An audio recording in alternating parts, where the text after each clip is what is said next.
Look, I represent the game in a way that can't be challenged, and delegate the comments of hate that can't be managed. I was told once, roll my shoulder like blunts and don't get touched, but my skin tough and thicker than Miss Biz butt. So guess what? I'ma talk my shit and just win once. Throw uppercuts and bone breakers, a needle and haystack with haymakers. I throw mines, don't hide behind my straight right. I show mine and show no the blow by the blow, bro. I blow mines.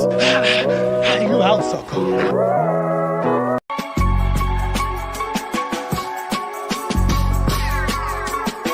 I'd rather have my head stuck in the clouds than buried in the mound. Feet touching the asphalt, back will touch the ground. You ops about that trash talk, my hands speaking loud. The crowd sound is drowning our conversation now. I know what I'm about to do, can coma induce. But look, I train not to lose, what else is there to do? I'm a fighter, hard like barbed wire, sharp the same way. I'm tired, but get energized when the crowd say ShowBizz boombaye. ShowBizz boombaye, my style's impetuous, my defense impregnable. There's no B plan when the A plan is doable. My ritual, jump rope, heavy bag, cutthroat. I'm the best in the world because my ego says so. A fighter, I am lost in this whirlwind, this make-believe world where it's a sin to be a grown man. Look, I never read a book, bruh, I must admit. I'm about that grit and that dumb shit, where your head's on some drum shit, body got Bambi legs, ears on some hum shit, later getting medicated, urine on some blood shit. I want wildest power with Devin Haney's defense. Alright, man, look, I got one question for you. Who the hell is going to win this fight? Two prime heavyweight fighters at the top of their game right now. You have Fabio Wardley and Joseph Parker. This is throwback. This is what we want. This is absolutely fearless. Why would these two heavyweight monsters take on each other? Well, according to Frank Warren, whoever wins this fight take on one of the greatest heavyweights of all time, the current heavyweight champion, Alexander Usyk. Oh, and who is Fabio Wardley? Well, if you don't know, a rising star in the heavyweight division, one of the hardest punching heavyweights in the world right now. He's young, he's fast, he's hungry. Oh, and then I mentioned he just holds the crown for having knockout of the year when he knocked out Frazier Clark. And Joseph Parker? Oh, you don't know the legend? He's just a heavyweight with one of the best resumes in heavyweight history. How does Joseph Parker deal with big punchers? Why don't you ask one of the biggest punchers in heavyweight history, Deontay the Bronze Bomber Wilder? Oh, and I forgot to mention, that's right, he knocked out Martin Bakole in 2 rounds. So he has surely outboxed Fabio Wardley, right? Not so fast. I saw Fabio Wardley getting outboxed in his last fight by Honey for most of the fight. How did Fabio Wardley deal with that pressure? He was just cautious, thinking it through, and then BAM! Exclusively on DAZN pay-per-view, October 25th. And if you buy the pay-per-view using this link, I'm going to give you a 7-day free trial of DAZN. So who's going to win this fight? And who's going to get a chance to take on Alexander Usyk for heavyweight supremacy? Find out October 25th. We're in DAZN War Room.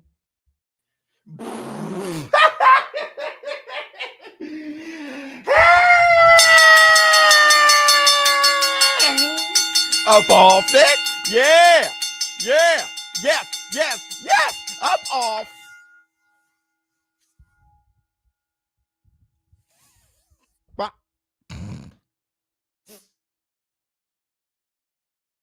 Hey! Y'all know what day it is. Y'all know what day it is, huh? Girl. Girl. It's fight night, baby, baby. What's up, my people? This is ShowBizz Adult. All right, man, look. Look at who we have here. Let me see who we have up in here. Rafael Vega. What's up with you? Who else? Metal Hendrix. What's going on with you? Whoops. All right, man. Look, first I want to say this. Everybody, welcome to the fight night. If you haven't done it, please close out the chat, hit the like, and give it up for the Varna Hill. Bring on this with a laugh and do the cabbage patch. Kiss a pretty lady and then sign some autographs. The Varna man can boing boing. Hit the Tyson bell. Hey, all right. We ain't gonna do a damn thing without first giving it up for the lady. You should let me in. You deserve. No, you deserve better.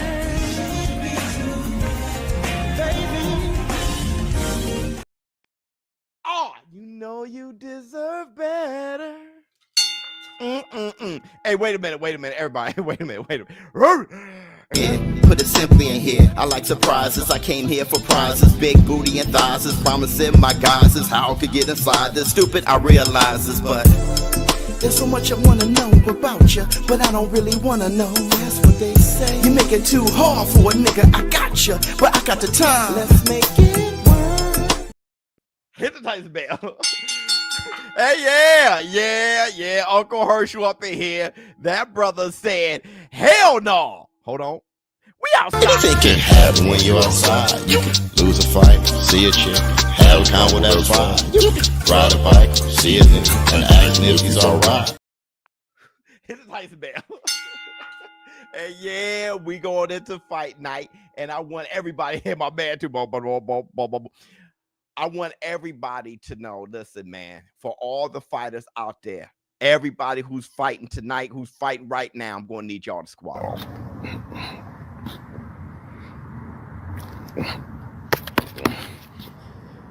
Squad up. Let's go.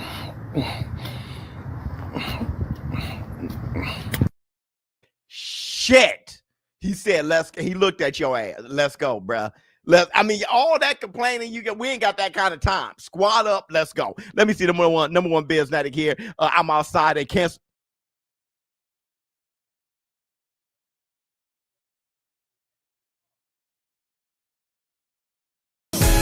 Middle finger to the faculty, cause we living in zero gravity. Got the whole system mad at me, cause we living in zero gravity. Now put your hands up high, don't need wings if you're feeling this fly. I'm a stand-up guy, but I can sit down and still kiss the sky. Hit the Tyson bell. F cancer. So listen, everybody, y'all all know if you guys want to watch the fight, I have the link in the chat. Also have it in the description, but pinned at the top of the chat is the link to go to the DAZN War Room. We in the DAZN War Room. That's where all the fights are tonight. Joseph Parker versus Fabio Wardley. We'll talk about that a bit. We're going to talk about a lot of things and have a good time on fight night. Hit the Tyson bell. I want to say this, though. In my title sequence, my intro, fighter, hard like barbed wire, sharp the same way, I'm tight. That song. That damn stare down with Holyfield. Y'all, I don't think y'all appreciate that enough. That stare down has always been the most violent looking, evil looking stare down I've ever seen. That stare down to me has, I do like Deontay Wilder's too, when he's kind of mouthing something. He's looking at Tyson Fury like he wants to kill him, but his face just doesn't look gargoyle enough. Just look at Holyfield. Look at his eyes. Look how Holyfield is looking at bro like he wants to kill him. Look at it.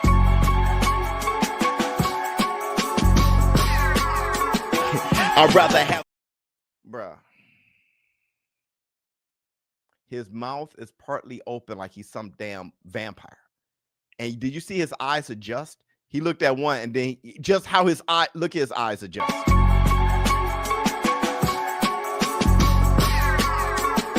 I'd rather have my, hey, bruh. Evander the real deal Holyfield, his stare downs just gave me chills every time. Cole he just looked like a damn shit. Hold on, one more again. I love the stare down so damn much.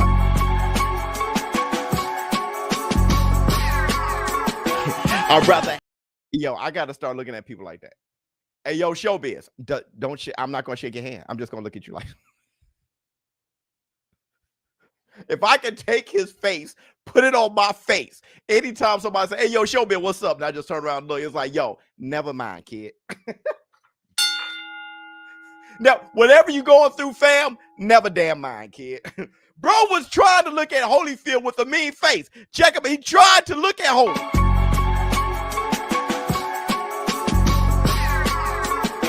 I'd rather have. No.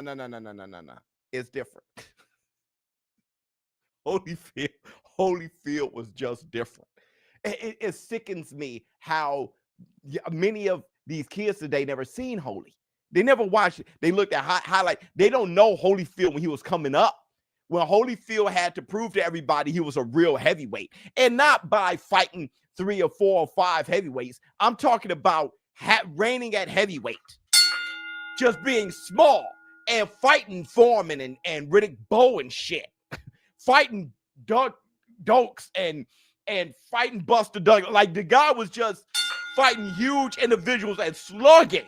The thing is, he did it slugging. He was boxing on his toes, but he would just go to war. Mike Tyson and Burt Cooper and Alex Stewart, he just going to war with Michael Moore and Ray Mercer. Just damn, Lennox Lewis, the guy just bam, bam, bam, bam. I mean, just wow. Evander was dynamite. I'm talking about fighting you many times. 3 damn times. Michael Moore twice and Riddick Bowe 3 times.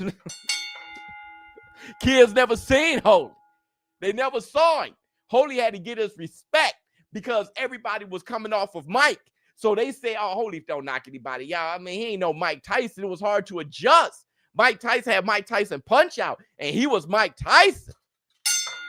Holyfield, who is this guy? He got our respect and love with war. Right? With war, it's kind of like Terrence Crawford. Terrence Crawford, man, Errol Spence, bro. Keith Thurman, bro. You know what I mean? We're coming off of floor. Who was Terrence Crawford? Terrence Crawford, like, okay, never mind. He's Bud. He's Bud. Never mind. I want to say this too.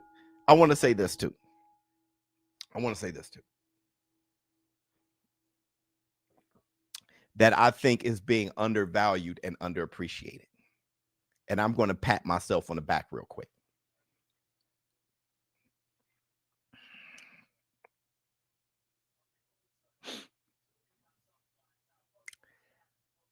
My bars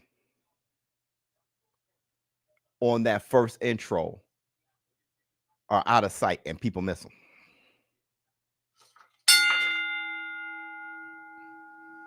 My bars, my glass is too small. No, my eyes just big and my head is wide as shit. You can't even get my face. Wait till y'all see me in person. My face is humongous, bro. Are fire, bruh. The way the metaphors, bruh. The metaphors. What did I say? She was a 50, more than a 10, more than a dime. She was a 15. Dog, I'm talking about how boxing, how it went from 15 rounds down to 10. You get what I'm saying? Had other brothers trying to make their way in, but just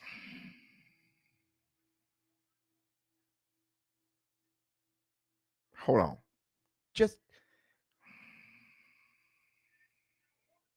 No. That wasn't the one. I'm talking about this one. Hold on. This one. This one right here. Yo, War Room. I'm about to go in. She was what I wanted the most. Young, pretty, and smart, the high IQ type, and she could live up to the hype. I promise she's a knockout, so book her, bet it, a hooker, chat it, her Instagram, forget it. I remember chicks like her, face to face in the prime, all around more than a dime of 15. Even when she dropped to a 12, she was pristine. And when that bitch entered the room, her walk was mean. I mean, she could walk into a ring if she keep doing the thing. And I ain't really wanna press her, but I met her at this conference to later undress her. This broad was a flirt, she be playing, yo, I'm saying. I knew a few other niggas trying to make their way in. I knew a whole bunch of niggas praying we start tanking, but she was so determined. I saw it in her eyes, but maybe it was the bread I was making like rye. I started questioning whys and taking her aside, arguing all night. I'm talking about the fight. Dude, the metaphors. The metaphors. The metaphor. I work so damn hard. I worked so hard and I knew people missed it because there were people saying, hey man, that sounds soft.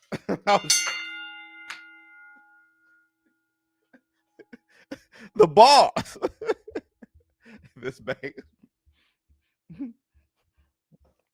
I rip and rhyme, my rhyme and rip the rip. Hey, you feeling yourself, Biz? Yeah. When you're a rapper, hey, I'm gonna tell you something else too. I'm gonna show you some more bars too. I'm gonna show you some more bars. Everybody remember this. This is old, but everybody remember this. BK. Love you, boy. BK knew it was bars early. BK was like, he's talking about a fight. He ain't talking about a making love. Check. Yes, say what you say. I can ground pound all day, especially laid with a pretty face, small waist. I'd rather stand here, share your space with you. Collar tie, Muay Thai, I wanna lie with you. I wouldn't lie to you. I'm the truth. Get my full mount, side mount, what do? I wanna take you, controlled by the wrist. We can go rounds 3, 4, 5, 6 in the clinch. Yeah, we in the clinch, baby. Best believe me, we in the clinch.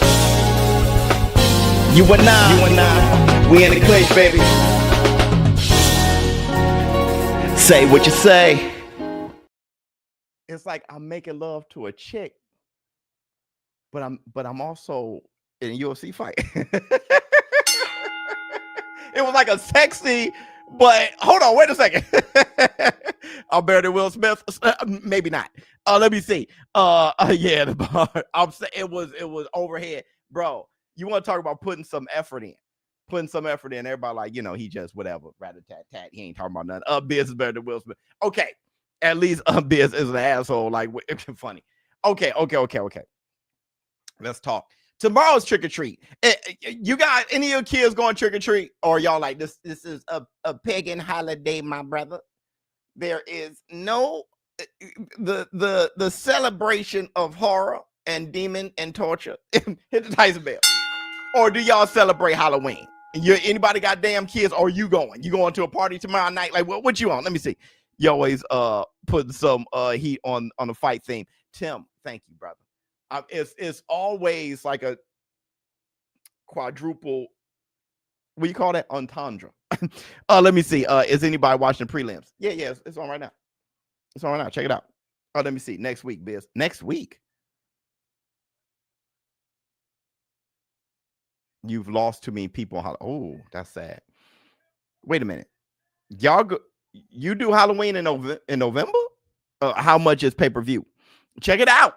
I think it's different from, I don't know where you're at. You know what I'm saying? But check it out. Go hit the link. The link is right there at the top. Hit the link. You know what I'm saying? See where your bank account at. See if you feel like getting all that shit. Halloween next week. Okay, but next Friday. Okay, I said trick or treat. I said trick. So wait a minute. Hold on. That's a good response though, because there's a lot of your neighborhoods do trick or treat on Halloween. A lot of you guys. So is that the? Yeah, I trick or treat on Halloween. Wow. So see, y'all in a rich neighborhood. See, that's what I'm saying. In the hood, we have trick or treat the last Sunday. But I've gone to like richer neighborhoods where trick or treat is still at night on Halloween day, regardless of black in the hood. You ain't got nobody. You can't go trick or treat on a weekday. Nobody's home. Everybody has work and. But in a rich neighborhood, they're like, hey, they come home and shit. You know what I'm saying? Hey, for real. Yeah, in a rich neighborhood, it's at night on Halloween, how it should be. Maria, in the hood, it's Sunday. Biz, that was just your neighborhood. So that was just my hood. Okay, because then we couldn't go at night because there was too many people picking up kids. Yo, we had a dude in a Shy called Homie the Clown. And if you're in a Shy, you know the urban legend. There was Homie the Clown who drove around in a white van who picked up kids on Halloween. And because of that, we didn't have, that's just, what? You never even heard of that?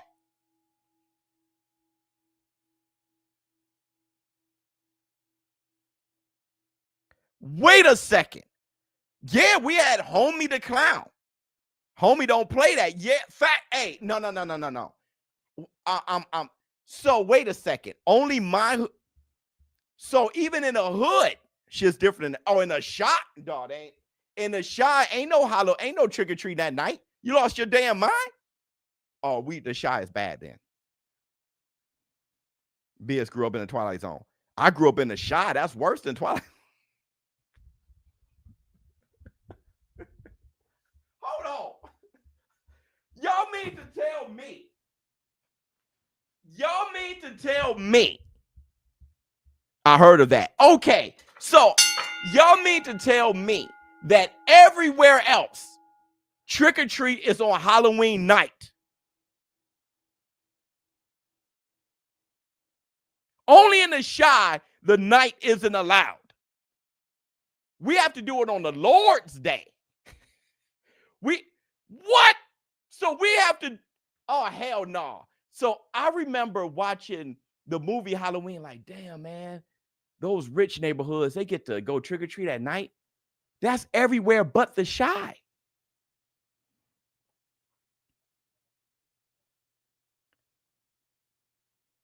Always Halloween. Oh, no, we have trick or treat day. Oh, hell no. We have trick or treat day. And Halloween, everybody's in the house. Stop trolling. I'm not. Halloween, everybody's in the house, bruh. Unless Halloween falls on a Sunday. On a blessed day. Everybody's in the crib. Oh, hell. Oh, God. I never knew that. See, that's what happens. See, when you're in a hood too damn long, you have no idea what the good life is like. Well, damn, because we used to drive out to the richer neighborhoods just to do the nighttime trick or treat. Oh, we had a ball too. We had a ball. I honestly, the first, and I'm talking about as a grown ass man, I took my kids to a rich neighborhood because they had it at night on Halloween. And boy, we tore that. They had to call the cops. We tore that neighborhood up. Let me see. That's why they don't let our hood asses. Let me see. Number one Biznatic here. Most of the young heads can barely speak English, so don't be surprised they don't get it. It's nice, man. Bruh. Biz, sorry to tell you, we're not in the hood. Biz, sorry to tell you, we're not in the hood. I don't know what you mean. Kids might get a can of cranberry sauce in my hood, brother. Yeah. We used to get because there was a lot of Jehovah's Witnesses so we used to get like a watchtower, because they didn't celebrate, but they gave us something. It was like bing bong, trick or treat. Open the door, they'd be like, here you go. It'd be a watchtower pamphlet, or it wasn't called a watchtower, or what was it called? Was it called a watchtower? Yeah, watchtower pamphlet. Bud is T-Boat, the best of all time, and just wanted to say that my B-Day on Halloween. Oh wow, keep it coming. ShowBizz. Nobody beats the biz. Love you, boy. All neighborhoods have the Halloween decorations out, and all in my neighborhood, Halloween night, neighborhood be lit. Damn. I always wanted that, bruh. No, so we went to a richer neighborhood, and I've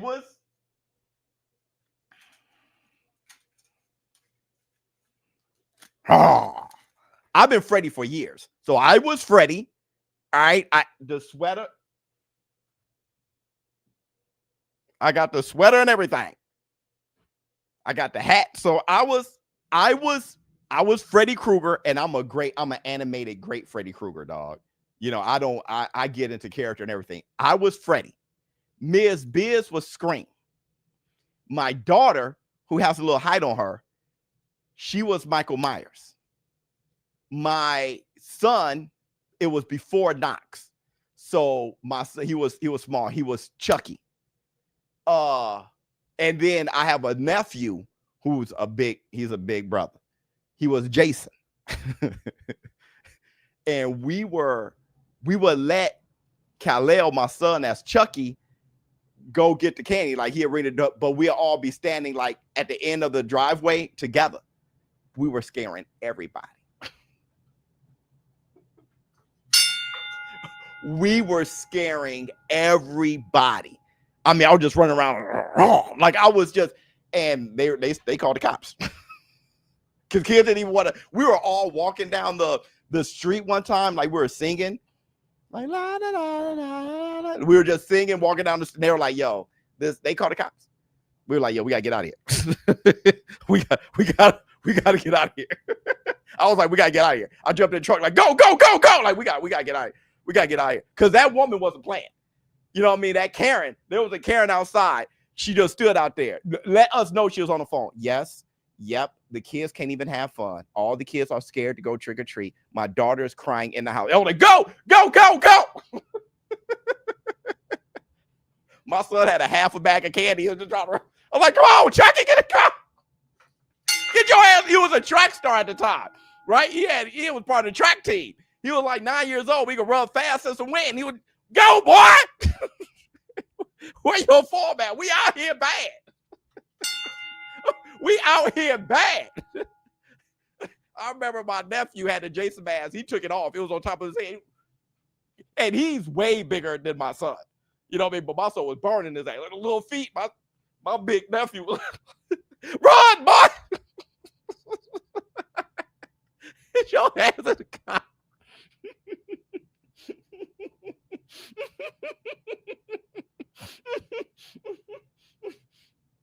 Yes, there's an African American Jason. He's definitely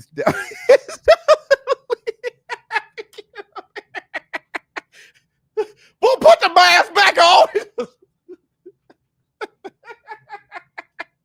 Your fat ass in the truck. Oh shit. Oh shit. Oh shit. That was real in the field. Let me see. What else got? Oh, that brother was up. Ms. Biz, no problem. Ms. Biz was flying, breast bouncing, but she was flying. I wasn't worried about Ms. Biz. It was my nephew and little Chucky, because he had the bag of candy. Ms. Biz's breast was. Hey, we gotta go. We gotta go. We are going to jail, fam. We are Cap. I swear before Lord, that is right hand the truth.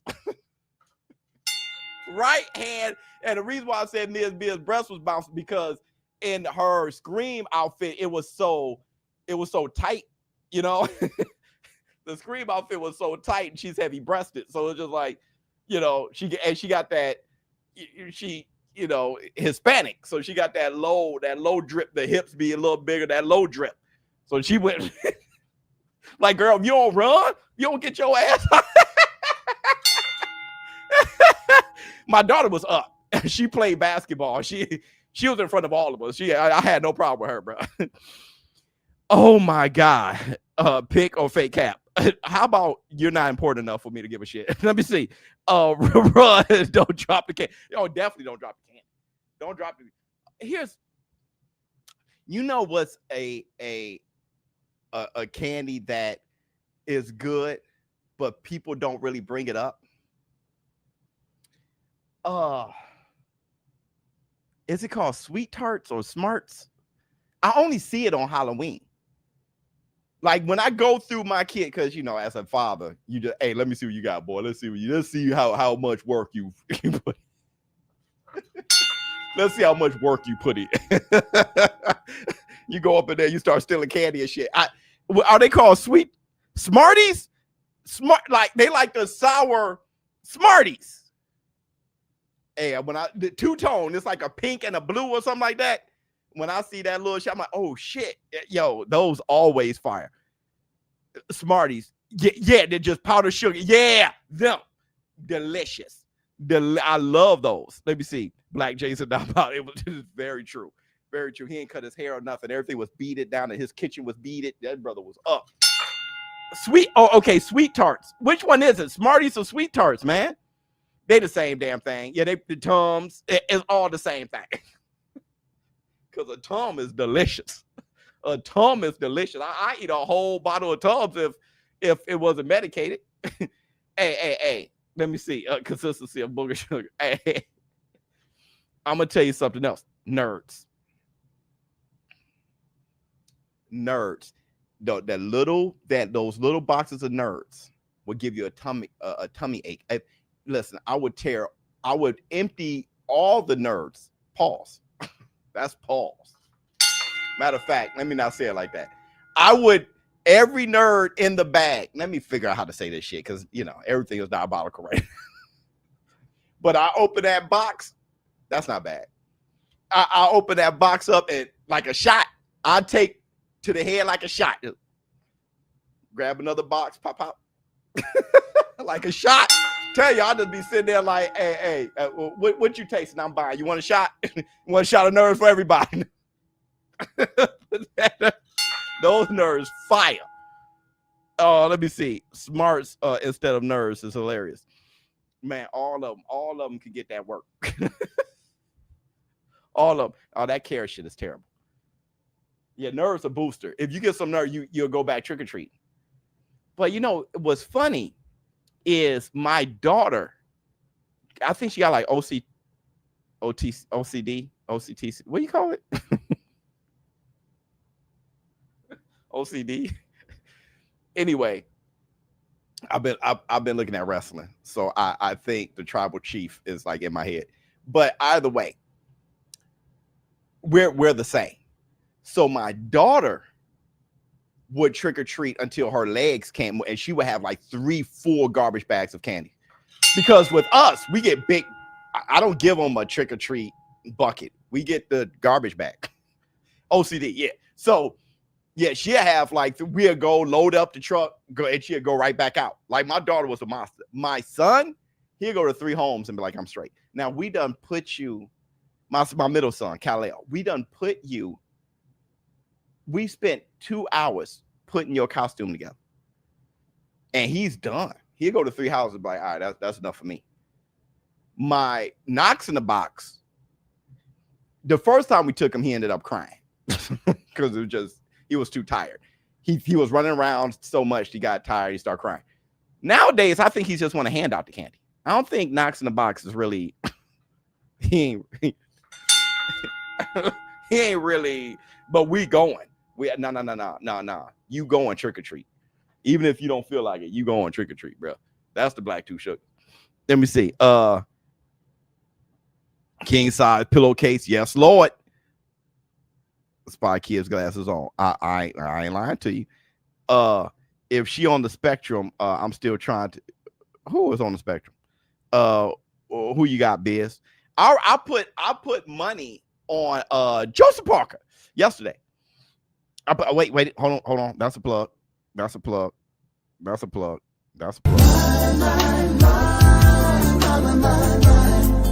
My bookie that I wanna try. Trick or treating above 13 means you just got here. Hey, you know what? Listen. Like I said, this is the first trick or treat day tomorrow. For us, it's tomorrow. It's the first time I'm going to be able to comfortably. Okay, let me just give you a description here. Before I got this house, the neighborhood was too bad. There was no trick. I was just taking my kids far away to richer neighborhoods and walked around forever, got tired, went back out the car, drove. Those neighborhoods be having like deviations, like, oh shit, you gotta go here, go way over. I mean, it just be big neighborhoods. You end up having to like drive and catch up. And all the kids got costumes and it's amazing, but I'm also like impressed and inspired because I'm living in the projects and I see these big homes. I'm like, I gotta get there one day. Once I got this home, I was too far. I'm too far in the woods. No one comes to my house. So I still end up going to those neighborhoods. This year is going to be the first time because we're going to go to my wife's mother house, who's in one of those big, richer neighborhoods. So we're going to be there. And there's a projector, right? There's beer. There's barbecue. with Halloween music and decorations, I get to watch the game and just look at kids come by, hand out a little kid like, what you supposed to be? This is going to be the first comfortable trick or treat in my life ever. Knox in the Box is going to be able to go down the street for a couple and come back and re-energize. And if he wants to go back, that's lit. Finally. I've been seeing, I remember going trick or treat with the kids and then just seeing, you know, somebody else with a Bears jersey on with his boys, and somebody got a Green Bay jersey on, and they half arguing. And then they say, hey man, come over here, man, we're watching the game. And I'm like, damn. So I just go up in there like, damn, man, y'all all right? You got a heater right there? Got the game on there. You want a beer? Like, yeah, man, get a beer. Like, man, I gotta go. Gotta go because my daughter and son, they now I get to be one of those guys. Finally. Finally. Congratulations, we all. Yeah, I just want to sit my ass down. Oh, they live in large. Everybody's thank God. Everybody's doing well in my family. We went from hey, look, thank goodness to the moms. My mom, who complete superhero, right? Mia's Biz mom, they actually worked together at one point. And just they raised us to where we start doing, but everybody's doing good. Everybody's doing good.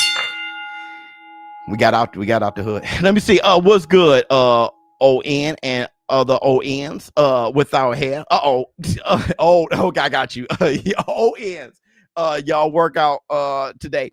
I didn't work out today. My style. You know, my ex-wife she was like, I saw when you hit the bag, you keep rubbing your face with the glove. She said, that's how you gave yourself the style. And I'm like, well, because she saw the raw footage, you know what I mean? Just me boxing or whatever. And, you know, my daughter, she boxed. So they were just looking at the raw footage. They were like, that's how you got the style right there. That's how you got you don't have a headband on. You can't afford, you with your big ass eyes can't afford to be sitting there rubbing your face and hit the bag and come back and rub your, that's how you got the style right there. Let me see.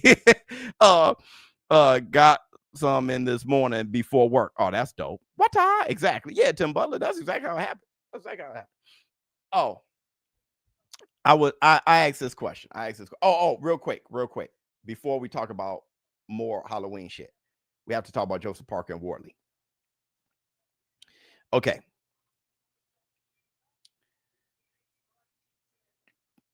How many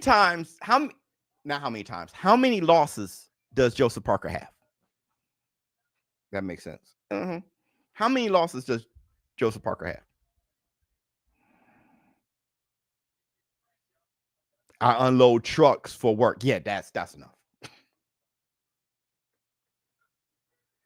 You're probably the strongest man on the planet. 2 or 3. Well, which one? 3?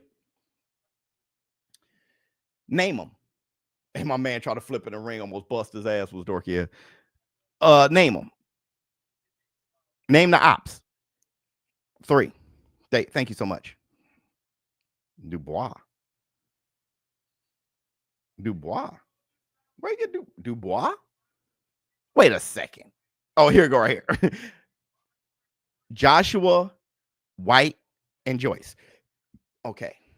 Let me see. I see your boy Lupe added to Undisputed. I'm so proud of that, brother. That's real dope because they saw him in the war room. They're not going to add the Biz, though. See, that's how diabolical they are. I don't know why they're working so hard. You're going to add which Lupe should be. He's part of the war room. All right? But you're not going to add the Biz? That's diabolical. Let me see. Sada Tate said a style come from tossing salads. Hey, brother. Let me see. Okay. Joshua, White, and Joyce. Which makes me say. It's coming, Biz. Okay, thanks, brother. Which makes me say. In order to beat Joseph Parker, you got to have a great jab. White doesn't have a great jab, but Joshua beat Joseph Parker with one punch. He beat him with the jab.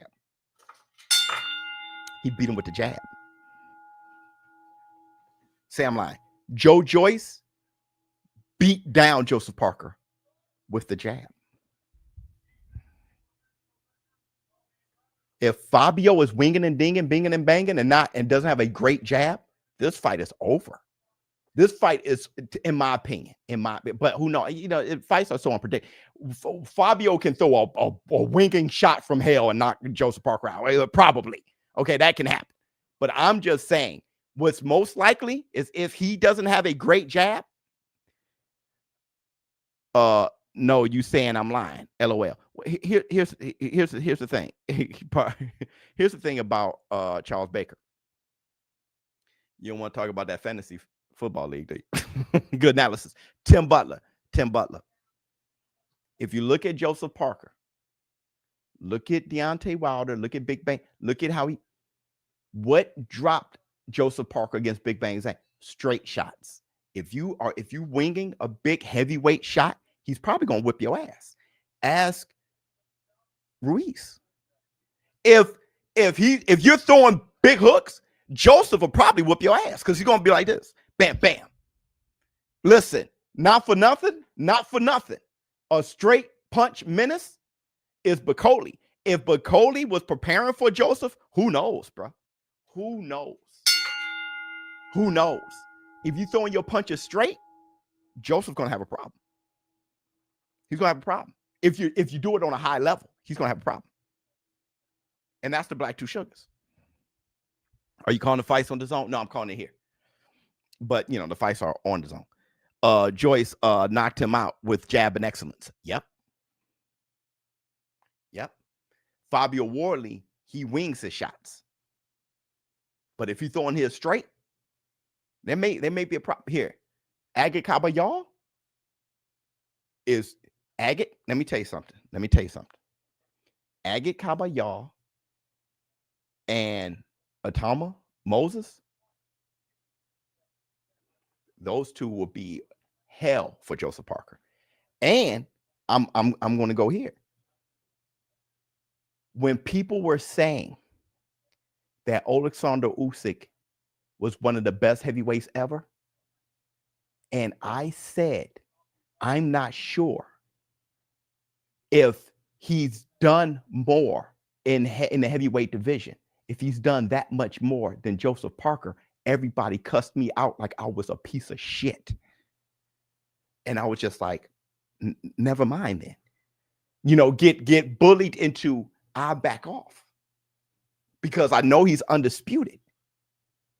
But if you think about it, if Usyk knocked out Dubois bailed out of the Joseph Parker fight.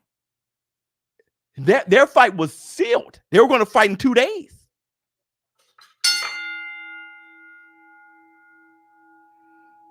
Where Agate Kabayal did a Big Bang Zang was diabolical.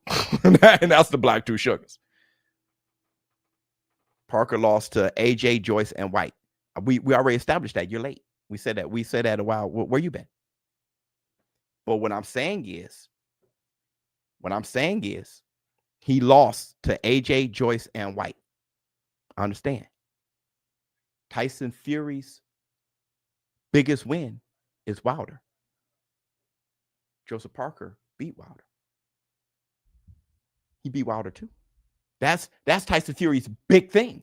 It's Klitschko and Wilder. Klitschko was old. Wilder. Joseph Parker beat him. Has Tyson Fury fought Big Bang Zang? Joseph Parker beat him.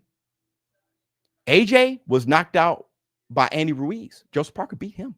Your negative ass is only talking about the losses. You ain't talking about the wins. And in talking about the wins, include the losses. All of it together. Look at what Joseph Parker, now he's fighting Fabio Wardley. Look at what he's doing. And Bacoli. Look at everybody he's fought. Win, lose, or draw. Look at everybody he fought. And that's the Black Two Sugars. Has Usyk fought Wilder? Big Bang Zang? Has he fought Joe Jordan?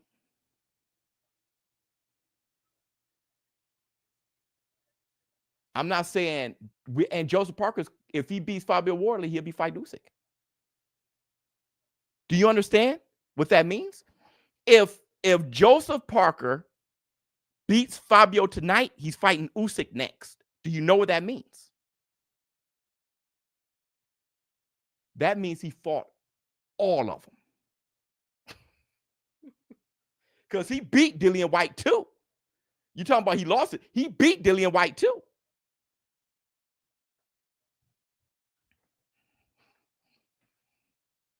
He beat Dillian White too.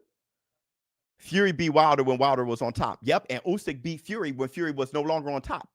So what are you talking about? I'm just saying, Usyk is dope. He's the man. 100%. He's cold. But don't start sucking him off so much that you downgrade what Joseph Parker did. If Joseph Parker beats Fabio, he fights Usyk. Win, lose, or draw, he fought all of them. He lost to White, and he beat White.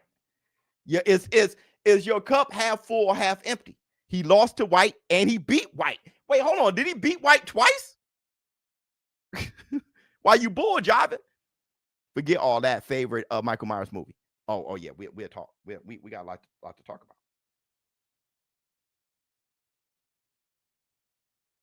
Cause y'all bend the rules. Hold on.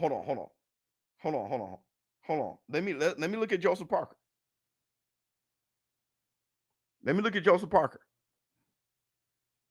He lost to White. I'm telling you, these negative people, that's all they do is talk about the L's. No one said that he beat White. He beat Derek. He fought Chisora twice.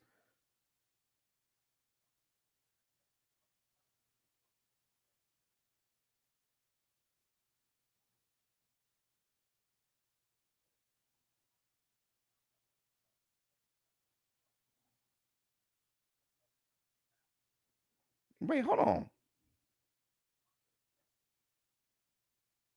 Get out. He only fought White once? I thought he fought him 3 damn times. Let me see something.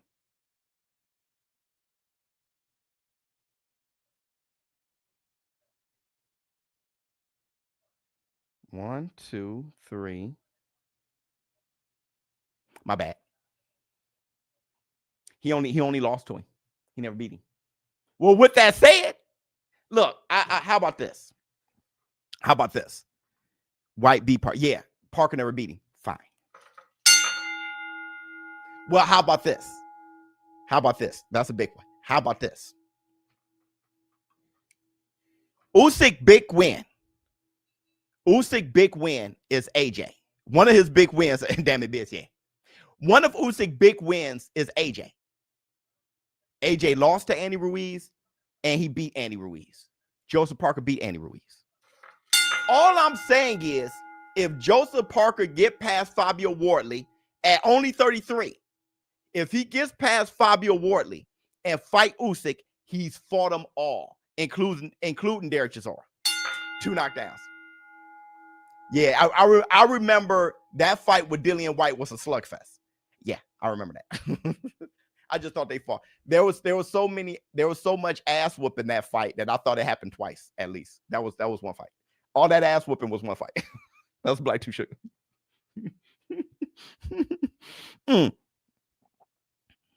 AJ beat Parker. What is the logic? The logic is this. What's the logic? The logic is, forget the triangle theory. The logic is, who has done more in the heavyweight division? Usyk became undisputed. Fine. I guess that means he's done more. But if you look at their reign in the heavyweight division, Joseph Parker, Usyk ain't do that much more than Joseph Parker, is what I'm saying. That's what I'm saying. Because, and I think Bud Crawford the GOAT. And my thing is this. I think the difference between me and a lot of you guys, what's good, y'all, is fight night. Hit the MNFM, please hit the like. I think the difference between you and I is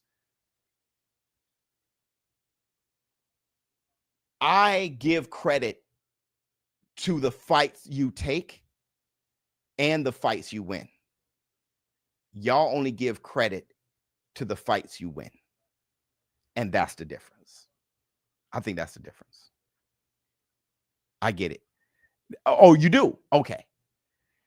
I think that's the difference, because that is, for me, that's the reason why boxers stop fighting them all and start waiting to take on that one big fight. Because if you got a fighter fighting them all, and then you wait and you just take on that fighter, you get credit for everybody he fought. And that's just not the case for me. For me, I give credit to the fighter who fought them all and the fights they won. That's the difference. That's why for me is we gonna find out season. That's why for me it's the best versus the best at their best. That's why for me I like the guy who fights them all. That's why I applaud Devin, the American Dream, Haney. That's why I look at Rolling, buddy. Look at his resume, bro. Win, lose, or draw. Look at him. That's why I said Sean Porter is the one that kept the welterweight division moving. That's what makes me different. So when you have a guy who fought Dillian White, who fought Chisora multiple times, who fought Big Bang Zhang, who fought Joe Joyce, who fought Deontay Wilder, who fought Anthony A.J. Joshua, who fought Andy Ruiz, who fought Junior Fa, who's fighting Fabio Wardley tonight. When I look at that guy, I'm like, who fought Martin Bacoli. When I look at, how many top names did I name? So when I look at that guy, I'm like, that's the guy. Win, lose, or draw, that's the guy. You know what I'm saying? Facts, that's facts. But that's what happens to me. Everybody look at, okay, he fought Fury and he fought AJ. He's the guy. When he fought Dubois. Joseph Parker was fighting Dubois. Dubois bailed out. This guy fights everybody. That's the guy to me. Hell, to make it even more diabolical, his sparring partner for years been Tyson Fury. So he fights Tyson Fury every week. This guy fights. So Joseph Parker fights Tyson Fury every damn week.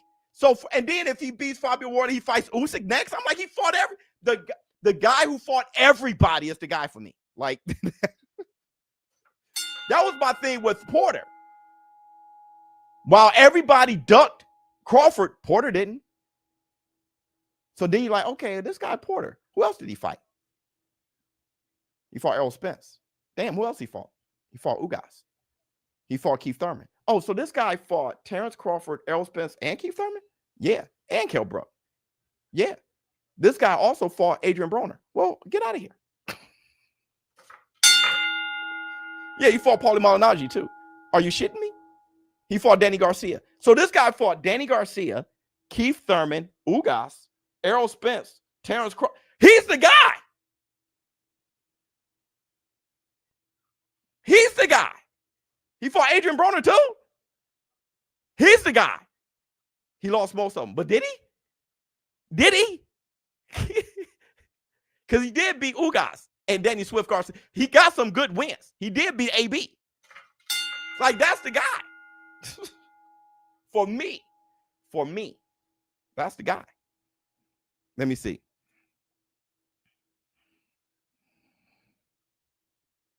Amir Khan fought everybody at 147. Did he? So he fought Errol Spence. He fought Keith Thurman. Did he? He fought a lot of guys, but he didn't fight all the best guys. Right? So Sean Porter fought the best guys who didn't fight each other. And he got some good wins.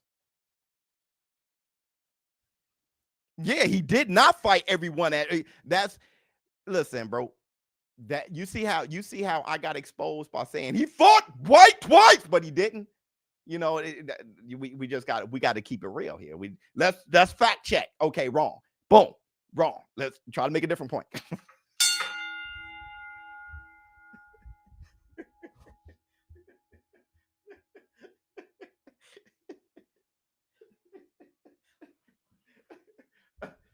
Because at the end of the day, the paperwork's there. At the end of the day, the paperwork is right there. Let me see. I love Amir Khan. I love Amir Khan. Okay, how about this? How about this? It's like Oscar De La Hoya to me. It's like Oscar De La Hoya. Bernard Hopkins is another one. Why you're bull jiving? Bernard Hopkins fought everybody while you bull jiving. While you bull jiving. You know, it's one thing. It's one thing when a guy fought B-Hop and a guy fought James Toney, but Roy Jones fought them both. That's now it's like, okay, dude, you fought the best of the like, okay, I got you. Let me see. I agree with that mindset. I'm saying, because if you don't reward those fighters, then people are going to look at that and be like, oh, nobody reward Sean Porter. Nobody reward Joseph Parker. Then why fight them all? I'm just going to fight C fighters and wait around for the A one because everybody only liked the one that you won, the big one you won. And everybody shit on your, they magnify your losses. Oh, you're not that good. You lost to AJ. You lost to Dillian White. You lost to Joe Joy. But I beat Wilder and I beat Big Bang Zhang and I beat Andy Ruiz. Nah. So when you do that, you actually work against your whole argument. Why don't they all fight each other? Because of you.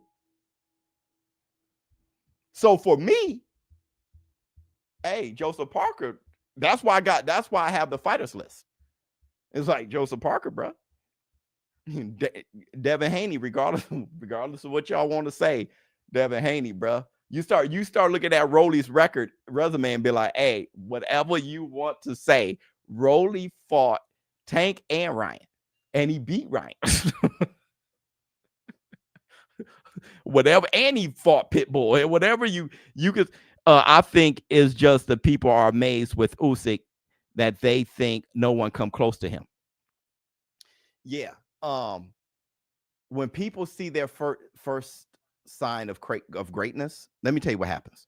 You have to like those guys if Ali is to go. Exactly. You're absolutely right, Charles Baker. What happens is when you see your first bit of greatness, you blow it up. There's nobody greater. And that's why I always say, give it time. Let the dust settle. Let the dust settle. When the dust settle, it's you kind of look back at it and be like, never mind.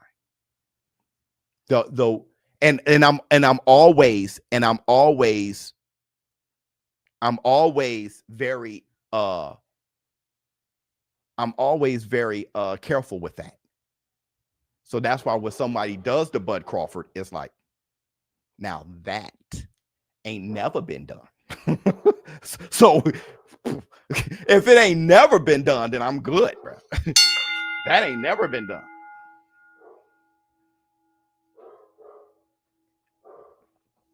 The fight's coming on at 12:30.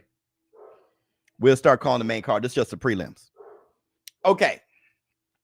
So somebody asked, Biz, I disagree with your opinion on the Ali Act. Dana White is bad for boxing. Okay. One, that's okay. I don't care that you disagree. That's okay. Hold on real quick. Let me see if anybody.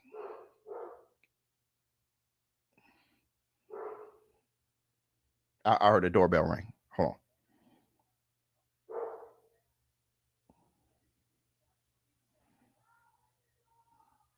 Hey, can somebody open the door for me? All right. So it's okay to disagree. All right. But understand what you're saying. Because I disagree with your opinion on the Ali Act. Dana White is bad for boxing. So those are two separate things. And that's what's going on. People emotions about Dana White is making y'all disagree about my logical take on the idea. All right. So here's the difference. And I had that argument with Matt. Dana White. Right. So here's the thing. I don't think Dana White, business-wise, is a better or worse person than anybody else. That's the difference. So when I look at Don King, Dana White, De La Hoya, Eddie Hearn, Al Haymond, in my mind, I see them all as Bob Arum. I see them all as shrewd businessmen. I don't see them as one as an angel and Dana White is the devil who comes in. I think in my mind, I don't know them like that. I don't have a closer, more lovable emotion towards Bob Arum than Dana White. I don't see them.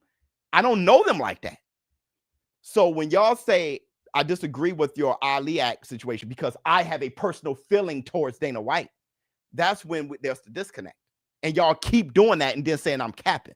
And then y'all turn it into something that because y'all feelings are attached to your hate towards Dana White, that y'all think, oh, he must be getting paid by Dana White because my mind, that's the thing that's killing me when I have a take. It's just like comedians. Comedians tell a joke, but don't know everybody's situation, right? So they tell a joke about somebody in a wheelchair, about somebody who in a wheelchair, and then somebody cousin is in a wheelchair, then they put you all on X, and then they hate your guts, and then now you canceled and all that shit, right? So I speak on the situation, but y'all speak on your emotions about White. Then y'all create a fake narrative about me, put it on in public, right? And spread lies about me all because of your insecure, like how you feel about Dana White. Spin a bit. See? You see what I'm saying? So it's impossible. You see what I'm saying?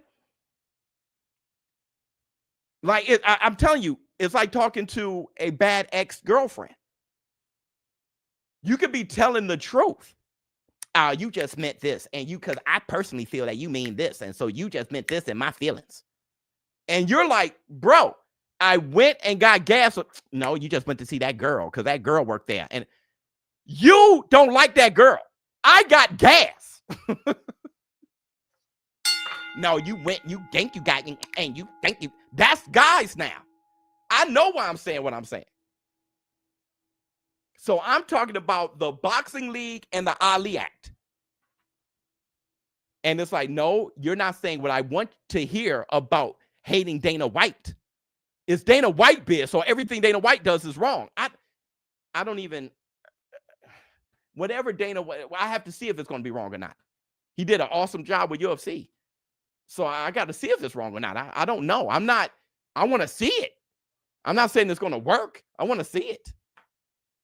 And if it works out, good, because boxing right now is a horrible business. That's the Black Two Sugars. No, it's a perfect business because no Dana White. It's like, then you need to talk to more fighters. Let me see.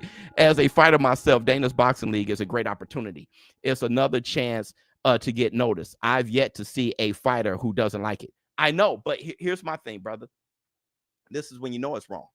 All you need to do is replace it with somebody that they emotionally are into. So if any of these guys are really digging Floyd, if it was Floyd's boxing league, they'll say it works. If they're really digging Eddie Hearn, if it was Eddie Hearn's boxing league, they'll say he's saving boxing. If they're really emotionally digging this other guy, if this other guy did it, you feel what I'm saying? For me, I don't know these dudes. I don't care if it's Dana White or White Dana. I don't give a shit. The idea of a boxing league, I like. And the only way you can insert a boxing league into boxing is you got to make adjustments to the Ali Act. Good. Now you have a boxing league. Now let's see what it's like. Let's see it work. Because everything that we worry about in boxing, a boxing league is going to have a remedy for. So let's work on it. Let's see. Let's see. You don't like it? Cool. Bury it. Let's not watch it. If you like it, that means it's better. It's not really that big of a deal. I gotta say, Biz, I agree with your argument about a boxing league, but with Dana White, it's like saying you expect Warren Buffett to not use the stock market for stocks. Okay, but my thing is this. My thing is this, Matt. Maybe I don't get the disconnect. Maybe I don't get this. All right. Because once again, Matt, you're saying Dana White. So ShowBizz, you got to hate Dana White with me. You got to understand Dana White is the devil. Okay. Then tell me What am I missing about Dana White? What is he doing wrong? What did he do wrong? What am I missing about Dana White other than hearsay? What did he do wrong? Tell me. What did he do wrong? That's different than any other boxing promoter. What did he do wrong?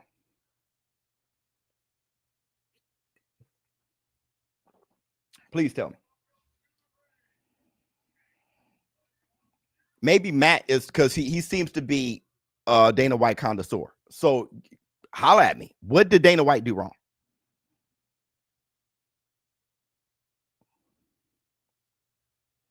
Ask any UFC. What did he do wrong? You tell me, not hearsay.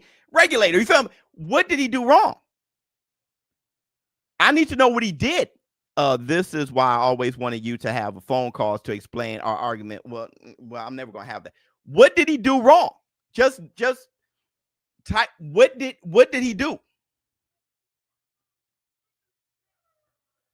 Lawsuit that are coming out of UFC. Well, Bob Arum been sued. Don King been sued. Al Haymond been sued. De La Hoya been sued. What's the lawsuit? What is the lawsuit? I've been for 8 months, but just explain the law. I need to. It's simple to me. The focus isn't Dana White. The focus is making boxing great. Thank you. I don't care whose name is stamped on. I'm saying, but Justin, obviously Dana White is the biggest demon ever. So I need to know what he did. Dana White is currently in a $375 million lawsuit that has to do with unfair pay to fighters. Okay. So here's my thing. One, has Bob Arum, has Eddie Hearn, has De La Hoya. I'm not taking up for Dana White. I'm just saying, has any of these guys that y'all think are angels in boxing, has any of them ran a league of fighters before? They haven't even gone through a promotions without getting sued because there's only one fight. Have they ever ran a league of fighters?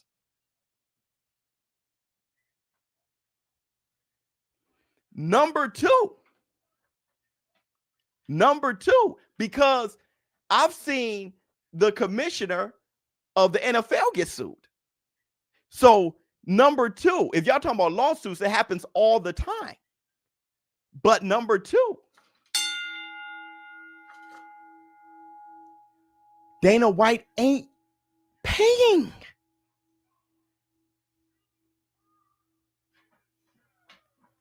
The disconnect is y'all keep talking about Dana White when he's not the bankroll. Dana White doesn't pay. But at TKO, he's not the one paying. It's Turkey. So even the business is different. He's not the bankroll. It's Turkey. It's Turkey. You think Turkey paid? You think Dana White paid Bud Crawford and Canelo? That was the first TKO fight. It's Turkey. He's leeching from boxing. Who doesn't?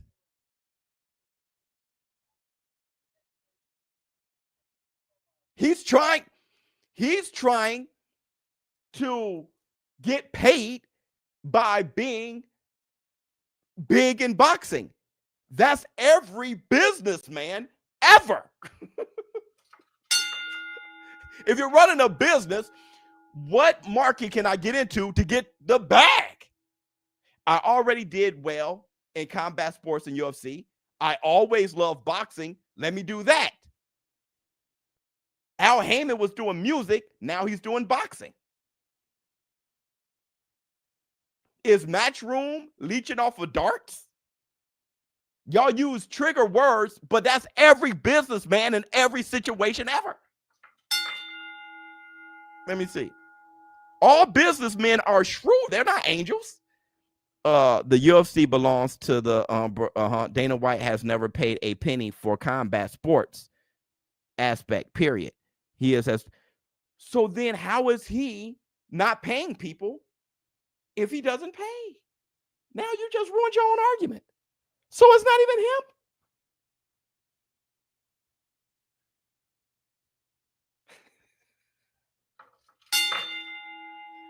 It's not even him. He's just the face, right? Okay. Then you're the one that needs to wake up and lost. It's bigger than hip hop. He pissed off Oscar. Yeah. I watched the UFC religiously for 10 years. The quality is like 2016. You won 2016 boxing again. It was worse. UFC. Oh my goodness.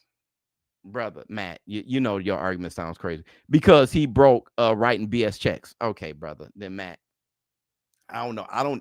Matt, I don't know what the relationship between you and Dana, but it's strong because you know what he's writing, what he's doing in 2016. Who he like, brother. You know, you just got a thing for him. I can't get between that. That's you and him.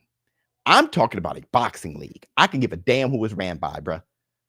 A boxing league is a great idea. That's all I'm saying. Now, you got a thing with Dana White. That don't let that bleed into how you see ShowBizz promoting or feeling he wants to build on a boxing league. The whole idea, because I talked about a boxing league 5-6 years ago. So a boxing league idea, I'm going to try to push for that idea. Like, yo, do that shit. I'm pro a boxing league. These people acting like they the ones Dana White not paying, bro. I'm saying, bro. Just watch the fights. I don't. You got people who not buying Joseph Parker versus Wardley tonight, right here. They're not going to pay for that. But then let me tell you something about business. Y'all act like guys like ninjas ain't betting on their own team in NBA, right? LOL. Talking about screwing over the sport, bruh. Let me tell you how this. Let me tell you how this works. Pay the fighters.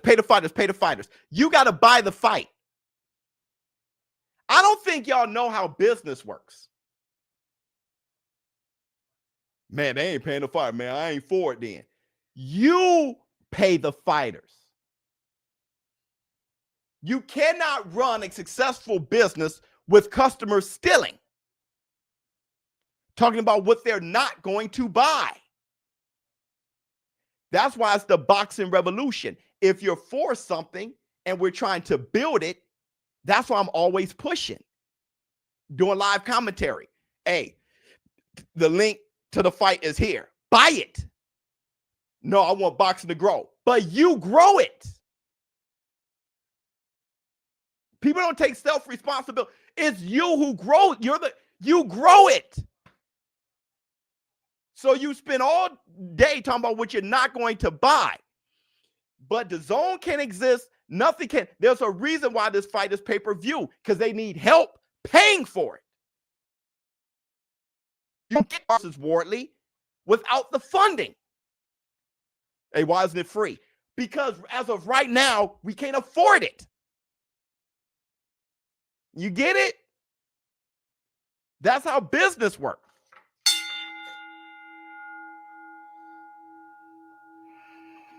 Man, you got to pay out of what? Just keep losing money?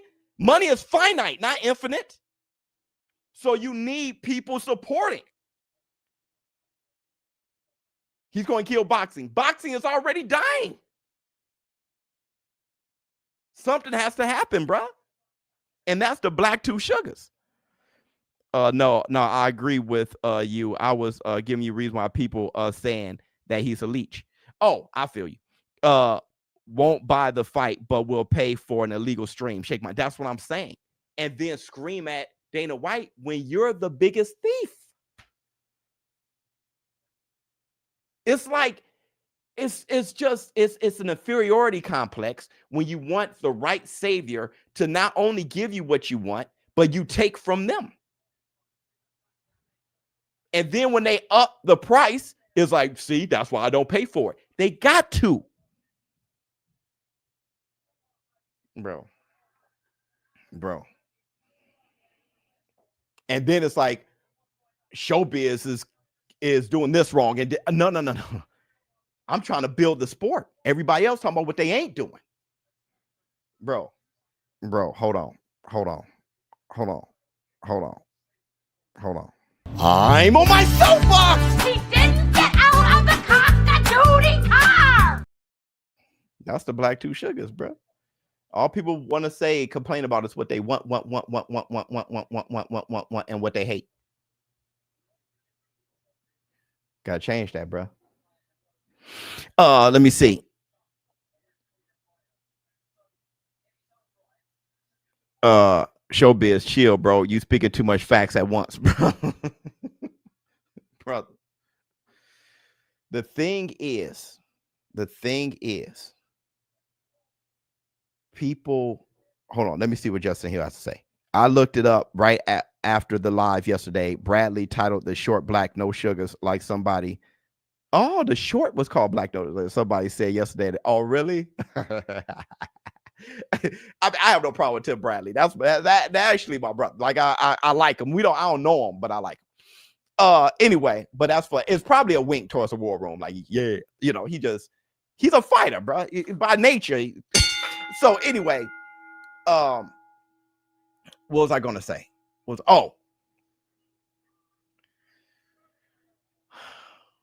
I'm actually trying to say in a nutshell is y'all let y'all hate for somebody trump y'all love for the sport. Because the worst thing that can happen for Matt and for a lot of people who hate Dana White is if TKO is successful, meaning if the fans really like it, and it does, and boxing does benefit, he'll really hate it then, because that means Dana White wins too. I'd rather him lose and boxing lose than him win and boxing win. So when you cut off your nose to spite your face, when you hate Dana White so much, you hate Dana White more than you love boxing. That's bruh. That's when it's diabolical. I'm just saying, let's see. I heart you. Hold on, Trigger is hilarious. Here, hold on, Trigger. Hold on, Trigger. Hold on.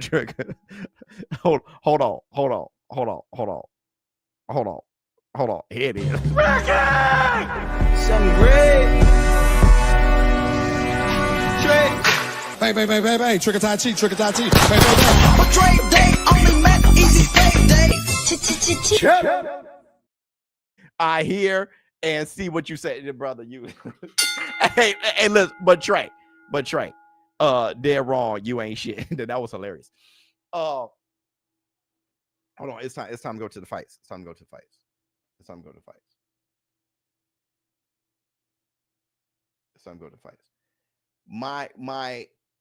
It's very common sense. My thing is this.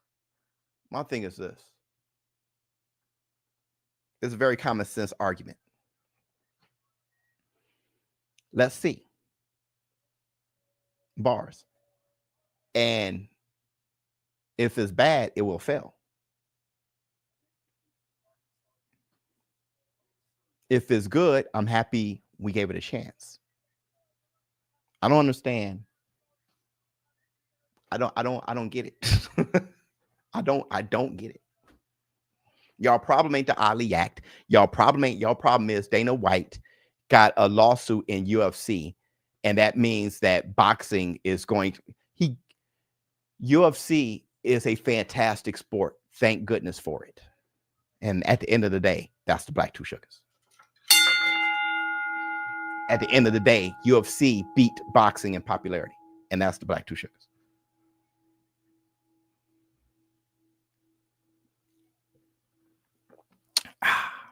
Let me see. Bro, I think the people that don't get it aren't real. I feel you think they're bots. I hear you.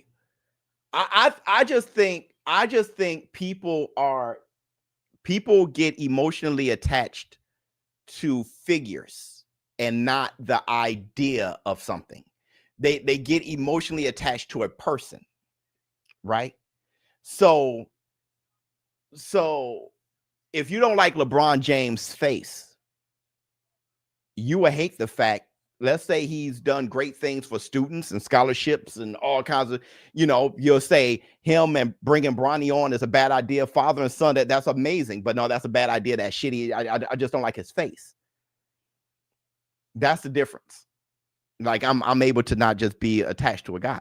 Sorry, Biz, I don't mean to be so angry lately. I understand your point. So I'll be more open to what you're saying. Maybe I'm wrong. Or Matt, thank you so much. But or Matt's not a bot. Or Dana White is a piece of shit like the rest of them. I could give a shit. Let's go. Have you met these guys? They're shrewd businessmen. Or Dana White, a piece of shit like the rest of them. I'm just saying, if it's trash, the cream will rise to the top anyway. Let me see. UFC runs smooth as hell. Money just runs over there. Well, my thing is UFC runs smooth as hell. My thing is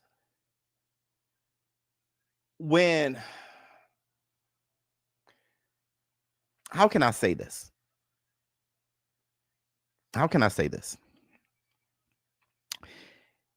Everything is about momentum. Okay? People ask me,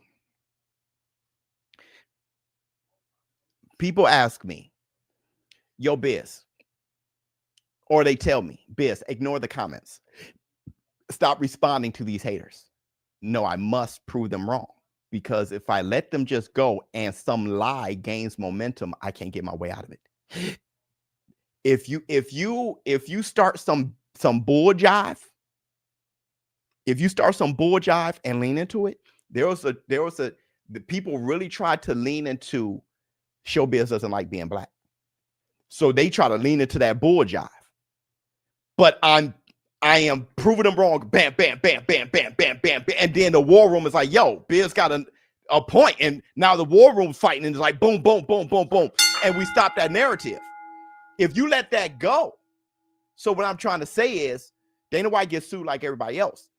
But if you get a popular enough person who doesn't like somebody, start saying something like they did Al Haymond, and that momentum happened, and Al Haymond never fights for himself. You don't even see him. He just leans back. Everybody just the perception becomes reality, and your brand is ruined. So what I'm saying is I've always stepped back and was like, all right, yeah. So what's the problem with him and him? He robbed Mike Tyson. Yeah. But look at what he gave us. And then after you call him the demon and everything, you look back and be like, damn, he gave us some great fights. Regardless of what, he gave us some great ass fights, bro. Let me see. It's about how he makes them feel. These grown men, 100%. I will say UFC production quality is 10 out of 10.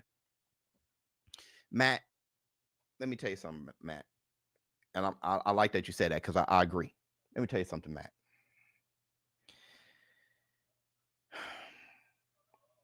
You can't make everything right. I've tried.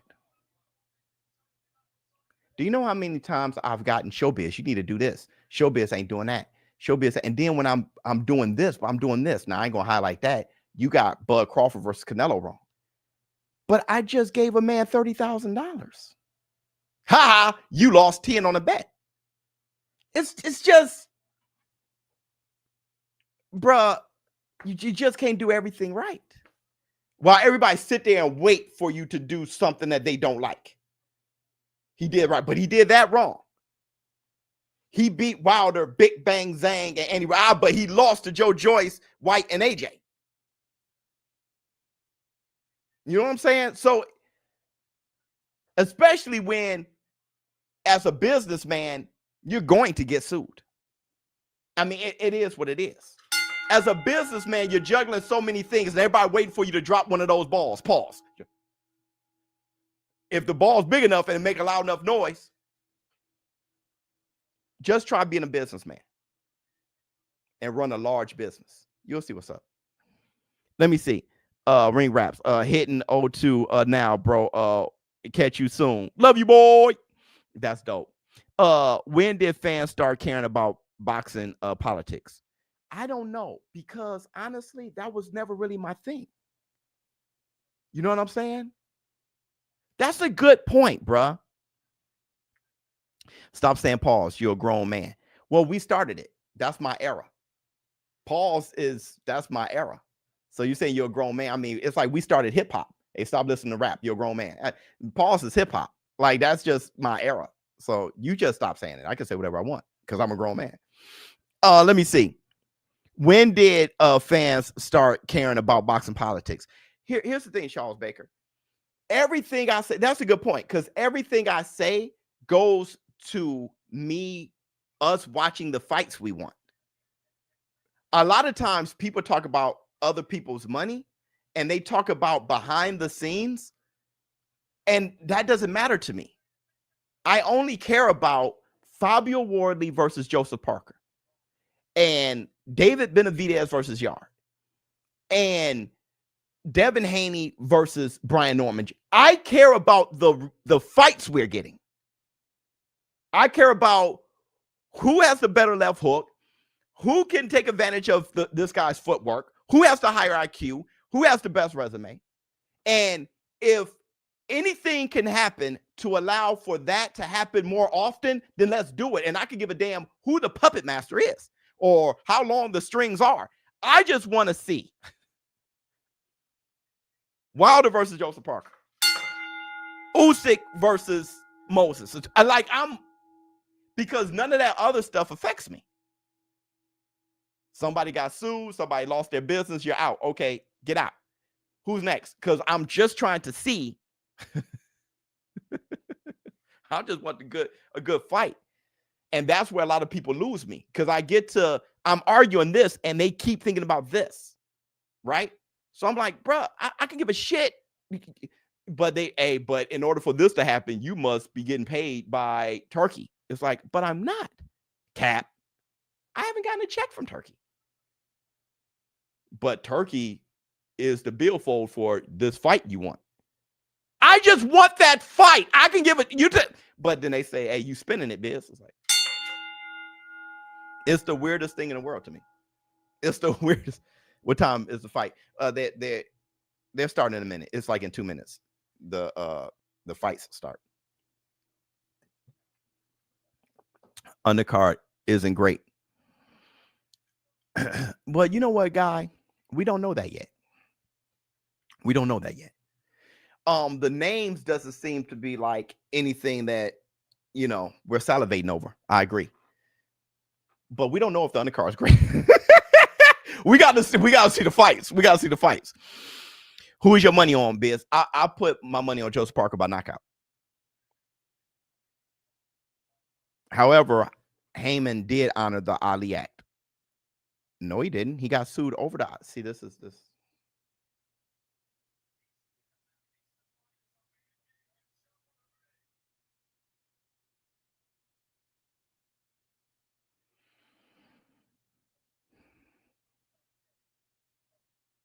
AV, what do you mean? Because he got sued over disrespecting the Ali Act, ignoring the Ali Act. That's why he got sued. Which is why Turkey and Dana knew they had to make an adjustment to the Ali Act, but because Al Haymond already got sued over that. What are you, AV? What are you actually saying? Just inform us, Biz. What are you actually saying? Because I don't think you're saying what you mean. Biz, why don't you cover smaller fights? Pagan and Montgomery was a decent fight. You see what I'm saying? Matt, that's exactly what I'm talking about right there. I'm doing my best. I'm doing my best. My I ain't gonna even say, but I'm doing my best, right? At all the things I'm covering, all the things I'm doing. Bingo. So, you can't really You know what I'm saying? I'm calling every fight. That's me covering what I can. Charles Baker. I'm doing. If you're on this side, I'm doing what I can. And then if I made that video and it get 2.6 thousand views, I lost money. Nobody was interested. I spent a lot of time editing and doing all that for that video. Got no views. You feel what I'm saying? Went viral. Then good on. I'm just doing my best. I'm just doing my absolute best. Let me see. Biz, why don't you have multiple clones to cover everything? I'm saying, dog. I'm saying, dog. Just doing my absolute best, fam. Let me see. Like the ladies never satisfied. I swear before Lord. Biz, don't fault Biz. He still got to. That's what I was gonna say, bro. Like my real life is off camera. That's where the work is done. that's where the work is done as a husband and a father, bro. So that's what I am mostly. ShowBizz probably loses 20K but makes 50K on the same night. Yeah, well, the thing is with that is let's take Crawford versus Canelo, for example. All right. Here's the genius. Okay. I said what I meant for months leading up to that fight, that Canelo should win. It's only logical and rational that Canelo wins. And I'm so sure of it that I'm going to bet this much money on it. Right?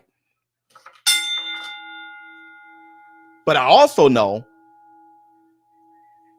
a lot of people want to see me lose. They want to see me fail. And that went viral. I like maybe 1 million, whatever, right? And the reaction to it went viral, right? So and it's funny because the best thing that can happen for people is for me to lose. If I lose, if I win, it's like, damn, I wish you would have lost. Me losing seems to be more fun for people. But at the end of the day, all of that put more eyes on the fight. Boxing grows. All of that put more eyes on the fight. Man, this guy put 20K on Canelo and lost. Either way, if y'all making fun of me, if y'all shitting Nello, whatever it is, y'all talking about the fight. And that's the Black Two Sugars. Let me see. All of us were casuals back in the day. Nobody cared about who was signed to who in the 80s, 90s. I know it was better that way. Hey, hold on, my brother. You hold on right now. Some red. Bang, trigger tai chi. But Dre Day only meant easy payday. Flex on him. See. Left hand on him. Pow, King Kong ain't got on Trey. That brother said, well, put this 100 on his 50K. Brother, hold on, brother. Brother, you hold on right now. God, hold on. Niggas stick to the stomach, I been getting to the money. Everybody, man. Think I'm getting too much money. Thank you so much, my brother. I'm gonna tell you something, Trigger, and for everybody else.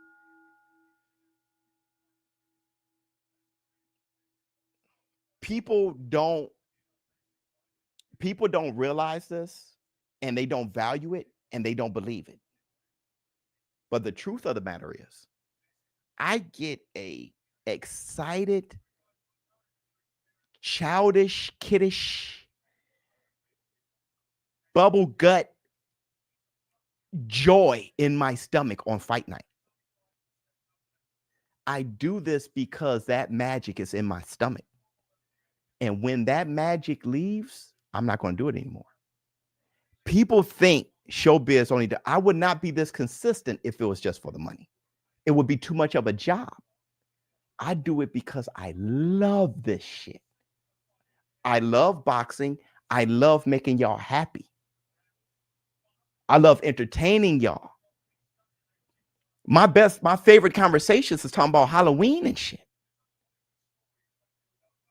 I thoroughly enjoy it. And there are people who work very hard to take the magic away, to kill it. But when that magic's gone and I'm no longer doing it for that reason, I'm gone. I'm gone. That's a fact. That's one. I cannot fake this smile. I can't fake this energy. I'm revving like I'm truly excited. You can't fake this shit. Look around. Nobody else can project this energy because they don't have that magic in their stomach like a damn child. Money don't make that happen. It doesn't. It's passion. And it's joy, bruh. And when it's gone, I'm gone. When it's gone, I'm gone. 100%. People won't believe it, though, because they just not built like that. But when it's gone, I'm gone, bro. Because I would never. But the thing is, this is what to DAZN. And this is genuine. This is genuine. DAZN respects that about me and the War Room. DAZN respects that about me and the War Room. They don't ask me to cover this or to talk about that or to talk about this. None of that. So I do it out of joy. Our friendship and our collab is genuine. What do you want to do, Biz? Because they know where the value is. The value is the love for the War Room, the love for boxing, and they're all for it. That's why we're so tight. That's why me and DAZN so tight. We talk about it every 2 weeks. Let me see. You're never going to leave. That feeling will never go away. Well, yeah, but I hear you, but stuff like this hurts. Right? So it hurts because I hate sucker ass shit. Sucker ass shit irritates the hell out of me. And so I rev high both ways. You know what I'm saying? So I'm revving high on happiness, but then when you see a sucker, it irritates me so much that it's like I want to cut everything off. I want just little naggy bitch assness. It's just like I can't bitch. I just can't. You know what I mean? Facts. Yo, that stuff is irritating as hell. But I got enough of y'all feeding the positivity. Sheep. Yo, a sheep. Because then I have this. Just finished my 3.5 mile run, Biz. Then I got that. So that keeps the magic. You feel what I'm saying? That keeps the magic going. Let me see. ShowBizz, you the man. Love you, boy. But most times is entertaining as hell. Love you, boy. F them, don't stress over. I know. But have you ever, it's just like a booger on the lip. Hey, don't look at that booger on the lip. But I'm eating. Right? I'm eating, bruh. I'm eating lobster bisque. And there's somebody with a booger on their lip, and it may fall in my lobster shit, man. Now listen, somebody asked me a while back my favorite Michael Myers Halloween movie. And I'm gonna tell you what it is. I feel you, Biz. She said deeper. I'm gonna tell you this. Meet their attitude and I do.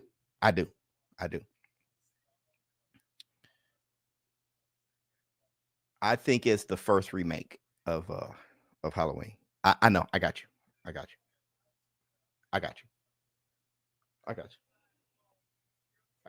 a mosquito bite or a spider bite right here that's irritating the hell out of me. I got you. I'm not talking about the Rob Zombie remake either. I'm talking about the latest remake is my favorite one. Yeah, guy. Yeah, no, but Halloween 2, I got you. Hey, speaking of the remake, the second one, Cause I Love You. I love that song. Yes, I love you. I love that shit. Cause I love you. That song is so cold to me. Ain't Nobody Come See You, Otis. You know which remake I'm talking about?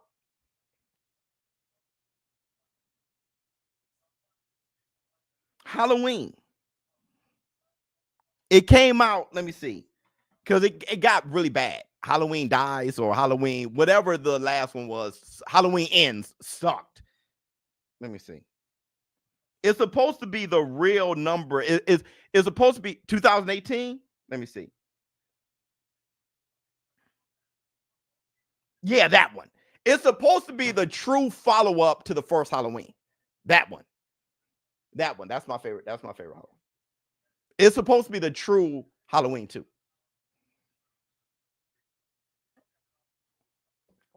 Michael Myers is the man.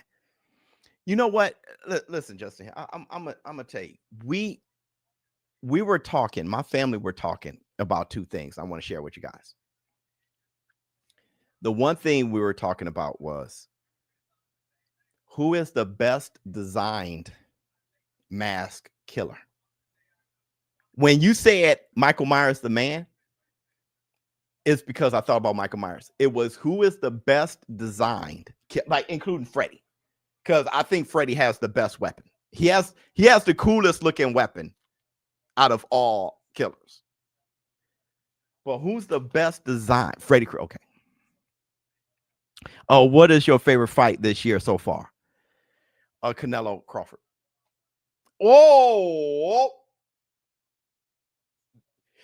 there was a fight that I said I won't forget, and I forgot it.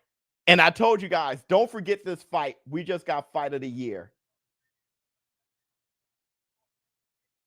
What fight was that? It was at the beginning of the year. Well, I still think it's Crawford Canelo. That was this year? So wait a minute. Eubank Ben was this year? Oh, then that's it. Then that's my favorite fight. Oh, okay. Then that's my favorite fight. There ain't no. That's my favorite fight. That's my period. Oh, Jason. Skin face. You know who's a Pinhead. That's a good one. You know who's a good one? You know who's a good one? Pennywise. Ms. Biz said Pennywise. Ms. Biz said Pennywise. I said Leatherface. My daughter said Chucky, which I'm like on the low. That's not bad. My daughter said Chucky, and Khalil said Pennywise, and Knox in the Box said for some reason Ghostface. I Ghostface. Leprechaun, really? Leprechaun, some trash. That shit look trash to me, bro. Leprechaun didn't look cool to me. I like Leatherface. I think Leatherface got levels. Like Leatherface, I think he's the dopest. What? The Ring is scary. Oh, now you're just talking about scary movies. Yeah, Chucky is, and she was saying the good guy doll. Like she wasn't talking about with all the stitches. She was talking about you want to play, like the smile, like the freckle, and then frown. That's a good one. Art the Clown's diabolical. Yeah, I brought up Candyman. I said Candyman is fresh with the bees in the mouth and the coat with the like Candyman. People don't. Candyman is fresh with the bees buzzing and the blood with the hook, and then that's pretty fresh. Let me see. You catch Inoue versus MJ last month? Yeah, I did. I saw that. One-sided. Leatherface is a real person. Well, yeah, I mean Ed Gein. Yeah. So is Psycho. So is Buffalo Bill. Ed Gein was down the street from Chicago. You know what I'm saying? That was just the other state over. Psycho, Buffalo Bill. It ain't Buffalo Bill, right? Put the lotion in the basket. Let me see. Jeepers Creepers. I didn't think he looked. He looked all right. He looked all right. Psycho, Leatherface, Buffalo Bill. I feel like Jason has some Ed Gein on it with the mother shit. I always thought Jason had some Ed Gein on it. I ain't gonna lie to you.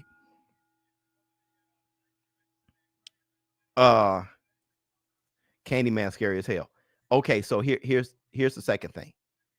Now that we bringing up Candyman, I think Candyman. Jason is OP. Yeah, I think Candyman. It gets the holes again. I think Candyman has the scariest music. I think Candyman has the scariest music, man. It's like it's sad. It just makes me feel horrible. When I listen to Candyman's music, it just makes me feel horrific. I can't. So the other question I asked was, now think about this. Candyman versus Jason, who you got? I don't think Candyman can hurt Jason. If Candyman was surprised him, kept trying to hook him, I don't think. I think Jason pulled a hook out the arm and everything.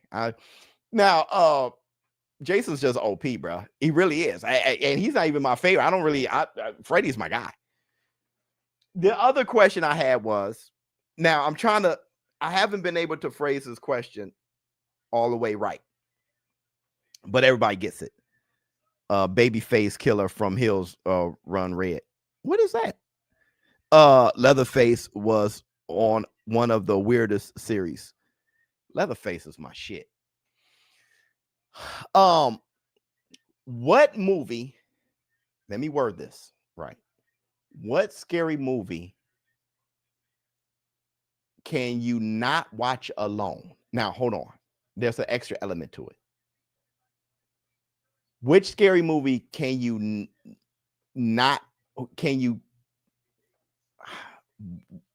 how do you say this?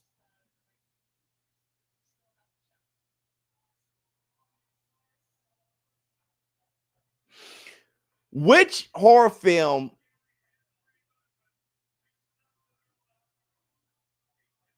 would you cut off the quickest? Like you cannot get past. You can't get. How do you word that? If you're by yourself at night watching a horror film, which one can you not get the furthest in? Is that how you say it? Exorcist. Not just, I'm talking about you cut off the quickest. Anything satanic. I get it. 12 Years a Slave. You're funny. The Conjuring. Okay. Evil Dead. Okay.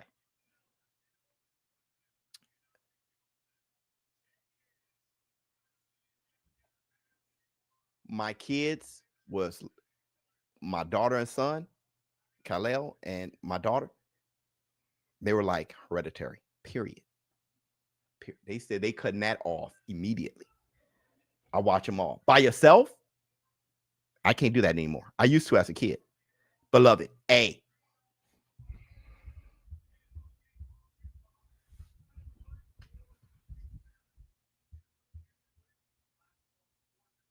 Hey, bruh. Hey, bruh. Hey, bruh. Hey, bruh. Hey, hey. Hey, bruh. Hey, bruh. Beloved, bruh. Now, I'm going to give you a high five.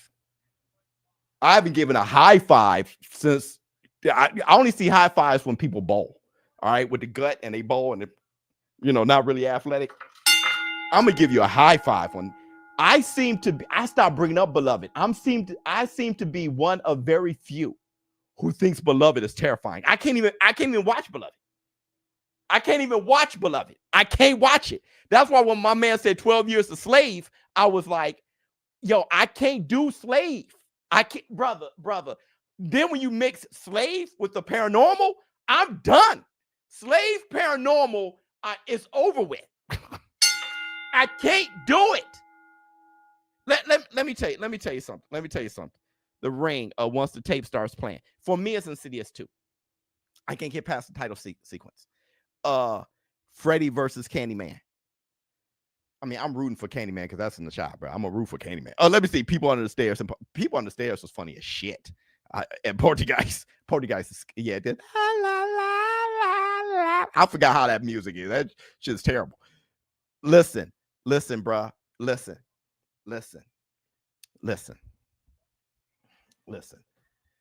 If you, I can't.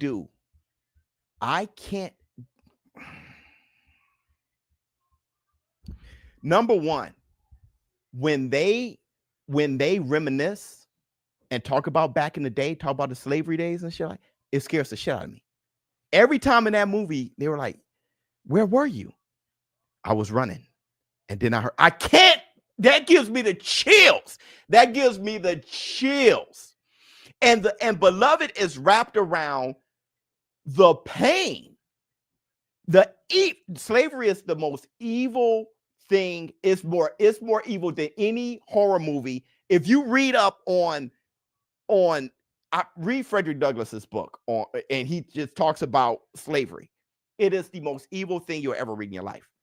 So that scares me. But then I can't do the fake, correct, John. I can't do the fake dumbass. Fake dumbass scares the hell out of me. I can't. No, sir. I didn't see but that shit. Yo, anybody who I was a bit, that shit is terrifying to me. Right? When they just be dancing. I'm like, yo, you acting like that. Hey, brother, I can't. That's the scare. That shit's scary. As a kid, I used to have a dream of like nightmares of a guy. Yeah, you want anything else? And eyes big, and I can't. Hey, bro. I can't. That shit scares the hell out of me. Even blackface, like that shit, yo. Hey, you see that show? What's it called? Them? Oh my God.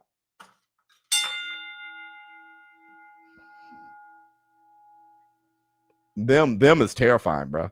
Them is terrifying. You seen Dead Silence? The dolls get me every time. Yeah, Dead Silence. That's the first James Wan joint, right? Yeah, that was scary.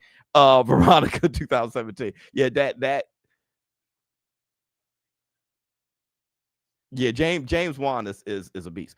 The Body Snatchers and Entity was good. Yeah. I have dream. Listen, exactly. Them holy. Yo, I cannot do that. Just try to imagine, or like if they're tap dancing, you know. Oh yeah. Like if you have a dream about that. Have a dream about that. It'd be the scariest dream you ever had. If you just hear something tap dancing, you wake up at the middle of the night, just like, and then you look down the dark hallway and something got his back turned. Hey man, that shit did turn around. Yo, bruh, that gives me the willies. That gives me the willies. Look at what's his name? Louis Armstrong. And I say to myself, how happy he had to act. What a wonderful way. Like how happy he had to act. It's like, yo, you are the scary. As a kid, I was terrified.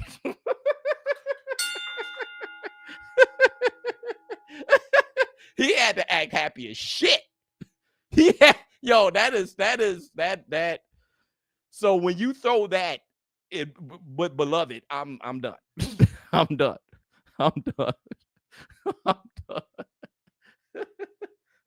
Let me see. Falling dreams is the worst, especially when you land. Right? When you land in the bed and you bounce. Has that ever happened to you? You just wake up. How the hell? How the hell did that happen? Stephen King's The Thing. Hey, not for nothing. Was the brother the thing at the end? Not for nothing, bro. Hey, my man got dropped. Let me call this fight. Them is scary. That's scary as hell. That is scary as hell. Hold on. My man got dropped. It's time to call the fights, bro. Sleepwalkers was funny. I died laughing. The Sleepwalker. I was laughing the whole damn time. He was. I felt like he was. I felt like he was, bruh. I think that brother was the thing. Cujo. Yeah, Cujo as a kid just made me feel bad. I felt like crying and shit. Watching Cujo. That little kid with the mom and all that, you know, that damn near made me cry, brother. As a kid, I was paying. I didn't watch Cujo like that. It just gave me a horrible feeling. I didn't watch it. It's kind of like watching Ricky. You know, Boys in the Hood is good until they're about to fight. Hey, Ricky and Doughboy out here fighting. I cut it off right then. I'm I don't watch Boys in the Hood past. Hey, Ricky and Doughboy out here fight. That's when. All right, hold on, y'all. Smith and Dawson kind of going at it right now. Is that Smith shooting a jab at Dawson's?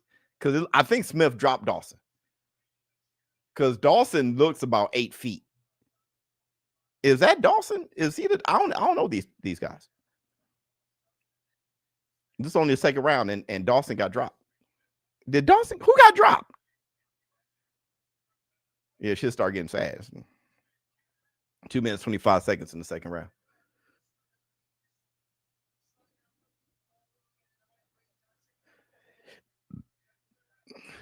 Smith is changing levels on Dawson. Dawson got the height and the reach. Oh, good jab. Good jab, Dawson. And Dawson he's just trying to touch Smith if he can. Look at the levels on Smith, bro. Oh, left hook. Good right hand. Smith just feels like Dawson is fighting with his mouth open. Dawson about to get his jaw broke like that. He surely look at his neck and it. I don't know, bro. Oh, good. Oh, good. Hook off the jab, Dawson. Work. Jab to the body. Go ahead, work. Double jab from Smith. There you go. Bam, right hand. I knew it. Smith is so telegraphed with his shit. Ernie Dawson is 5'11". I call BS. That dude 6'7". That dude is 6'7". Oh, good right to the body, Dawson. Oh, good left to the body from Smith. Smith is 5'11". Dawson 6'2", 6'3".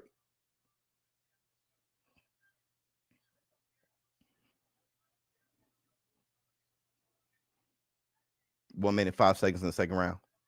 I didn't think there was going to be a knockdown in the first round. So, oh, jab to the body, right hand over top is just money for Smith right now. Jesus, Dawson can't punch down low enough. He has to. You know what's going to happen with now? Mark my words. When Smith is dipping like that, he's making Dawson get shorter and shorter, and then Dawson's going to forget to get tall, and then Smith's going to catch him. That's why the body jab and then right hand over top works, because he makes Dawson get short. Dawson got Smith against the rope. Good check left hook from Smith. Oh, rapid punches. Hey, you can't do that. Come on, ref, get in there.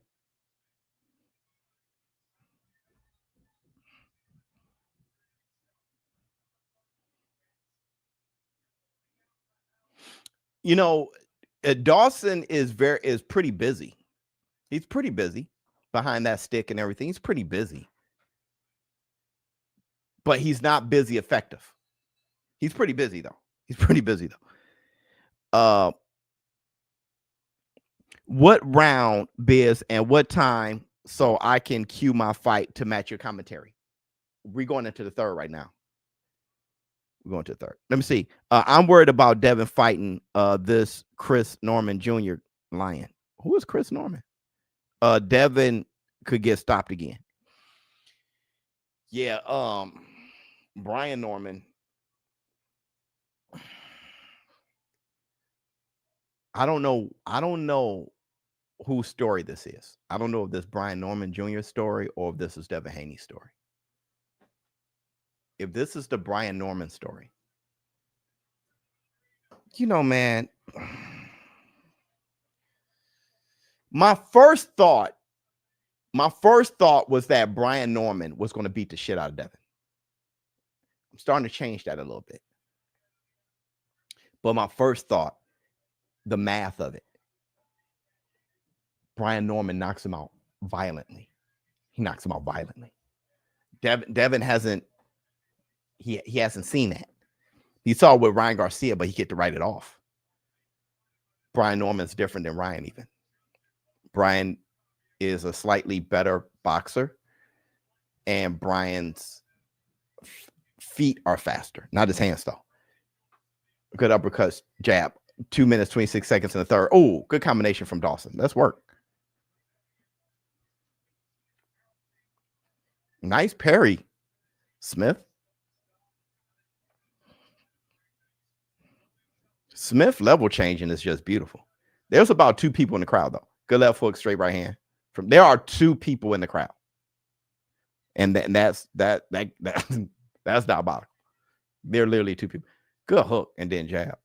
Oh, good uppercut, Dawson. Who's the man? Is it Dawson? Because Dawson is fighting like he's the man, right? He's fighting like, oh, big right hand from Smith. I told you he was going to make him short and then catch him with a right hand. Didn't I say that? He made him short and then caught him up. He's doing it now. You duck down, make him short, then come up top. Pause. Look. See, you get low. See, now Dawson got to crouch. Oh man, his biz is getting busy. What's going on?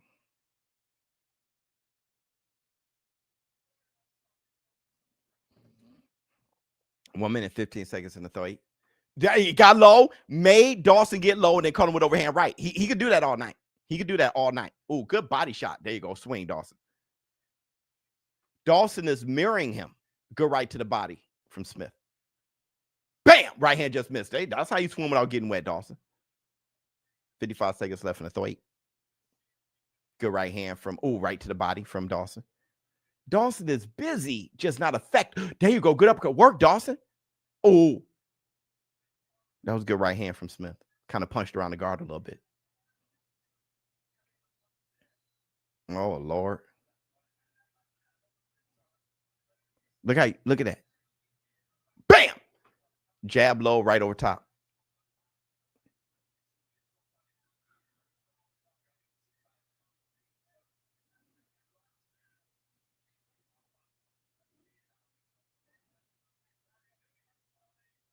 Ooh, right hand just missed from Smith. Ooh, good right hand, Dawson. Smith said it's nothing. No, that means it's something good. Oh, he heard Dawson with it. I mean, Dawson heard Smith with that right. He hit him again with the right. Now they slugging. Bam! Go ahead, Dawson. Work. Work. Hey, I have, this is a good scrap. Hey, when I was talking about the tap dance and shit, let me see. Any U.S. prospect would KO these guys in 3 rounds, not gonna lie. LOL, Dawson and Smith both suck, but I'm a boxing fan, so I'll watch. Yeah, well, if you think they suck, that's here come a pause, Matt. They suck together. Make it for a good matchup. It's fun to watch. Let me see. Here. What is it called? What is it called? Oh God, what is it called? It's one of my favorite movies. Oh my goodness. I almost said Bojangles, but it's not Step and Fetch It. Bozak? No, but hold on.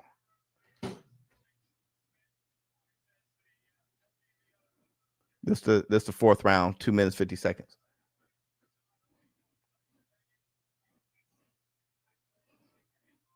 Up, left, right, left from Smith. Just crouch, do the same thing. No, Smith, not Bojangle. I mean, not Smith, but Justin, not Bojangle. I almost said it though, but it's called oh God. Bamboozled? No, it's not bamboozled. Good jab to the stomach. It's about these guys who it's like a new minstrel show. In the movie, it's a new minstrel show. Good jab to the body from Smith. And then they realize they can't do it. They end up being like the biggest act on the planet, and they couldn't do it no more. What's it called?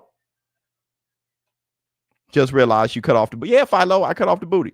I deflated the BBL. 1 minute, 50 seconds in the 4th. I can't wait I got a new haircut and I can't even rock it right because I got a style. Good right hand. I can't wait to see what I look like. Oh, good left hook. Right hand, left hook. Counter from Smith.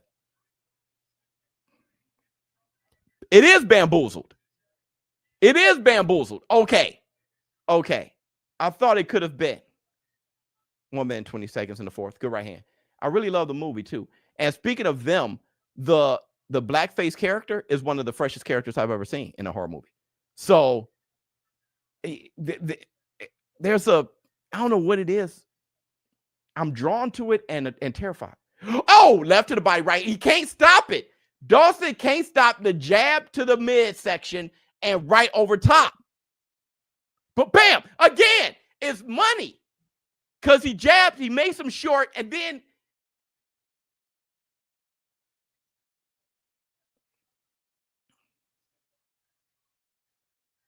yeah, I was just going to say that. After the straight right, come with a left hook. I'm happy my man said it in his commentary. 30 seconds left. I was first thinking to feint. That was good body work from Dawson. To feint the jab to the body and just throw the right hook. Because he kind of knows that it's coming. So if you don't extend the jab and feint it and throw the right, you may knock him out. 15 seconds left in the fourth. Jab, body, jab, up. Yeah. Change levels of your jab. Bam! He feinted the left. He feinted the jab and threw a left hook. But instead of that, feint the jab and throw the right. Good jab up top. He's setting it up.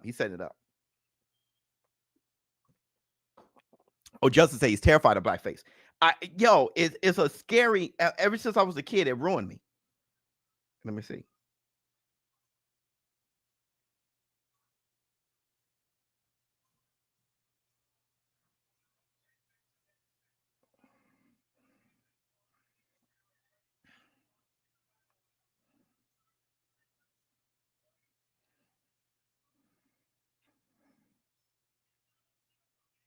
Hold on. It is bamboozled.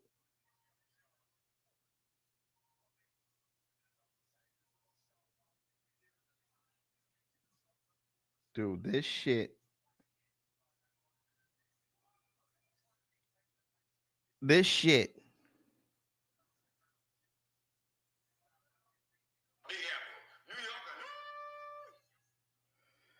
So this shit isn't not terrifying.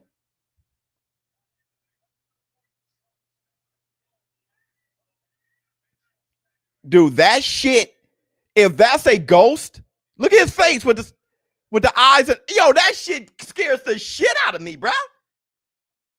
It's the over animation. So, I have a few dreams with that.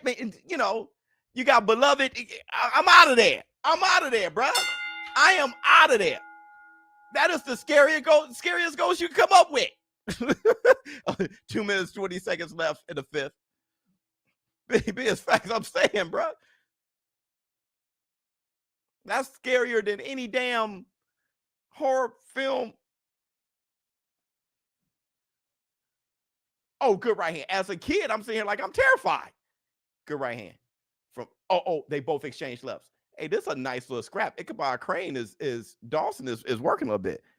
Bumping Tupac while watching the fights fire. Oh, yeah, that's cold. Good jab to the body from Smith.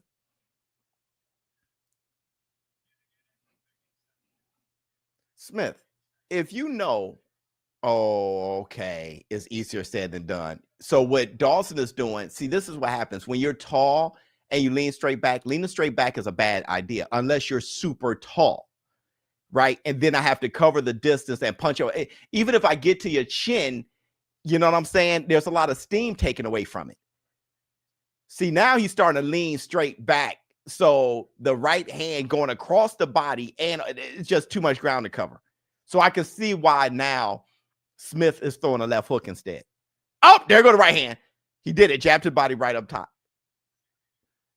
Hey, let me start doing this. Give Dawson more credit because I keep saying he's busy but not effective. Well,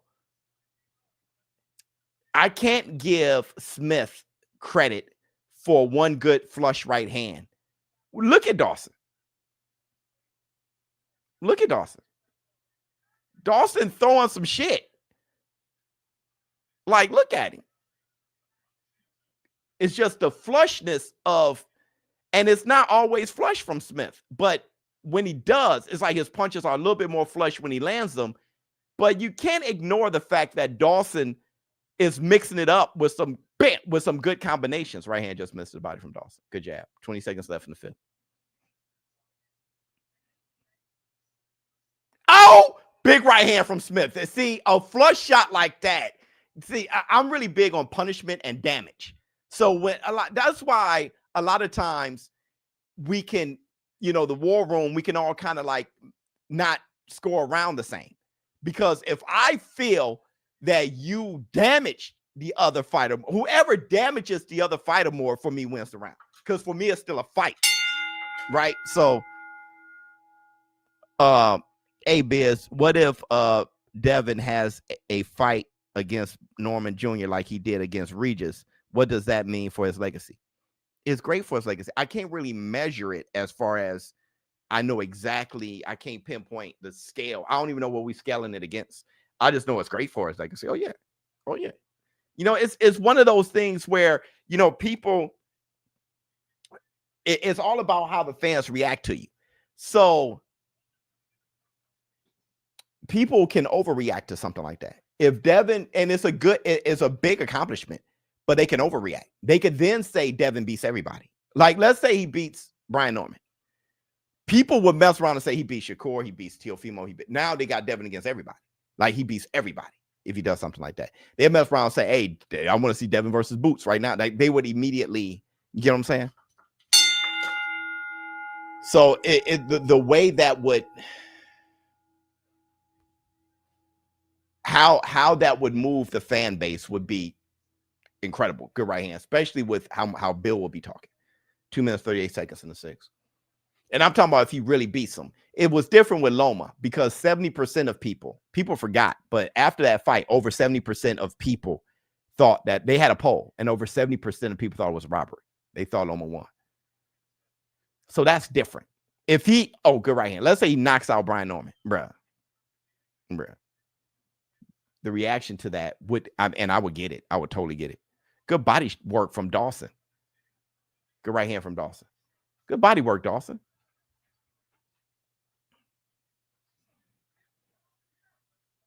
Oh, good left hook. Dawson has more heart than chin, and that can be enough. He definitely has to. Good feint left. He's not. Oh, big right hand. See, those big right hands.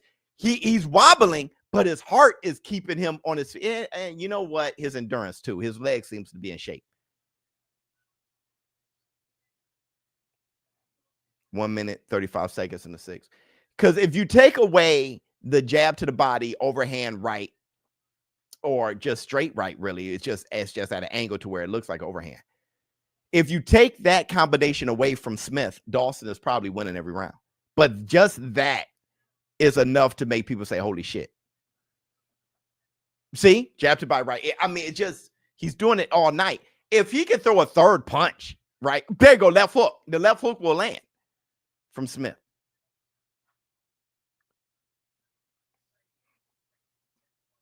They both jab into the stomach. Staying fundamentally sound.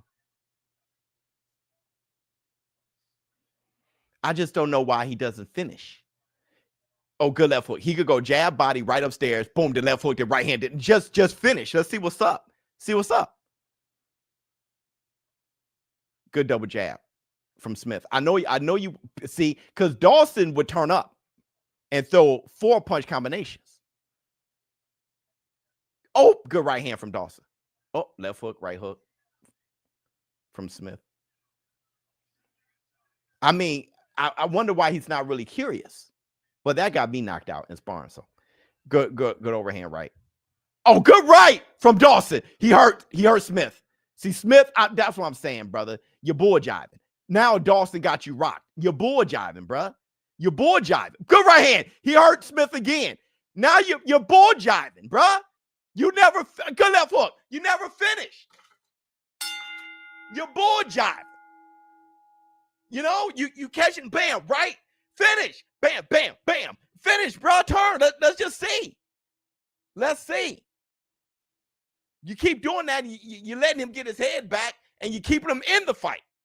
Now, all of a sudden, you're Bambi legs. Joshua Buasi fighting? That's my guy. You want to talk about that guy was Nat Turner in his former life, man. That's Black Two Sugars. Smith keeping Dawson guessing, but he keeping him on his feet. He's keeping him on his feet. Oh, I thought he was fighting tonight. That was November 1st. Okay.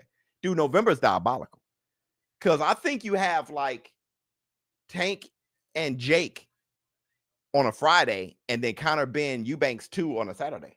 That weekend is amazing. That's a fun-ass weekend right there. And then the next week, you have David Benavidez and Brian Norman and Devin the next week. Yo, November is crazy. Oh, big right hand. Fit day. He's catching. What Smith doesn't understand is that Dawson's gonna survive that right hand. All right. So you got to keep their left hook. You gotta keep going. See, Dawson landed more than he's been busier than Smith. Oh, good right hand. Dawson is punching around your guard and shit. He's just out. He's out fighting you. Don't let him do that, bruh. Oh, right hand from Dawson. Just good. Oh, good uppercut, Smith. How is it? It's the 7th round. This looks like the last round. Look like they've been fighting. How is it Smith is looking like this? He's fighting less than Dawson. Good feints from Dawson. Who's the favorite? Like who was introduced last? Because it looks like Dawson has more will to like he has more to lose or something. 1 minute, 40 seconds and 7. Though Smith seems to be the craftier, better fighter, it looks like good right hand from Dawson. Like Smith is more of a loser by nature or something, brother. You had him. 1 minute, 27 seconds and 7. Who is who? I bet on Smith. Is he winning? I think Dawson is now. Oh, Dawson's the underdog. Okay. Dawson, good left hook from Smith because Dawson definitely has more courage.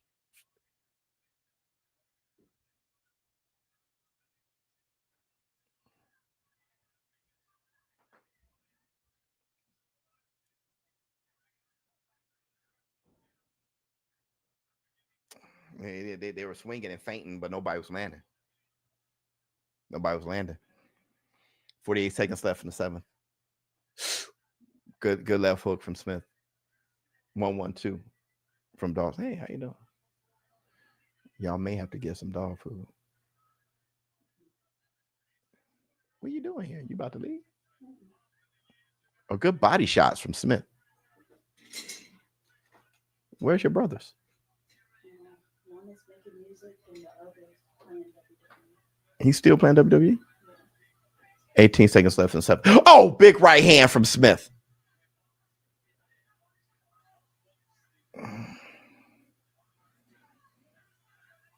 And Smith is obviously the better fighter, bruh. Oh, good left hook from Smith. Oh, Dawson got rocked with that left hook. He's a better fighter, but he just doesn't seem like he's fighting for it more than Dawson is. And he's 34.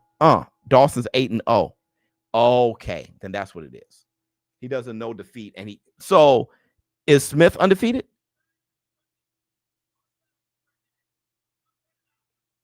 I was talking about Beloved or something. So I missed the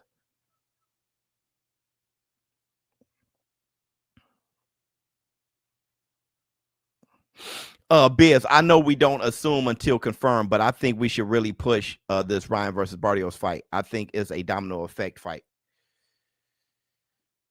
Well, I really don't know. Really don't know.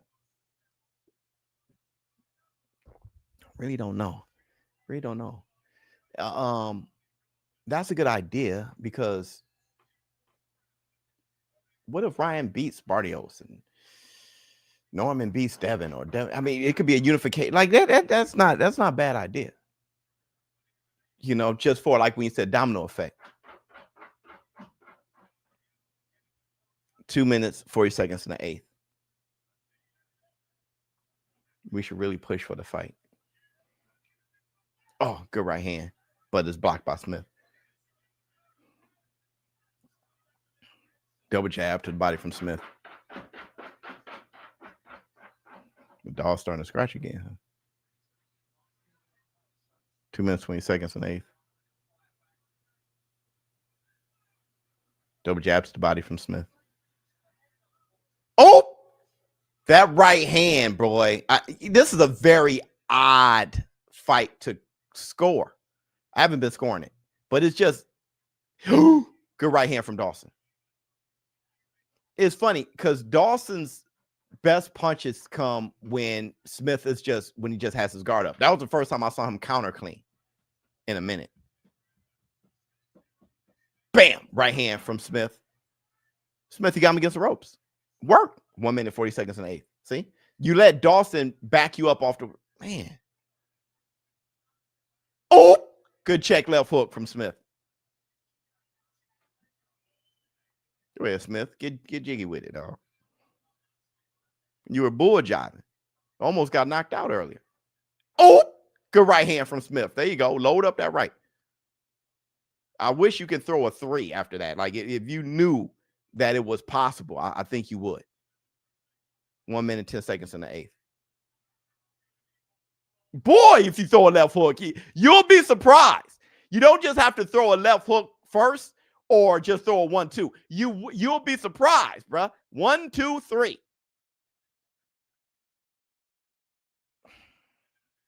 Good body shot from Smith. Uppercut just missed from Dawson. Jab to the body, right, then 3. Bam! 3! Dude, you 40 seconds left in the 8th. Boy, you just your brain. You got like a wall up. Oh, good combination from Dawson. Jab to body, jab upstairs, left hook from Dawson. Oh, that's the thing. Throw it with intentions, bro. He landed the 3. He accidentally threw a 3, and it hit Dawson on the chin, but he didn't throw it with conviction. There you go. The 3 after the 2, brother. There you keep working. Keep working. Because he leans right over to the left hook. Oh, big right hand from Dawson. You dumbass. Throw the... Nah, man. Smith, I'm ready to call you trash, dog. That's the black news. I'm ready to call you trash. Oh, Smith is 18-1, Biz. Okay.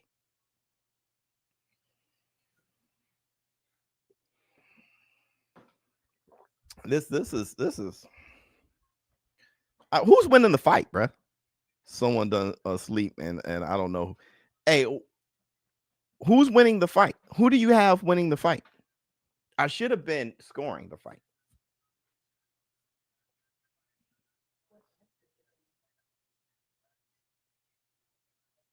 I forgot the name. I just know when I see it. Just get some food, dog. There's one that looks delicious.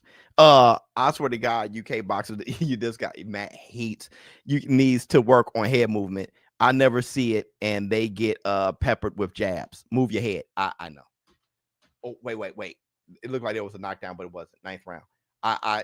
Matt really hates that. He hates that real bad. You got Dawson winning. I don't know if that was a knockdown or not. They said it wasn't though. Oh, good head movement. Oh, good body shot, Dawson. Smith trying to rip back to the body.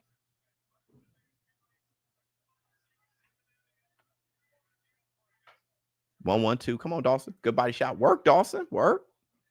Hook off the jab. Body shot. 2 minutes, 15 seconds in the 9th. Jab. Yeah, pump the jab. There goes Smith. Circle with the jab. Oh, right hand counter from Smith. It was like a swat. It didn't have much power. Oops, good left hook. There you go, Smith. Smith. Boy, Smith, boy. This is a sport for him. If he only knew it was a fight, he'd have more intentions on his shit. 1 minute, 45 seconds left in the 9th. If he only knew it was a fight, bro. Double jab. Jab again. Just poking the jab. Smith poking the jab. Oh! Good right hand from Dawson. I've had the hiccups this whole time, and I've been trying to conceal it, but it's starting to come out now. Oh, good right to the body from Smith. 1 minute, 15 seconds and 9th. This is the stuff you go through when you're commentating live. It's like, yo, I got to have a nice. I can't have hiccups. I can't have hiccups, bro. I got to call it smooth. Right to the body. Oh, good uppercut from Smith. Right hand just missed. Who's winning the damn fight? Because Smith is doing wonderfully this round. Good jab, Smith. I don't know, man. I think Smith's been moving his head, though. Like, he's been level changing. I thought this level changing was good.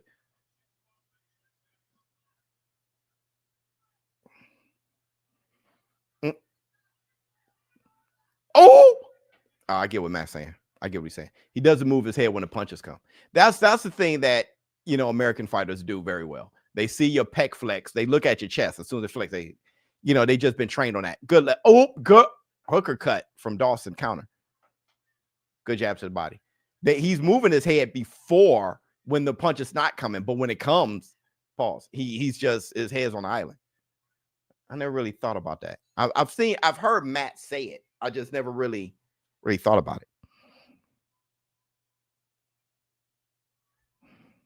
Joe Kawasaki had good. Yeah, I don't think he meant every middleweight. I mean, every middleweight. I don't think he meant every UK fighter ever in life. You know, of course, there's UK fighters with good head movement. I think he's saying traditionally, like culturally. You know what I'm saying? Because you know, culture is big. You know, so there's an American culture type of way of fighting, and you know, Mexican culture type, Japanese. There's a culture, you know. I think culturally, UK fighters, they do better at the pride of boxing. Like, as far as, man, we gonna fight. Like, hey, we all gonna fight each other.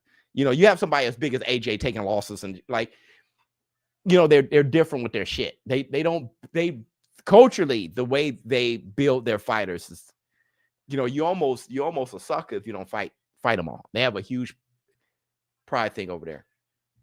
So yeah, there's a culture, and Matt thinks that's a part of their culture. You know, if you look at Ben Whitaker, yeah, he moves his head a lot. You know what I'm saying? So there are fighters.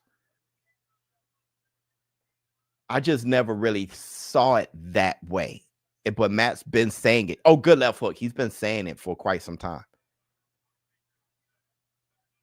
But when you look at this fight, it's like, that's definitely the case. So I just got to look at the next fight. 2 minutes, 18 seconds and 10. Good body shots from Dawson. Good body shot back, Smith. Shit worked. Right hand just missed from Dawson. Oh, good left hook.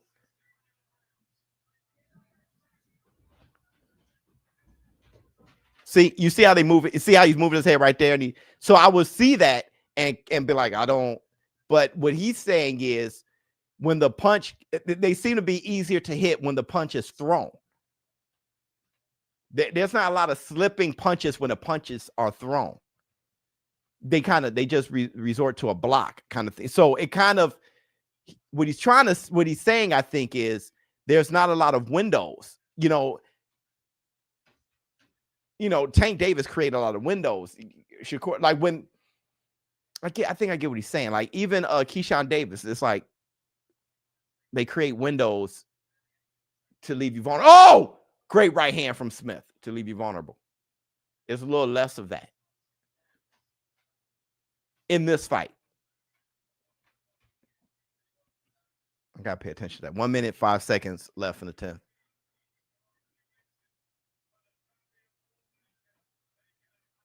Oh, big right hand from Smith.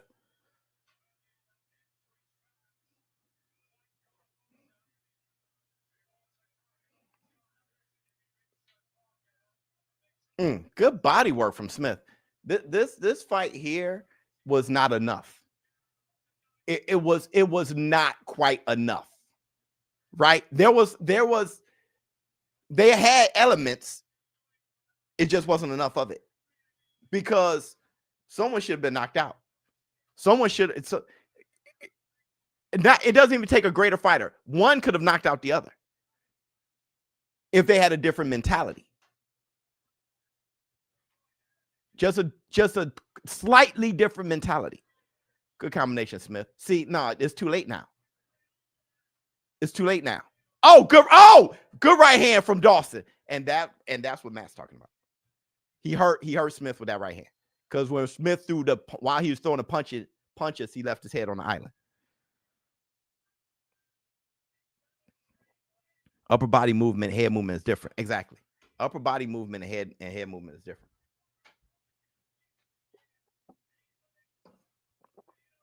Let me see. I don't know who won the fight, man. I'm assuming it's maybe Smith, man. I actually I don't care. It gets like that when a performance happens like that. I don't care. Biz, you need glare-free glasses. I don't care. Because I only wear this when I have a sty. I only wear my glasses when I have a sty, bro. Hit the Tyson bit. Thank goodness for the glare, because y'all can see the sty. And the sty is gross. The sty is gross.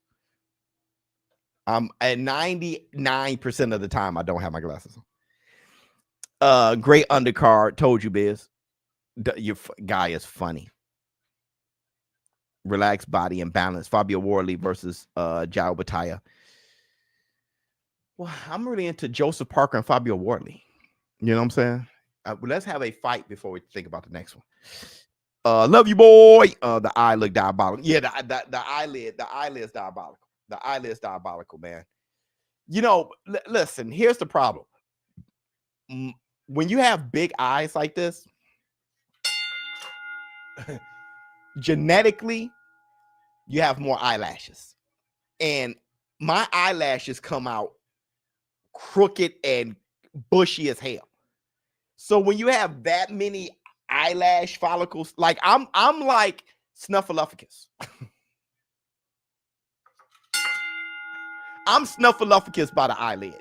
So when you have, hey, listen, something, a hair follicle can come in sideways, and then it's up. There's a lot of reasons I get styes. There's a lot of reasons. We call them a poke. All right.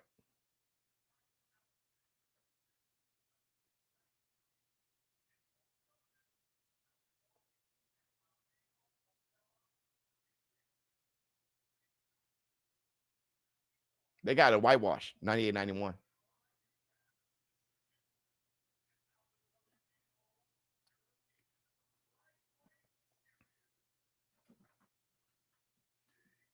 Yeah, Smith won. All right. You know what I'm saying? I don't care. It is what it is. He probably did win. He probably did win. How many futures can you see? Boom, boom, boom. Let me see. UK, that is, if you don't know how. Yeah, listen, bro. Listen, I'm not sure how many fights we have left before Joseph Parker and Fabio Wardley. When it comes to names, I think that's the only name. Like, who's all on the undercard? But I want to say this too. That's one hell of a matchup. Like, Joseph Parker and Fabio Wardley is one hell of a matchup. It's one hell of a matchup. And it's funny because when you have the right fighter, when you think of great matchups, somehow one fighter has most of those. You have to credit them. If there are great matchups and that one fight, like Holyfield name has been associated with so many great matchups in a heavyweight division, then you have to credit it to Holyfield. Joseph Parker has so many great matchups, you have to credit it to Joseph Parker. He could easily say no. He could easily say no. my thing is this.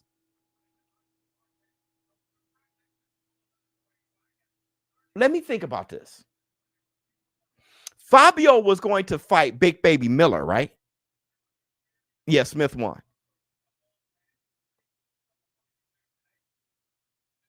Right?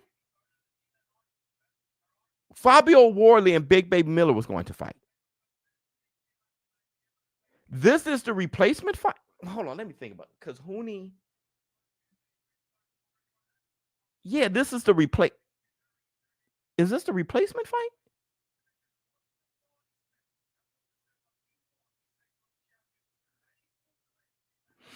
Biz Parker under 6 or 7 to 12. Wow.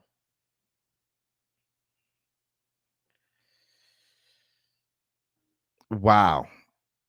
Hooney was the replacement. Okay, that's right. Yeah, I'm confused. It's not a $60 matchup. That's for damn sure.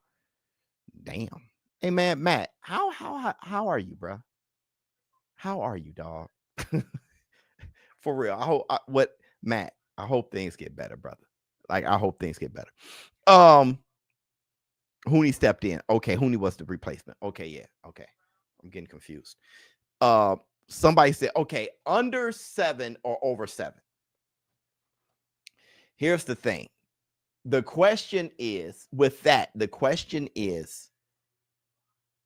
will Fabio try to knock out Joseph? If you think, because there's a chance that Fabio may try to box Joseph. If Fabio is trying to knock Joseph out, let me think about this. Under 7 or over. Because what can happen is Joseph can be boxing and Fabio. Let me think about this.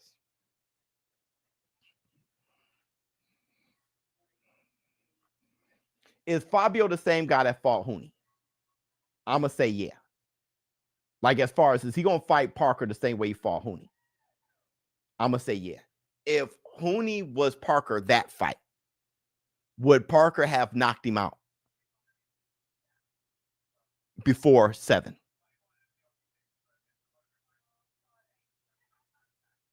Because Parker doesn't fight to knock you out. You knock yourself out with Parker. You knock yourself out. Parker just box. He boxed, but he's heavy-handed and big. People don't realize how big Parker is. So he bam, bam, bam. You know, just boom, boom, boom, bam. I say, shit. Because Fabio he has endurance issues a bit. So he can get gassed. And Joseph could be fighting for that. But if it's about catching. If Fabio is going out there to knock Joseph out, Joseph can catch him. He can catch him, knock him out. But look at how Joseph Parker was fighting Wilder. He was just boxing. He hurt him, but he was just boxing. And Wilder is known for having a great chin. I paid 60, but it's still a. What do you mean? I paid 60, but it's still a scam. You see what I'm saying? See what I'm saying?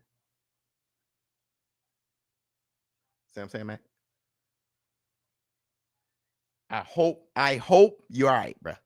Like, I hope, like everything else around your life, I hope it's all right. Let me see. Fabio, British, and don't move his head, gonna lose. Matt, I hope, hold on. Let me use that. I hope everything is okay, man. Like, true talk. Truer words were never spoken, right?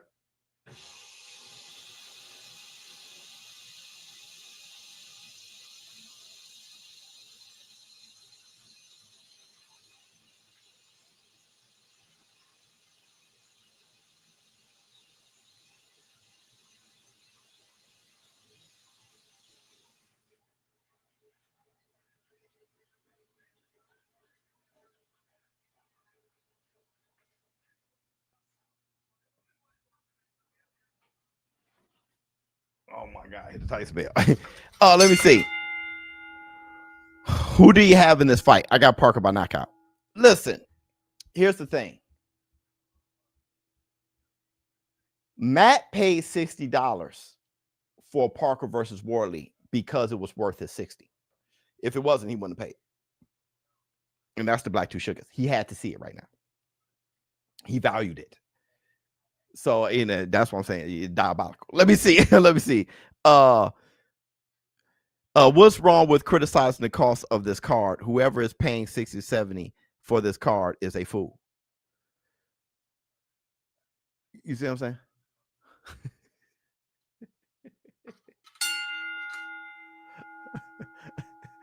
You see what I'm saying? What's wrong with criticizing the cost of this card? Nothing. Nothing. That's Sexy Kendra. But here's the thing. To criticize people for getting what they want is you just being an asshole. You get what I'm saying? People value what they want. You're not the king of value. You know what I mean, VJ? You're not the king of value. People need to shut their asses up. That's my thing.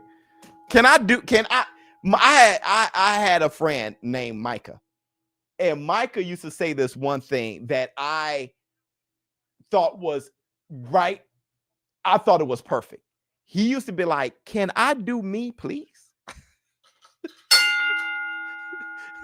Hey man, why you Buzz always judging somebody else? Hey, why are you doing that? I wouldn't do that if I was you. Brother, who gives a F?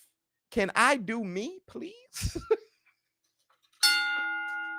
That's why I'm like, hey, I'm calling the fight. If you think this is exciting, if you want to check it out, here's the link. The link is pinned at the top. If you don't. Me, hey, you're a fool if you pay for what you like. It's like, what the hell are you talking about? If you make the kind of money to get whatever you want. Hey, wait, brother, do you? Do you?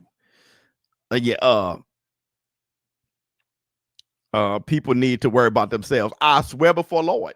I swear. Everybody, the thing is, people want everybody else to feel like them.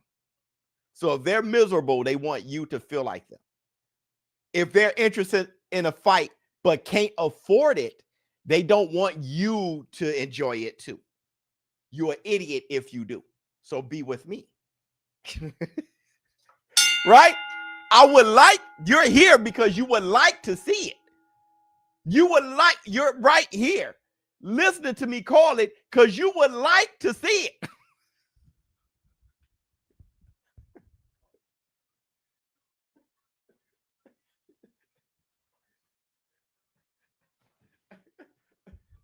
Right? But the link is right there. Click it in. But if you can't afford it, just be like, hey, man, I can't afford it. But you wig out. Let me see. My money goes two places: pay-per-views and ShowBizz. Matt, you tell it's because Matt, you value the pay-per-views, you value boxing, and you value the war room. So it's all about utility. Business is about utility, right? So it's where your happiness lies. I'm willing to pay this much for this. When it surpasses that, I won't do it, right? So that's the thing. I remember, you want to talk about, Muzz buy a Mike Tyson fight just for Tyson. And that'll be one round at the longest. That'll be one round at the longest. Muzz done bull jived all undercard, eating ribs and shit, smacking cars like, hey, the fight's on finally. Let's go. And it'd be, that shit'd be over. And you'll be hey, people will pay. They'll pay for the main card for sure. Barkley Smith about to beast. Okay, bet. Let me check it out. Facts Biz, too many complainers. If you don't like the event, keep it moving. Yeah, listen, bruh. I don't know if social media shaped people into becoming complainers, or they have always been complainers and they didn't have a place to complain. Because I'm wondering if there are more people who aren't complainers watching this than those. Because how many of you guys are actually commenting? About 60 of you guys out of 1,082 who are watching, right? Most people are probably just fine. Listen, man, I went on Facebook this morning, like at 6 in the morning, really because somebody passed away. And I was like, damn. And I went to look at pictures. I haven't been on Facebook. I looked at my last post. It was 6 years ago. Oh, Tyson Fury, the Gypsy King. What's up, boy? My last post on Facebook was 6 years ago, bro. Was 6 years ago. I looked on Facebook and was just like, the people who are still posted are diabolical. Most people aren't posted, but the people who are still there got something to say about every damn thing, bro. It's just, what the hell? Biz, just watch the head movement this fight. Okay, I'll check it out. Exactly. Bruh.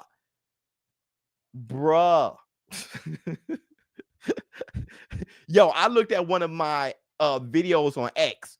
50,000 views. 200 comments. 200 comments. Most people looked at it and was like, oh, that's right. They have shit to. Most people by a large amount was like, oh, that's straight. And went on to the next video, bro. Let me see. It's not about 60, but when a fight is early, you pay 25.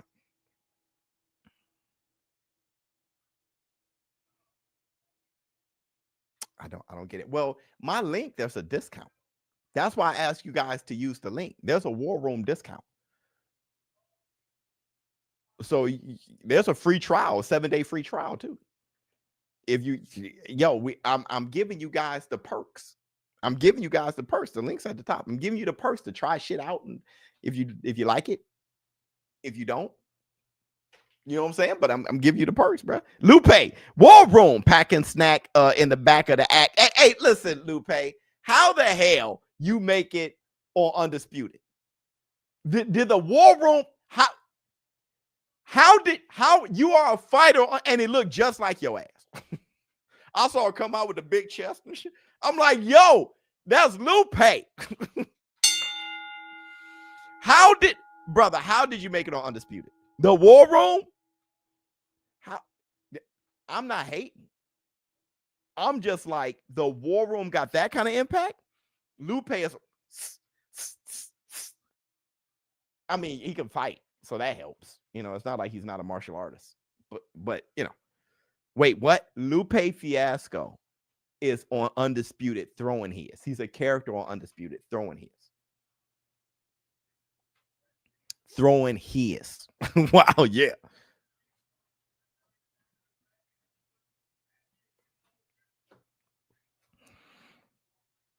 Lupe ain't playing with none of y'all. I mean, what he's playing with Undisputed. Yep. Uh-huh. Mm-hmm. I know that. He was just added. He was just added to Undisputed.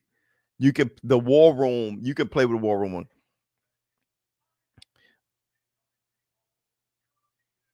Somebody starting to troll and they're gone forever. Damn. You know, man, I would hate to be blocked in such a good community.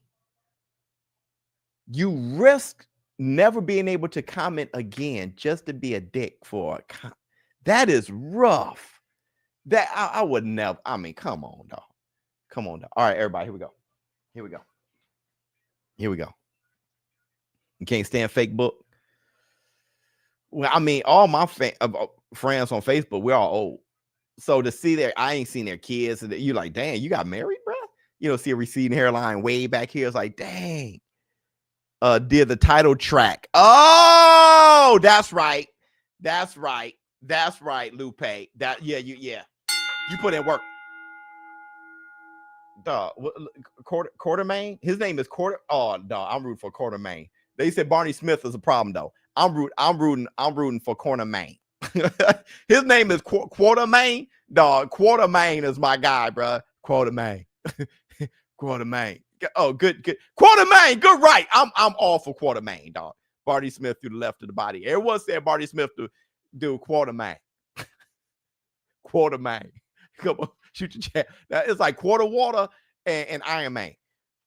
That's quarter water and Iron Man. Oh shit. Damn it. Barney, you ain't gotta do all that, brother. That brother said, I love you, Quartermine. You love me, Quartermine. With 2 minutes left in the first. Oh, good left from Barney. Oh shit.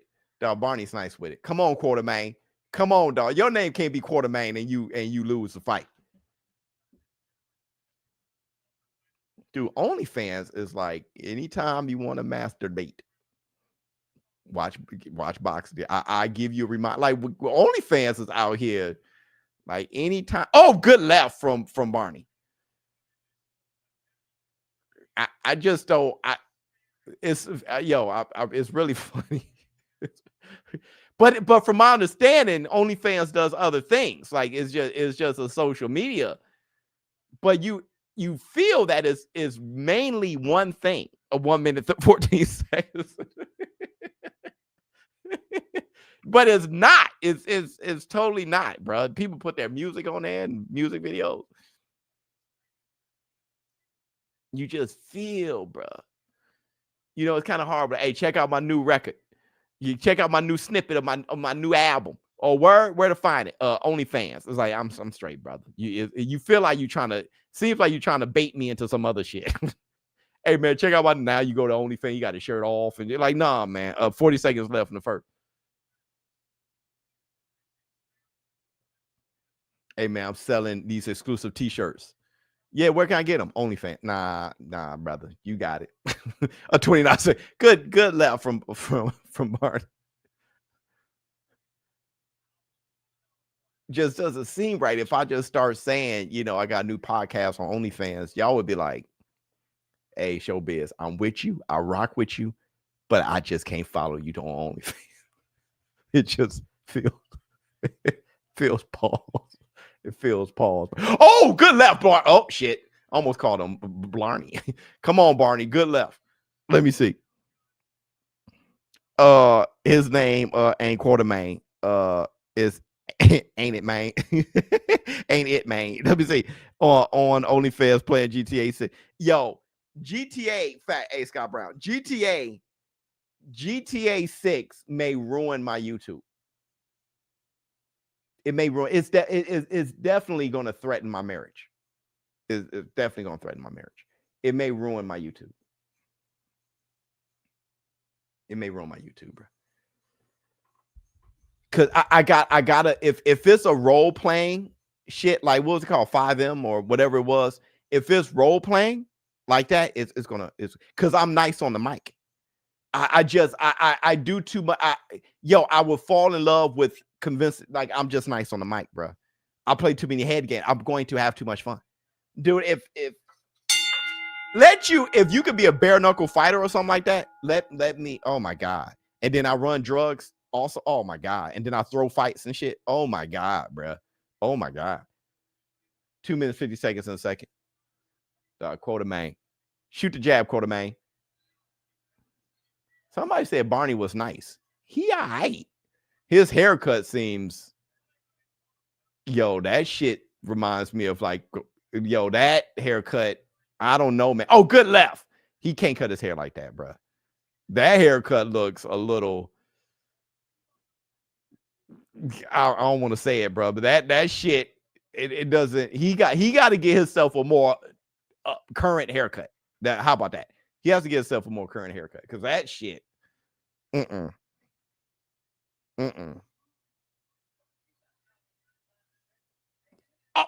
good left. Come on, Quartermine.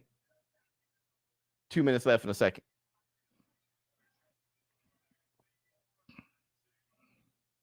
Oh, they almost headbutt each other. Yeah, they did headbutt each other. Quartermine got the closed eye. He got his eye. He got.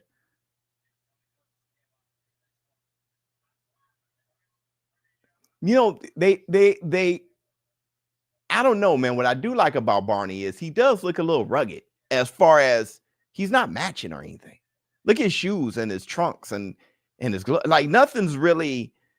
Listen, I'm these the same shoes that I spar in. See, this is stuff I'm talking about. This is stuff I'm talking about. Not to pick a scab, because I'm about to revisit something and we just got over it. But if y'all think that these guys are getting paid a lot of money, you got another thing coming. If you think Barney and quartermine and got millions of dollars, you got another thing coming. You have another thing coming. But if you can give them a minimum wage to where they're making a living, but in order to do that, you have to cap the top. If you could, the only way you can have all the fighters get to the bag is you got to have a minimum wage and then cap the top. That's the only way. If you understand finance. Let me see. Biz, you ever check out T. Bradley Black No Sugar? No, man, I didn't check that.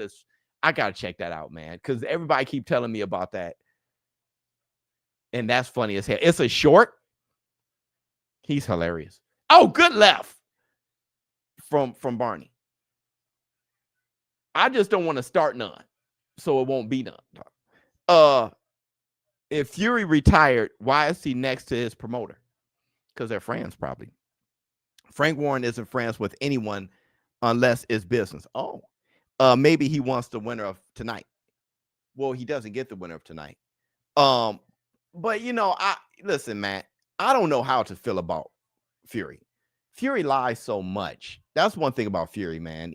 I don't even think he knows he's lying. I just think he's like bipolar or something. But he contradicts himself so much. I just saw him on Instagram talking about how he's not fighting anymore. Like he's fine. He's not going to, you know, if Fury is showing up at a fight, another thing, Joseph Parker is his stablemate. That's his boy. So maybe just showing up to support Joseph Parker, and Frank Warren's there, so why not sit next to him?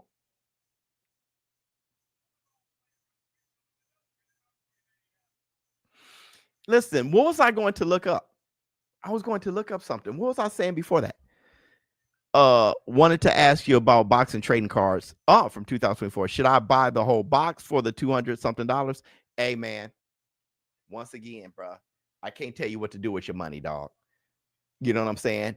I value trading cards. So I bought the box. It's about what you value. I enjoyed every bit of that. And I love that I started my trading card album and stuff. I loved every bit of it. Okay.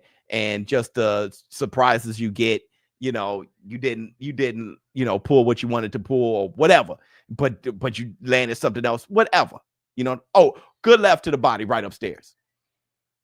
I value it. And that's all I got to say, brother. You know what I'm saying? But I'm the same guy that would spend $500 to go to a comic book convention. You know, that's just stuff that I value. I'll take a flight and, oh, good left. You know, I'll take a flight and get my whole family involved and get VIP and buy statues for $3,200. Like so it's just I value that type of thing. 2 minutes, 10 seconds left in the third. I'll mess around and pass up a trip to Paris to go to a comic book convention. So 1 minute, 55 seconds in the third. Good jab from Barney. Oh, good left to the body. Oh, good combination. What was I going to look up, y'all? I grabbed my phone for us. Fury bipolar. Oh, he is bipolar. What was I going to say, bro? I forgot what I was going to say. Dang. It was good, too. I was talking about something. 1 minute, 25 seconds in the third. Oh, left from. Hey, man, this fight here is trash. This fight is bull jive. This fight is. Can we get some commitment? Because quartermine looked like he could have been slapped 2 rounds ago. If we could get a little commitment, because quartermine is right there.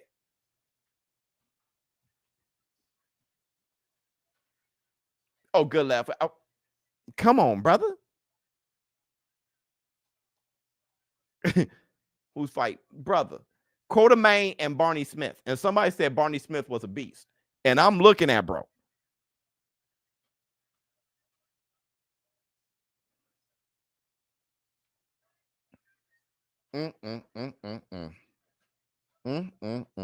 This fight right here, I may have to ignore. This is I can't do it. I can't do it. Let me see what Matt has. Why not? If he wins against Parker versus Wardley and once Usyk, he'll get the fight revenge. Sometimes trumps friendship. Why not get the bag with Parker? Well, oh, he hurt. Oh, Barney hurt Quartermine. Quartermine hurt bad. Thank you. Why not? Maybe he don't want to fight anymore. If he doesn't want to fight anymore, don't. That's why. You know. Wanted to ask you about the boxing trading cards. Okay. Hold on. What was before that? If Fury retired, why is he? Okay, I think that's it. Oh, I was going to look for the black no sugars. What I'm trying to figure out what's the big deal with this, man. I think I would assume that he's just joking. Black no sugars.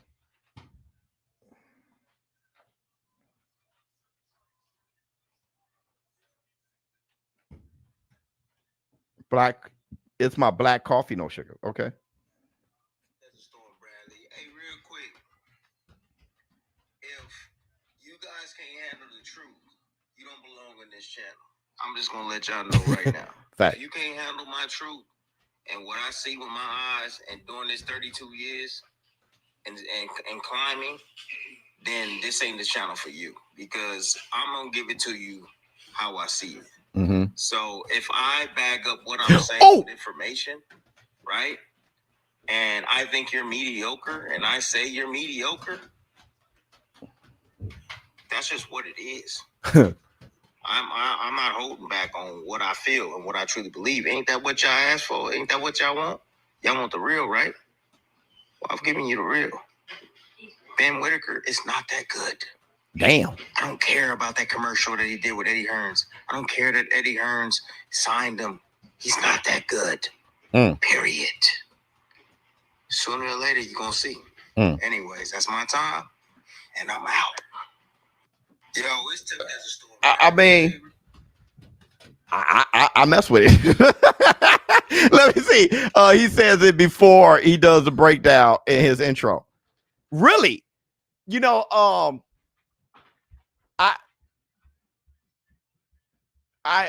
well, number one, he's calling it the black coffee, no sugar.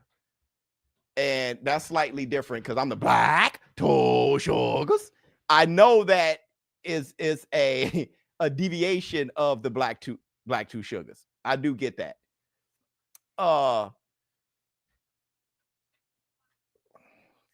think it's kind of funny. Also, I have a huge amount of respect for Timothy Bradley as a fighter. A lot of times I've disagreed with a lot of his takes, but that's okay. 1 minute left in the fourth. I think Ben Whitaker is a great talent, but talent is one thing. Dedication is another. Victory can defeat Ben Whitaker. If he's starting to get too good, he's one of those guys that just kind of, I think he constantly needs a spank. Or maybe he learned his lesson, touched the stove hot, touched the stove just once, because he came back and whooped ass. I think he's a raging, talented fighter, Ben Whitaker. He has a lot. He almost has it all, to be honest. As far as measurables, the stuff you can't measure is worth more. So what he said, I mess with everything he said. It's like, it's my opinion, and it's based on 32 years of experience. Good left from Barney. To say the black no sugar stuff, black coffee no sugar, it's just I mean, it makes me laugh. It makes me laugh. Yeah, I'm just a big influence on it. I think he's just trying to say like he may have just gotten that fed up. You know what I'm saying? Like, yo, this is just black. Let me see. Tim wants to collab with you sometime. Hit him up, Biz. Me and Tim would be too, I probably would hit him up, to be honest. Me and Tim would be too yelling. From what we would be yelling for sure. I'll be laughing, but we'll be yelling a lot, I'm sure. Let me see, everything, not yelling at each other, but we'll be yelling about us. It'll be very animated, I'm sure. Everything Fury disliked about Wilder, excuses not accepting defeat, he doing with Usyk. I agree.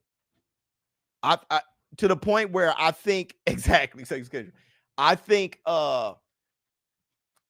it's to the point where I think Wilder did it less. Wilder cried horrifically for the trilogy, right? But though that tear flow, like that the way I just think it was driven by his fans. But that made the third fight way bigger than it should have been because he got his ass whipped the second fight. It made the trilogy way bigger than it. So it was a great business thing because he won it in blood too. He was really pissed. But I haven't really heard much about Wilder. Hasn't said anything after that. Wilder ain't say shit about it getting his ass whooped by Big Bang Zang. Like he's been getting his ass whipped. Like Joseph Parker, he didn't complain like that. I think he tried to come up with something, but it wasn't like. I think Tyson Fury probably complained overall more. I mean, I would not have complained, but he had more excuse. He thought he won where we all saw him lose. You know what I'm saying? 1 minute for I'm not calling this fight. This fight's pissing me off. Lawrence King, Dr. King tried to love somebody. I am a Fury fan, and he was really tested. All his fans last few fights, all a few years, and the fake retirements and the cope and the nonstop whining and the crying, and the messing around. It has been, I hear you. I always liked Tyson Fury. Here's my relationship with Tyson Fury because Tyson Fury sent me T-shirts and shit. Back when I was really nobody. Let me see. No shade to Tim, but just another case of the War Room influence, Biz. I hear you. Halloween, Biz. Oh, yeah. When we were talking about Dr. King's my guy. Here's my thing about Tyson Fury. I was one of the first ones that I can recall in a YouTube boxing space that said Tyson Fury was a slick, good fighter. I was saying that before he fought Wilder the first time, right? I said he had his flaws, but I said he was too good for Wilder. When everybody else was like, it was almost like America didn't really know Tyson Fury like that. When I did, I knew Tyson Fury back when he had hair. That was a guy I followed because his name was Tyson. And then Fury, I thought that was the dopest shit. And I remember they kept saying, who is Tyson Fury in the UK? And I kept following it. I couldn't help but to follow this guy because he was humongous, 6'9". He looked awkward, but then I saw him doing slick shit. I'm like, is he good? Then the bare knuckle lineage and all that stuff. So, and I love the way he spoke. Tyson Fury, that's why he sent me the shirts and shit, right? Because he was like, yo, this guy actually knows what I'm about. But at the same time, when people got on to Tyson, I never thought Tyson Fury was as good as everybody said he was. I thought he was hard to beat, and I thought he was good for now. And for me to be one of the first ones to talk about how good he is, and then to say, but wait a minute, y'all going too far. People were calling me a hater of Fury at one point. And then people called me a hater of Wilder. And then they called me a hater of Fury. But I knew Fury was better than Wilder. My whole thing was the heavyweight division wasn't that talented. And my problem with Fury was he couldn't string together punches. He was awkward after the second punch. He was pop, pop, bam. He could jab, boom, boom. He could do that. And he could do this, fat, fat, bam. And maybe an uppercut, but he couldn't put them together. He couldn't put them. He could bam, bam, bam. Like Joshua was better at that. He couldn't put them together. That was my thing with him. And you know, his defense was pretty cool, but for these caliber heavyweights, you know, now Usyk hit him every chance he bam, you know, Usyk catching him, you know. So that was my thing with Fury. And I wanted it to be exposed very badly. So I was pretty relieved when Usyk beat him, because I just wanted everybody to see. You know, I think y'all have to understand the heavyweight division lost quality big time over the years, big time since the 90s. You know, I wanted people to see that. And then once it happened, and everybody, Usyk the greatest fighter, he's greater than Ali. It's like, oh my God, y'all still doing it. Biz, not trying to start any beef here. I always like Max Kellerman. But since him joining the ring, I feel something is off. Does anyone else think this? Yeah, everyone's been saying it. Okay, so here's a new member, baby. Bye. Okay.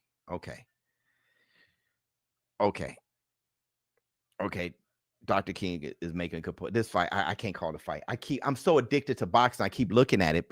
There may be a knockout. Even if there's a knockout, I wouldn't be pleased. I don't think I give a shit. These fans confusing. It just seemed like they're not trying to engage. This is almost the no running rule with them standing there. It's like, it's you know, I'm so irritated. You listen, quartermine should be sleep. Anyway, listen, and that's the thing. You know, I collab with, I'm calling DAZN, but like I said, DAZN, I love when I'm transparent, and even with their product, you know what I'm saying? And this fight is hot dog water, bruh. This fight, geez, the first fight, I'm fine. This shit here. Anyway, it's mostly because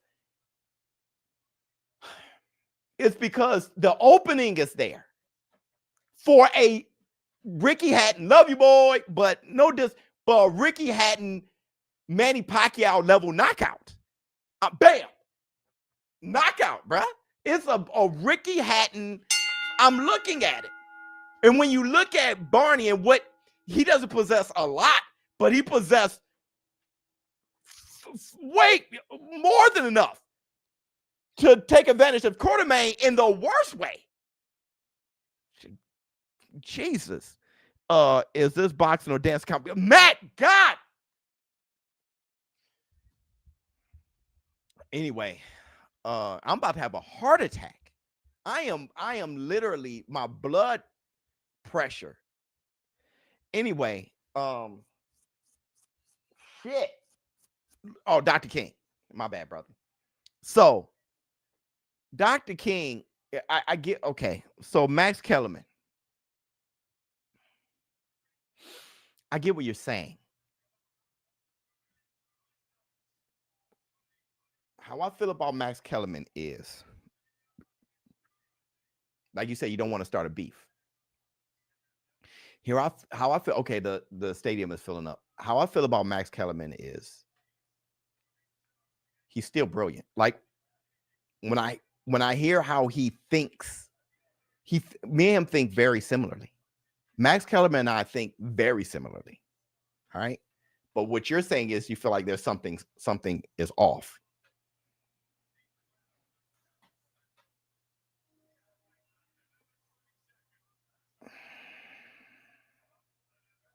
Gotta be careful how I say this. Does Joseph Parker have what it takes to beat Usyk? That's a tough question because Usyk may be out his prime. Usyk would beat a prime. Usyk beats Joseph Parker. I'm waiting on Usyk to fall off. Usyk 40? How old is Usyk? About to be 40? Well, how old is Usyk? Anyway, headbutt. Look at this. I need to start watching the fight. He irky jerky. I gotta be careful how I say this. Because I don't, and what I mean by I have to be careful how I say this, I don't want to say something not true. What can happen is, okay, we all know that he came back because His Excellency Turki Al-Sheikh brought him back. All right. So it could be us who have changed and not him.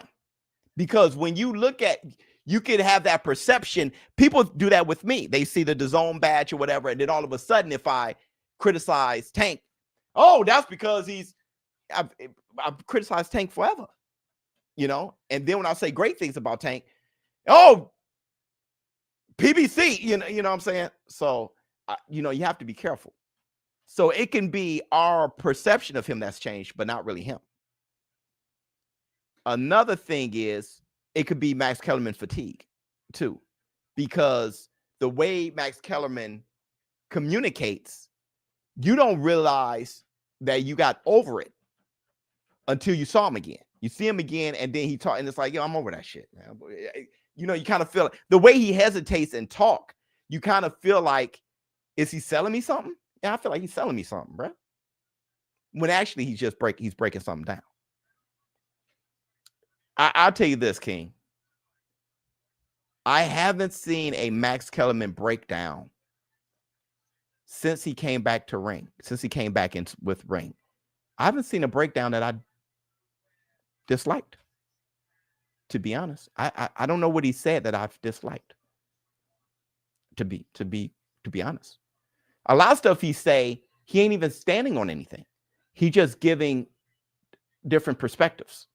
He just say this, and then he'll pose the question. Somebody say this, and then he'll respond to be like, yo, I can agree with that. But how? And then he'll fire back. Like, how about this? And then here come Mike Coppinger. You know, there's nothing that he's really said that made me think that he was that off to me. Yeah, perception. Yeah, Max Kellerman is one of the best ever. Max Kellerman is one of the best ever. Oh, good left from, man. I can't do this shit. Max Kellerman. You see what I'm saying? I don't know what he said. Give me an example of something he said that made you say, when I saw Max K back, it made me feel back in my teenage year. It felt good. One of my favorite at what he does. Yeah, 100%. Oh, 0638. Okay, yeah. Yeah, because Joseph Parker's 33. What up, War Room? We outside. Glazing of Canelo so bad Canelo said something to him.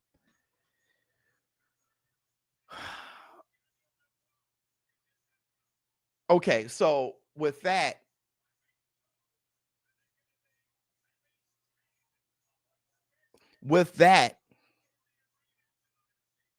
I didn't get a chance to see. You talking about during the commentary of the fight? I didn't get a chance to see. Leading up to the fight, I didn't see him glazing.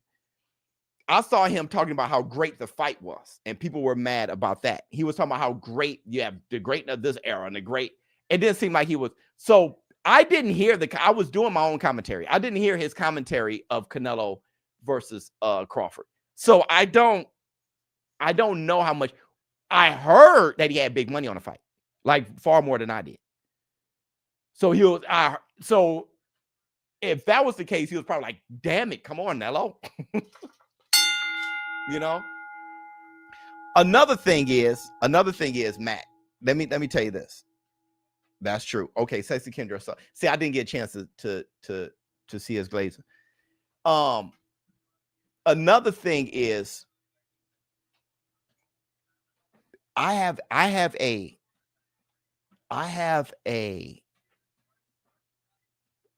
great ability to throw. I have a great ability to say what it is, regardless, and be happy for the outcome, regardless of what the outcome is. Right? So what shocked people was that when I said I wanted Crawford to win because I wanted to see something great, people were shocked that I genuinely wanted him to win because I had 20K on Canelo or whatever. So, you know, people were very shocked. They thought, oh, he's really, but not everybody can do that. Not everybody can do that. You know, I'm so into the truth. I just want to know what the truth is. I'm way more into the truth than even My bank account. I'm more so into the truth than anything. The truth is Crawford was better than him. And Crawford did something that was so all-time crazy. I'm happy I was there. I'm happy that I was in the position I am to have called that fight with hundreds of thousands of people watching me call that fight. And it was history. And I was there. I mean, like I said, I almost cried. I literally almost cried watching that victory. So that was crazy. But not a lot of people can do that. So you can mess around and catch people commentating and being like, damn it, Canelo. Canelo's gonna land. Hey, at any moment, they hoping and praying. Canelo gonna land the big one. They hoping and praying, bro. And it's coming out in public. Good luck. I don't want to 100%. Crawford handed Canelo his third loss. Yeah, he did. You know, was great about that is look at who Canelo lost to. Look at who Canelo lost to. That's what's great about that. What? You felt something? Mm-hmm. Look at who Canelo lost to. That's my thing. Right. Yeah. You see how my man think his third loss. Ha ha. But look at who he fought and lost to. No, man, forget that, because losing to me is the worst. And it scares me. That's why I don't try. You know, you got those guys. But when you lose to Floyd, Bivol at light heavyweight and Crawford, man, and you got 70 fights or whatever, man, bro, you something else. That's dope as hell. Do you remember how you scored Canelo versus Triple G1? Yes. I didn't have a channel. I didn't have a channel then. I remember how I scored it. I remember how I scored it.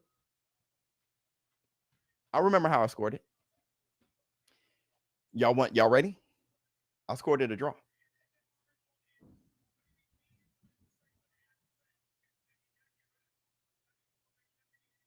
When I watched it, I scored it a draw. I said that's a draw. It wasn't until I started my channel and was like looking at everybody. I'm like, damn, everybody sees it as a one side, like Triple G1. So I watched it again. But when I first saw it, I saw it as a draw. That's the Black Two Sugars. Let me see. You got those you lost, guys, still from Mayweather era. Yeah, I know. They should live there. Yeah, I know. Everyone picking easy fights, PBC making top welters wait 5 years before fighting each other, etc. Born. Yeah, that's that whole idea, that whole era is just trash. Triple G might be back. Triple G did win. Oh, okay. Fine. You know what I'm saying? Like, because I scored it again. And the second time I scored it for Triple G. I have a video where I watched the fight and I scored it with you guys. Right? So the second time I watched it, I scored it for Triple G. The first time I watched it, I had it as a draw. To be honest, I did have it as a draw. I did. The thing about that fight, the first fight, here's what's diabolical. The thing about the first fight, I liked Canelo more than I did the second fight. The headbutts are diabolical. I liked Canelo more the first fight than I did the second fight. But the second fight impressed me because he made Triple G go backwards and box. And Triple G impressed me the second fight. The fact that he can box on his back foot. The fact that he was, bam, shooting a jab. I was like, wow. And I was impressed that Canelo was slugging. I was like, wow. But the first fight, I was looking at Canelo like, man, that guy's amazing. The first fight, I was looking at Canelo like, that guy's amazing, bro. That's the Black Two Sugars. Canelo was out there like, I mean, I couldn't believe it. I'm like, Canelo's nice. I saw him doing that with Cotto. Canelo lost to two top 15 fighters of all time and top 5 best light heavyweights. Yeah, he has nothing to be ashamed of. A legend. Yeah, because, you know, it is this guy. Here's the thing. This what makes him a legend. Some casuals forget that Canelo versus Crawford was a fight between two legends that could have ended up either way. They are still going to be the great. Yeah. The thing is, I want somebody to name how many fighters fought Floyd and Crawford. How many fighters fought Floyd and Crawford and was younger than both of them?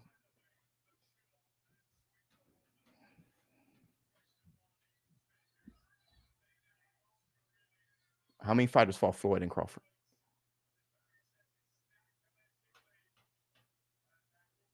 Hey. You fought Floyd and Crawford and had the nerve to fight Bivol at light heavyweight. That's why when I was talking about Joseph Parker earlier and Sean Porter, why people don't even think that way. Their brains, they can't wrap their minds around trying. When you look at it that way, his 3 losses, you look at it that way, what kind of man fought Floyd, Bud, Bivol, and Triple G?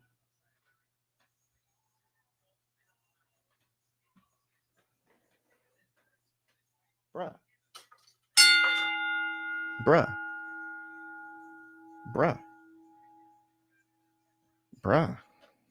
Let alone he fought Lara. He fought Kovalev. I'll be damned. You don't fight Kovalev and Floyd. Who the hell? How? But people don't look at that. They just want the light to be dimmed. That's all they want. Shade. Let me see. People saying Canelo isn't a Hall of Famer. They high. Yeah, dog. They don't even mean that. They just want someone's light to have shade. Right? If they could if they can try to convince somebody of that, you know, it's like it's toxic. If they can try to convince someone of that, then they've done their job. Dr. King tried to love somebody. One thing I will say, though, and I might get some hate for this, Canelo decided to duck a huge fight to take a perceived easier fight. That's a fact. Oh, that's a fact. And lost to a guy he couldn't lose against. That's a fact. Coming up 2 weights. I'll say 3 weights. I call it duck and karma. That's a good. There's no. I don't think there's any fat on that. Canelo was sure he was going to win that fight. That's why I say easy money. Canelo was sure of it. He was sure he's going to win that fight. That's that has no fat on it. That has no fat on it. He was sure he's going to win that fight. He was sure of it. He felt if he hit him hard enough in the elbow, he was going to go away. I felt the same way. And he didn't go away. And he was like, "Oh my God." To the point where Canelo said there was nothing I could do.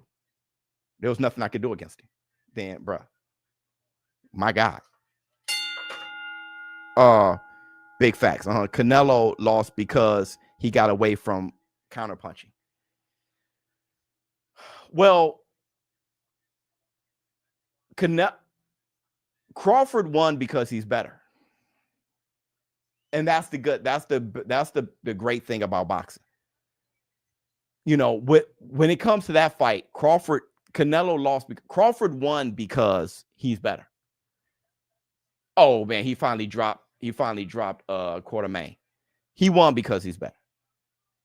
You know, I'm gonna say this. I'm gonna say this that trips me out though. I said that Crawford is on the Mount Rushmore, which I'm not going to get off of that. We need quartermine Barney Smith rematch ASAP. Matt is hilarious. I'm not going to get away from that. But someone put on X who will win at 168, Crawford or Roy, and I don't think Crawford has a snowball's chance in hell. I don't think he has a snowball's chance in hell. So that says something. I don't think I don't know who wins between Crawford and Floyd. I don't know who wins between. Oh shit, quartermine. Oh shit, quartermine almost went to sleep. I don't know. You did. That was way too late for me. I don't know who wins between Floyd and Crawford, but I'm very certain Roy knocks him out. Cold. So there's that means something. That says something. Roy weak chin, brother. Crawford won't touch it. I'm talking about 168 Roy. Crawford not coming down from heavyweight Roy. When you seen Roy getting knocked out and shit at any time up to once, you brother, I don't think, but there's no reason to argue because we'll never know. But I don't think Crawford has a snowball's chance. Let me see. If Canelo had lost to Benavidez, and I don't think Canelo has a snowball's chance against Roy. Roy beat the hell out of Canelo. If Canelo had lost to Benavidez instead of Crawford, his stock for upcoming fights would be a lot higher, and maybe, I don't know, more money for the Benavidez fight too. I am not an accountant. Well, Benavidez was willing to give Canelo almost his entire purse. He was only going to take 5. Dude, there's so much stuff. He would have definitely had more money in the bank. Yeah. Roy was him. Roy would have. See, people forgot about Roy, bro. My man said weak chin. They don't know what Roy. He doesn't know what Roy possessed at middleweight. At 168, he has no idea what Roy possessed. None. He has no idea what Roy possessed, and that's what we're dealing with. That's why you got to quit. You got to give up on having that discussion. My man has no idea who Roy was and what he possessed. None, zero. And even if he says he does, we know he doesn't. The fact that he said that, he has no idea who Roy is. Said weak chin, he has no idea who Roy is. Let me see. One more thing. I know you glad to get out of Undisputed 1.5 update. LOL. I know brother, I don't even know, I don't even know the versions. I don't even know what makes one version. I'm so happy this fight is over. I don't even know. I don't know what makes one version better than the other. Did they go back to the original? I need to play it again. Roy toys with Bud. Yeah, Bud would be flabbergasted. Bud would be flabbergasted because I'm gonna tell you this. At 168, James Toney versus Bud. Shh.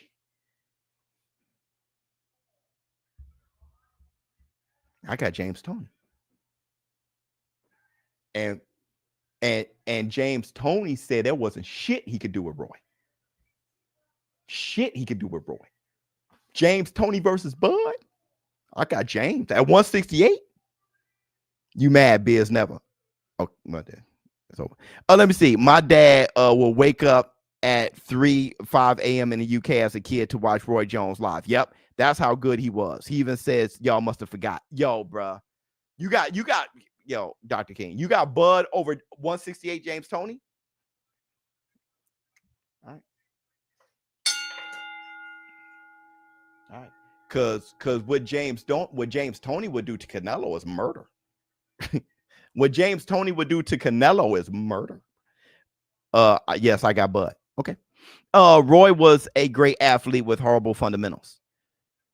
Roy was a great fighter. Period. He couldn't be touched. And he couldn't be touched so much that people didn't even want to swing because he punched so hard and so fast. If he had great fundamentals, he'd be worse. The unconventional aspect of Roy. But the thing is, though, you're just saying words. You don't know. It's a waste. It's a waste of time. It's a waste of time. The guy was literally Superman. What's sad is that the people who discredit Canelo's greatness are the ones who are his so-called fans, just to diminish Bud. The ones who discredit Canelo's greatness is making Bud's win worse. A lot of newer fans suffer with what have you done for me lately syndrome and don't understand the 90s fighters and skills that the new guys don't have. Yeah, Dr. King. Honestly, it's a waste of time. You can't speak to someone who doesn't know because you can't convince them it's a waste of time. And also, when you're stuck, you're just stuck, right? It's a waste of time. You know, I had somebody in a barbershop say that Steph Curry was better than Jordan. And I'm looking at the age of this kid. It's a waste of time. You can scream in his face and bring up stats and do all that. It's a waste. It's a total waste of time.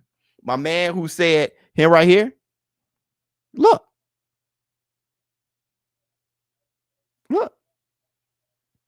You can't really say. Can't really say. Unless you can feel it. If you can't live it, you can feel it. I lived Floyd, Roy, and Terrence Crawford. And when I say I don't know who wins between Terrence Crawford and Floyd, I'm the right person to say it. Anybody who lived through Floyd from Olympics on and lived through Crawford and were boxing fans looking at both has the right to say what they think far more than somebody who hasn't seen it or lived through it. I lived through Roy and Canelo and Crawford, and neither one of them are close to what Roy was. Floyd wasn't close to what Roy was. I was watching both of them at the same time. That's just what it is. It's kind of like watching Michael Vick. Hey, Michael Vick throwing mechanics was you didn't see, you weren't there looking at the game like this out of nowhere. Vick, like it's one thing to see it on X or see a video or a highlight. It's another thing to be watching Monday Night Football and Vick comes out there and it's like, this got to be the most electrifying human being I've ever seen. You know, it's just you can't, man. Define excellence and you'll see a pic of Roy. Roy. The thing about Roy, and let me tell you something about excellence. All right. When people say fundamentals and technique and stuff like that, the very great ones breaks all the rules. And people see it and still don't realize it. That there's great and then there's godlike. The godlike guys do things unconventional in a way that you've never seen. That's why they are godlike. Hey, Muhammad Ali didn't go to the body much and lean straight back. That doesn't matter.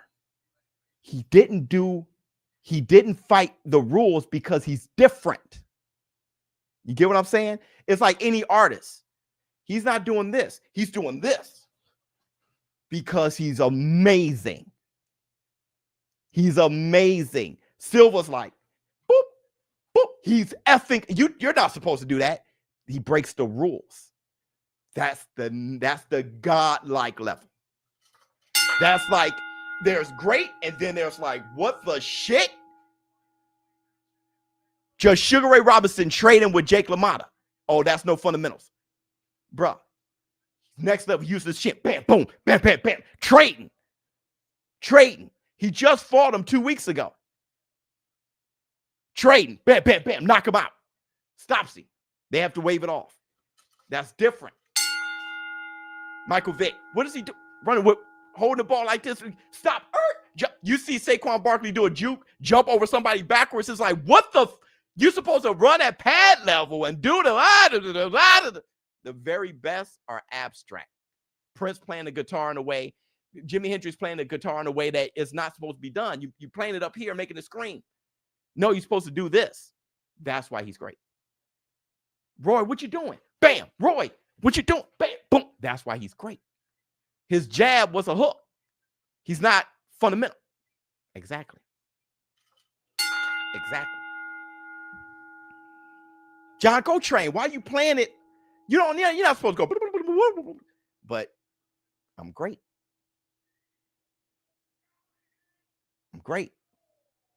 That's when you're different. You're not supposed to.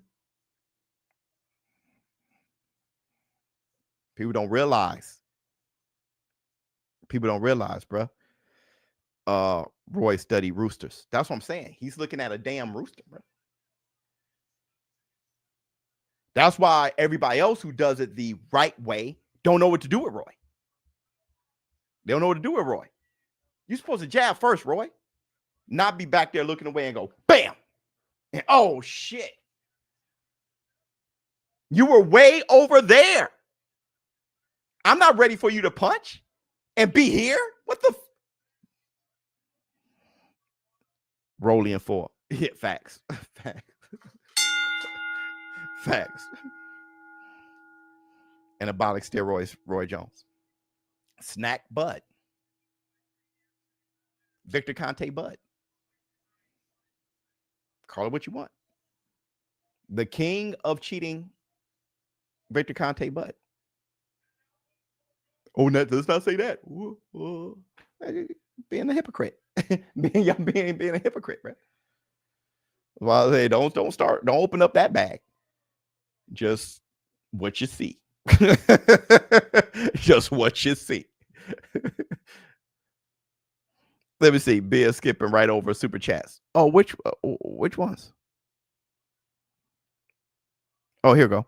I'm 44. Roy was Superman before Doomsday. Kryptonite, single greatest specimen of a boxer we ever seen. Yep. Before the weight drain, he broke so many. Before the weight drain, people don't realize what the weight drain did. People don't realize what the weight drain did, and they say he got a weak chin. That punch that Tarver hit Roy with that ruined his chin. His chin wasn't bad until then, and he was 35, so he was past his prime already. That left hook that hit Roy ruined it. He came back 3 months. He came back too soon, and then when he got hit again, he hit the back of his head and caught a seizure. His brain never recovered. Roy, he cracked his chin. That punch that hit Roy would have dropped anybody. It would have dropped a damn buffalo. It ruined him. And then he came back and then hit it back, boom, and he caught a seizure. He just wasn't the same. Wasn't the same. But people see that all weak. They don't know better. They don't know what the hell they're looking at. They don't know the hell they don't know the hell. They have no idea what the hell's going on, brother. They have no idea what the hell's going on. That guy was crazy. They have no idea what the hell's going on, brother. None. I have a strong feeling that my brother from the island is going to dominate the fight, securing a knockout victory in just 2 rounds. Is going to be exciting. Okay, let's go. Let's check this fight out. This is the last fight before Parker Fabio, right? Then let's go. Let me see. What fight catapults David Benavidez to Bivol? He's already pound for pound, but pound for pound number 1, Bivol.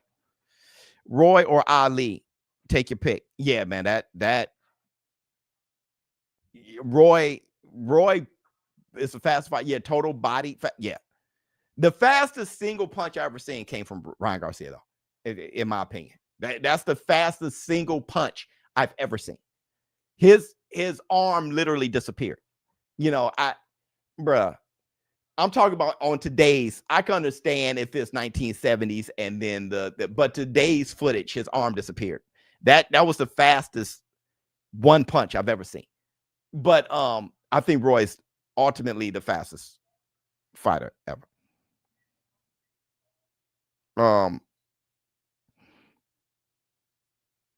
I'm almost home in time to catch the main event. That's dope. Hashtag Ryan one. Yeah, that was that Fortuna left. That shit, that was I remember seeing it live and Fortuna was hesitant when he dropped. I couldn't really put a finger on. Watch when I called the fight live. I think I said, oh, but I didn't know if he hit him or what. Because when you saw it live, it was actually from the back. You didn't see it from the only angle that's like that is from that phone. But really, it was like from the back. I'll never forget. Because he did like this. Ryan stepped back and I just saw his back shake, but then I saw Fortuna like drop. And I'm like, I was assuming it was a left because his right didn't move. But even live, I was like, I was flabbergasted. But then the TikTok shit, I was like, holy dang, that was the fastest punch I ever seen.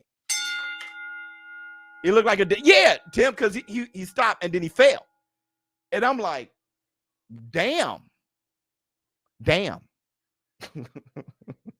And that fight, he was trying to do what Luke Campbell, like we were leading up to that fight. We were actually giving Fortuna the resume.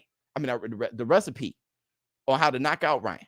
Leading up, we were talking about how Fortuna could catch him and knock him out. And he definitely tried to do that. And Ryan set him up for it. And bruh, that was fast as shit. Khan was faster than Ryan. Not to me. Well, I'll tell you this. Ryan's single punch is the fastest I've seen. Combination wise, now you're talking about Amir Khan, Sugar Ray Leonard, you know, combination, even Roy Jones, you know, mini punches. I don't think Ryan has not like Sugar Ray Leonard, Amir Khan, and shit like that. If Roy the fastest, the Pretty Boy version is second. Pretty Boy was very fast as fast as lightning. Floyd, fast as lightning, bro. Fast as lightning. I love those boys. Roy, Floyd, and Sugar Shane Mosley. Those are my. Okay, here we go.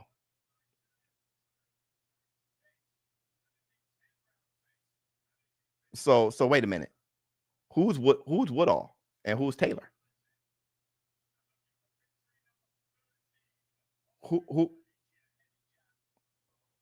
Who's is Taylor the brother? Wait, hold on. Who's Woodal and who's I feel like Taylor's the brother. Like there's always a brother named Taylor, dog. Lawrence Taylor. Okay, all right, here we go. Go ahead, double jab from Woodal. Work Woodal. So Malik Scott is with Taylor. Okay, let's see. Oh, big right hand, good left from what? See Malik Scott, brother. Yo, Woodal hit Taylor with a two-piece and a biscuit, bro. Oops, good right hand from Taylor.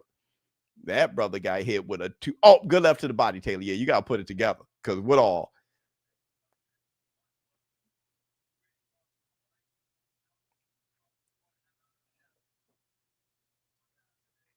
Good jab, Taylor. Dog, hey, Taylor, something's up with your right guard because Woodal is over here. He doesn't give me a Woodal, just a Woodal mo. Just a Woodal mo. Good jab from Taylor. Hey, bro. Hey, Taylor. I see so many gaps, dog. Good jab from Taylor. Good jab to the body, Taylor. Come on, Taylor. Good jab. Woodal is like, give me a little bit more. Look out. Hey, bro. I'm afraid. Good jab from Woodal. Bro, I'm a little nervous for Taylor. A minute left in the first. Throw the right hand, Taylor. Give him something to worry about. Give him something to worry about. Good head movement, Woodal. Everybody, make sure you hit the link if you want to check the Joseph Parker and Fabio Wardley fight. I believe that's next. The link is at the top of the chat. Pinned at the top. 40 seconds left in the first.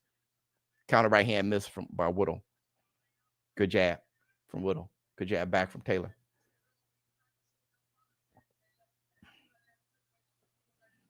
Good jab from Taylor. Oh, good right hand from Taylor. After the feint to the body. There you go, Taylor. Hey, brother, that right hand you had to throw it. Good jab. I don't know what's wrong with Taylor. Exactly. I know his head movement is weird, but it looks like Woodal has more head movement than Taylor. Taylor's an American fighter, right? Malik was hating on Bud. Or maybe he was giving his real assessment. I can't tell, man, because if somebody don't agree with y'all say it's hate. You know what I mean? So I don't know what he said, so I can't really. Because emotionally, y'all say I hate, and it's like, Jesus, I know where my heart was, and I was. Anyway, I don't know what's wrong with Taylor, but I feel like there's a lot of gaps. Oh, one more fight before. Okay, good.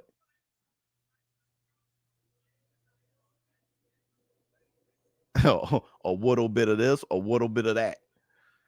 Parker, the left hook slinger. The crowd is packed, though. Hey, Sexy Kendra, I can't put my finger on it, but something's up. I'm trying. I don't. Good. See, there's gaps. That right hand snuck right in. Good overhand right. You know what it is. I know what it is. I know what it is. I have the same problem. I know what it is. I have the same problem. I have the same problem. And you know what? So does Wilder. Let me tell you what it is. Yep. He just got hit with a left hook. Let me tell you what it is. His back is too developed. His back is too developed. I'm talking about too much muscle in his back. Wide back. Bingo. There you go, DJ. Yep. Yep. Yep. His back is too developed. Wilder has the same issue. I have the same issue. Let me show you. I'm gonna show you in a minute. 1 minute, 55 seconds in a second. I'm gonna show you in a minute. There's like a fly or something that's like biting me or something, bro. Oh, good one too. Because it flew in it. I think it flew on my daughter's face. And like, and my daughter was like, I'm out. Because it's bothering the hell out of me. Oh, good hook to the body. 1 minute, 30 seconds in the second round.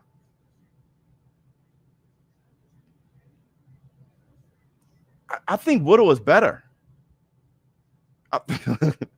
It's not about good right hand, Taylor. Good jab, Taylor. Work.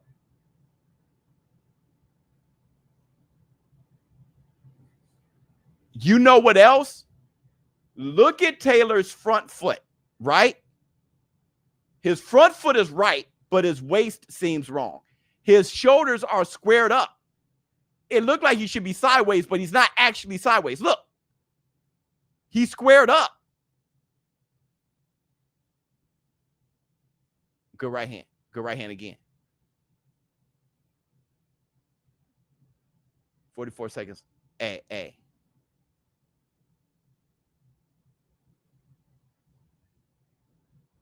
He's too overdeveloped. 30 seconds left.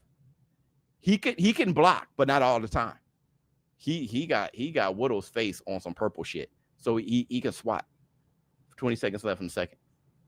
Good right hand from Woodal. He's heavy-handed. Taylor's heavy-handed. It does seem like it because he's popping. You know, Muhammad Ali had that.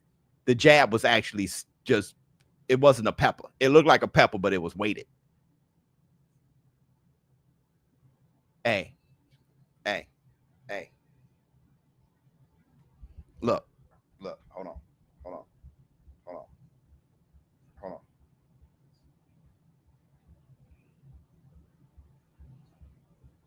Look at my chest.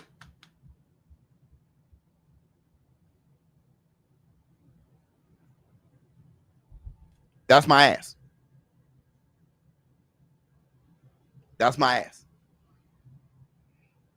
My back, everything is too developed. That's my ass. My ass is whipped.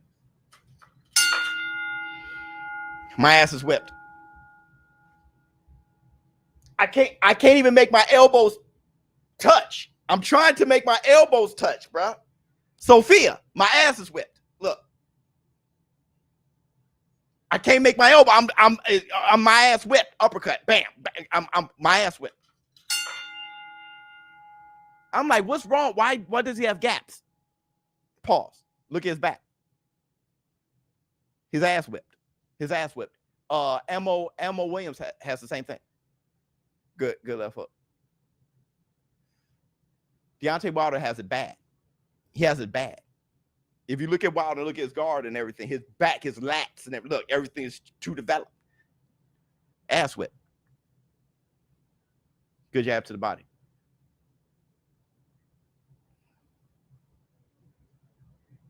Yeah, and you want to know what? Flexibility, is very important. Yep. And let me tell you something. There may be nothing he can do about it. Neither him nor Elmo Williams. Because you say stop lifting weights. He may not be lifting.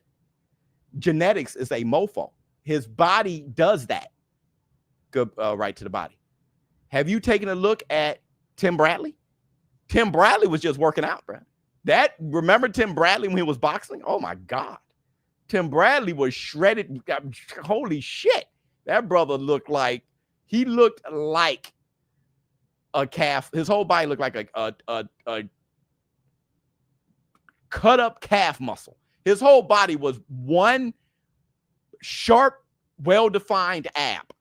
His head, his face, everything was a pointy, brick hard cut like that guy, but he wasn't lifting.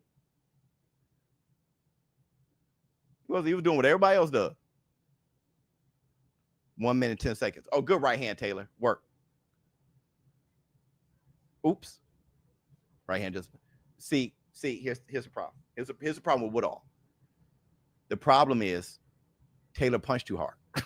Good left, right. Even his pepper got too much on it. His pepper is a full steak. See, that is heavier than it seems. That shoulder, his shoulder, that damn shoulder, bruh, is he shoot it from the shoulder. That's what, bam, that's good. Oh, big right hand. That's where the power comes from. So it's a pro and a con at the same time. It's bad for the fence, but shit, every punch. Look. Boom, jab. Jab again. Jab to the body. Bam, right uppercut to bam. Just that's the problem. That's the problem. Woodal face is every flavor of every Fruit Loop ring. Like he got blueberry, cherry, like every Fruit Loop color. That brother has every fruit. Speaking of which,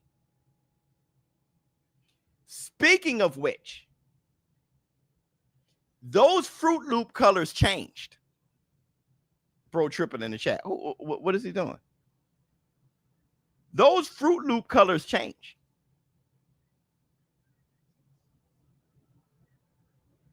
Who's tripping in the chat? Let me see. Cause hold on. Let me just make sure. Let me make sure. Last time I saw a box of Fruit Loops, I'm like, I'm not sure. Mandela effect. Oh, I heard about that. See? Green, purple, blue, yellow. Wrong. Because where's red? There was a don't start. There was a cherry Fruit Loop. I don't know which one is new. I don't know if it's blue or green. Which one they replaced the red with, but bring that shit back. Because red was the cornerstone of the Fruit Loops. 2 minutes 35. Oh, good right hand. Red is the cornerstone of everything good. All right, red Kool-Aid, your blood's red, like everything. 2 minutes. Oh, good right hand. From Taylor. 2 minutes, 20 seconds in the fourth.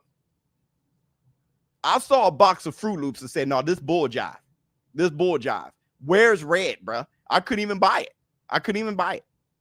And I felt like a box of Fruit Loops and I couldn't buy it. I don't give a shit. We all know that we ain't eating good. We all know this. I've been on a diet for 3 weeks. I feel so damn depressed. Good left hook. None of us eating good. Oh, good hooks to the body. All y'all who die, yeah, whatever. Everything you eating is out of there. Everything you eating is out of there. Good right to the body. They changing all food. Oh, so you're talking about, okay, so the red dye was supposed to be chemically like it kills you or something? I think I heard something like that. Oh, he jabbed the mouthpiece. Oh, good right hand. Yeah. No. Protect yourself at all times. He jabbed the mouthpiece out of Taylor's mouth. So that, okay, so the red dye, what was it? It killed you? What was it? Captain Crunch, man. Hey, Captain Crunch and Captain Crunch berries is delicious. Come from insects. Okay. Good left hook. Well, red 40. Yeah, cancer causing. Oh, okay. Then that's what happened to Fruit Loops. All right, then don't bring it back then. They cause a cancer on you. It ain't never that important. Oh, let me see it right. Oh, good right hand. Good jab. Oh, good. Oh, good. They going at it. That was a good hooker cut from Taylor. Hey, Taylor, good right hand from Woodal. Oh, good right hand from Taylor. Boy, they landed some good. Now this is a fight. They landed some good shots. Oh, good right hand. Oh, good hook to the right. Boy, they landed. Okay, boy, they are landing. See, I'm light skinned. I got that light skin problem. See, if I get jabs like that, my nose would be a whole different color. My nose would be a whole different color. My nose would be that red 40. What do you call that? Whatever that's called. I have that red, that dye 40 or whatever nose. 9 seconds left in the fourth.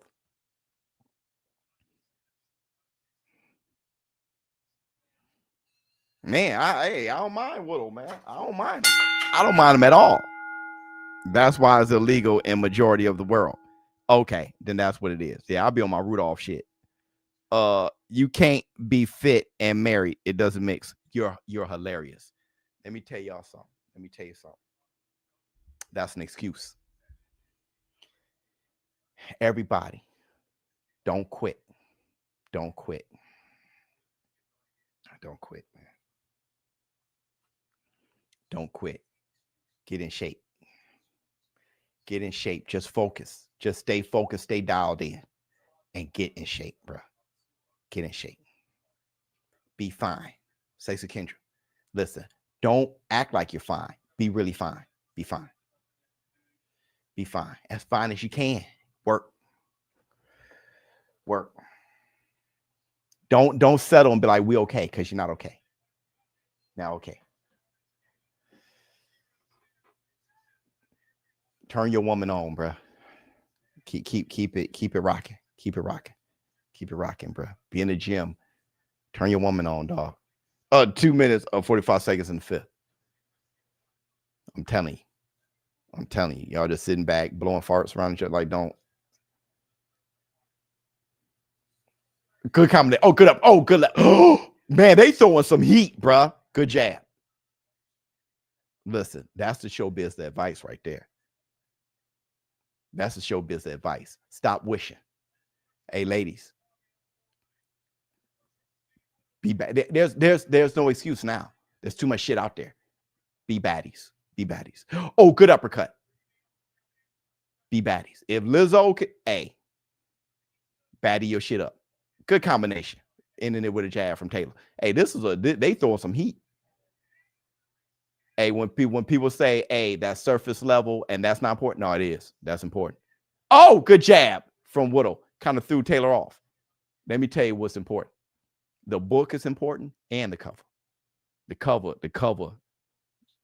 is very, very important. 1 minute, 40 seconds in the fifth. Hey, man, that's clickbait. Well, clickbait ain't bad if the video itself is dope. He brought you here, and thank goodness he did, because the video was dope. The cover and the book. Good one, too, from Taylor. Man, I only think about what's really important. All of it is, bro. All of it. Oh, good right to the stomach from Taylor. Dog, this is beautiful. This is very entertaining. 1 minute, 4 seconds, left hook. And hey, they definitely trying to hurt each other. Oh, good uppercut left hook from Taylor. Hey, man. Taylor got me. He got me. I'm a fan. I like him. Is he great? No. Is he flawed? Yes. Is he perfect? Is he going to whoop everybody's ass, become champion? I don't think so. But I'll tell you what, I like to watch a fight. Oh, good left hook from A. Good double jab. Taylor, yo, Oh, good uppercut from Woodal. Good jab, Taylor. Oh, hey, dog. Taylor's a psychopath. Oh, good right hand from Taylor. He's definitely a pain deliverer. Good uppercut from Taylor. He is trying to hurt you. Good jab to the body from Taylor.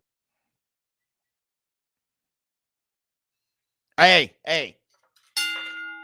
100%. Hey, flaws make fighters exciting. One, flaws make you perfect. Flaws make you a perfect fighter to watch. Hey, hold on. ShowBizz the advice. ShowBizz the fucking advice. Hey guys, make money. Make money. If you make money, make more. If you're not making a lot, come up with a plan to make more. Make money, bro. You want to, so does she. She wants you to. Whoever she is, even if you ain't got her yet. You want to make more money, and she would like for you to be able to earn more money. Do what it takes. Here's the thing. Look the best you can, too. You got one life to live. Do them both. Do them both. Do them both. That's the Black Two Sugars. Hey, ladies. We like to see you twerk, but we don't want to keep a twerker. That's Black Two Sugars. Oh, good one. Oh, God. Go ahead, Taylor. Get busy.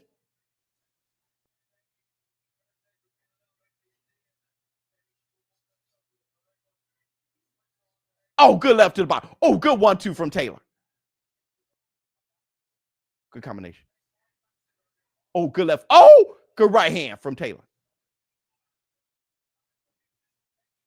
We'll use you, but we don't want to keep you, though. That's Black Two Sugars. Oh, good left hook, Taylor. Oh, no. That's equilibrium. Woodal got hit with a left hook, and then he tried to do a little Charlie Brown dance. You're a rock. Oh, good right hand. Good right hand again. Oh, good right hand again. Dog, Taylor's a violent human being. Taylor's biting down. Good right hand, good left hook. Go ahead, Woodal. Good combination. Oh, Taylor hit behind that big ass shoulder. Oh, good left hook from Taylor. It followed the right hook while Woodal was in a 9-degree angle. Good jab. 1 minute, 33 seconds in the 6th.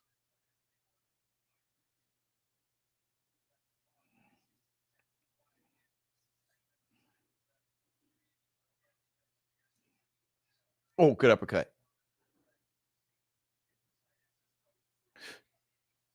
Right hand just missed. Oh, good right hand from Taylor. Good jab, Woodal. Ooh. That was a good poke and jab from Taylor. Hey, they both very durable fighters. 1 minute left in the 6th. Very durable fighters.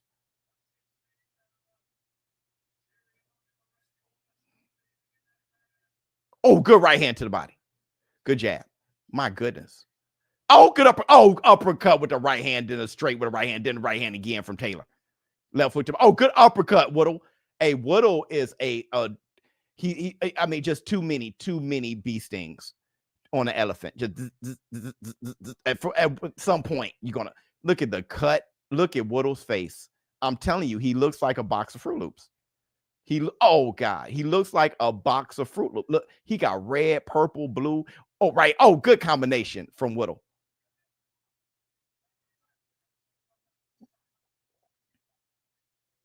He's busting Woodal up. That was the thing with Taylor. From round 1, he can swat. Oh, good right hand off the top. He can swat. Hey, look, he's cut too. Taylor cut too. This is a bloody fight, bro. This is a bloody fight. Fury gave AJ the chance. What do you mean? Let's not talk Fury. Wait, Fury is scared of Joshua. What are you talking about? Wait, what are y'all talking about? Fury and Parker trained together. Yeah, that's right. Fury and Joshua was going to fight, but Deontay Wilder did the arbitration and he got it. That fight was pretty much done. That fight was going to be for undisputed and pretty much done. But Wilder threw the arbitration and he got the third fight. I don't think neither was scared of anything. Y'all forgot about that.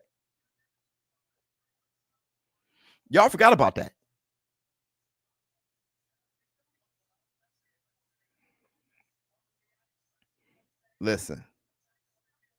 100 biz. Yep. Hey.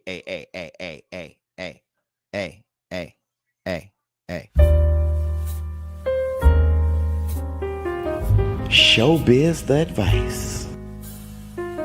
ShowBizz the fucking advice. Hey, you want the best you? Don't blame her for wanting it too. Bars. If you're not the best you yet, don't blame her for preferring the best you. Good right hand for Taylor. Taylor's one. Bam. Good one too. Man, why I gotta be all this? You want to be that too. She wants what you want. Oh, good right hand from Woodal. Oh, left hook, straight right hand. Oh God. Uppercut, then right hand. Oh God, Woodal. Oh God, Woodal. Don't, Woodal, you're taking too much heat. You're taking too much heat. Oh God, left. Oh God. Yo, Taylor, variety of strikes are beautiful. You don't know. I don't know what punches are coming. Malik Scott, he got one. Oh, good left to the body from Taylor. Good jab. Good jab again. 1 minute, 50 seconds left in the 7th. Oh, good right to the body, Taylor. I don't know what punches he's about to throw. Bam, good 1-2 from Taylor. I don't know. Good jab. Taylor is a genius with his offense variety, his mix-ups.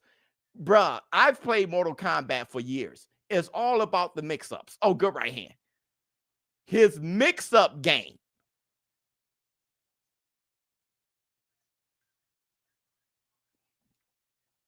Oh, good comment. Oh, I don't know what punch Taylor's about to throw. He threw a left hook, right uppercut. Oh, wide shot. Now here come, I guess here comes a straight punch, right? Head movement. My good, dog, he's in the zone. There's no way this is how he fights. This got to be just today. Oh, good right hand. He is in a zone. Good, beautiful blocking. Now you got elasticity in the back and everything. Good job. I mean, making Woodal miss is damaging Woodal. 30 seconds left in the 7th. I swear this is the 15th round, but it's only 10 rounds. Oh, good body shot. Hey, brother. Hey, brother. Hey, bang. Oh, good uppercut from Woodal. Oh, good right. Oh, good right back from Taylor. Oh, God. Every punch he threw right there landed. And they were all taps. Uppercut. Oh, good 1-2 from Taylor. Oh, good right hand. Brother, Tate, yo, at this point, he has Super Saiyan level. He has Super Saiyan level. Multi-looks while changing levels. This is ridiculous. I played Mortal Kombat for years. Bruh, Bill's looking mighty nerdy today. Yes, Lord. Woodal getting demolished. That shit there, I'm flabbergasted. Hey, let me tell you something about Fury. He can't dress. But my thing is, it may be on purpose. It may be on purpose. Yeah, I think he does that shit on purpose. Okay? Because I don't know if I ever seen him look nice. And that's the Black Two Sugars. He would show up with a marshmallow printed suit. You know, I don't know if I ever seen him look nice. all the heavyweights are in the building. Yes, Lord, because this is a great matchup. It's a great matchup. I like this fight here. Oh, good right. Oh, shit, from Taylor. That right hand. Oh, good left hook from Taylor. I don't know what punch he's about to throw. Good uppercut. Oh, Lord. Hey, listen. You see how shell-shocked Woodal is? And he just sitting there that's how Roy had good uppercut to the body. That's how Roy had every fight. Another, left. Oh, Lord, have mercy. Oh, he just won't get it. Oh, good one. Hey, ref, you may want to take a peek. You may want to take a peek, bro. Oh, good jab. He got him against the ropes. Get off the ropes, Woodal. Get off the ropes. You may want to take, good comment. Hey, ref, you may want to take a smidgen of a peek, bro. You may want to take a look at it. You may, yeah. Your ref starting to take a gander. You got to take a gander, bro. Good jab. Because this here is gander time. Oh, good jab from Taylor. Hey, ref. Yeah, get in there. Get in there, ref. Oh, good one. Ref said, hey, brother, it's gander and gander time. I think a booger flew out his nose about 50 feet. That ref. Yeah, I mean, he's a careful guy. I'm looking at him. He's like, listen, he seems to still be, he's only looking at Woodal. Good jab from brother. This is punishment beyond belief. The little tap jabs and everything is punishment beyond belief. This brother here, good head movement from Taylor. Good jab. The missing. Good left to the body. The body out, brother, the farting. The way I was smelling there would be diabolical. 1 minute, 15 seconds. Good combination from a ref. You may want to take a real close gander. I can let you borrow an eye. Good one. Hey, this shit here, ref. I don't give a damn how much Woodal's throwing. I don't give a damn how much he's punching. This here isn't safe. This is getting to a point.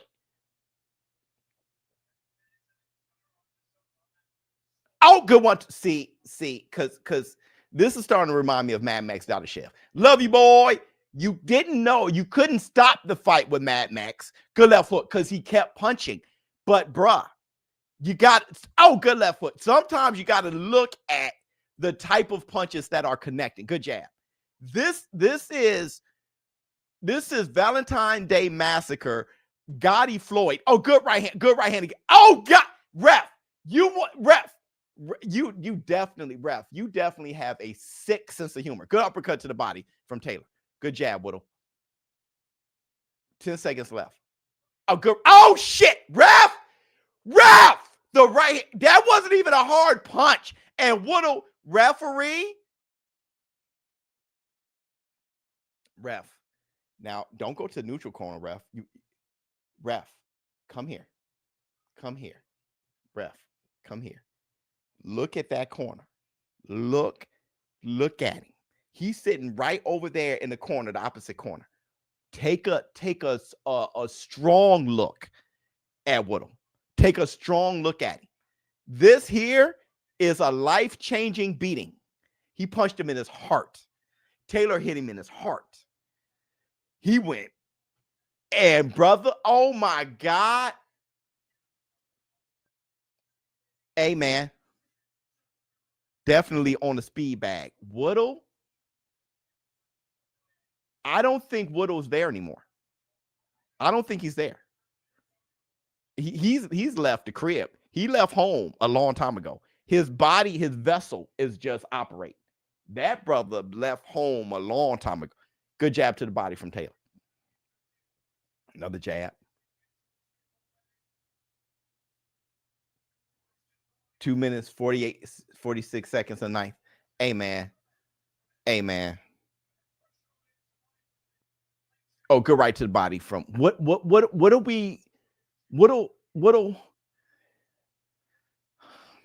are we trying to prove? God, good right hand from what are we trying to prove? Good left. What are we trying to do? Corner. Throw the flag. Forget, I don't give a damn about the towel. Throw a yellow flag. Throw a flag. Referee! Damn, thank you.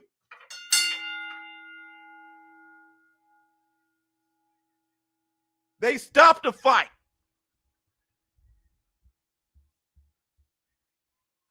My God. My God.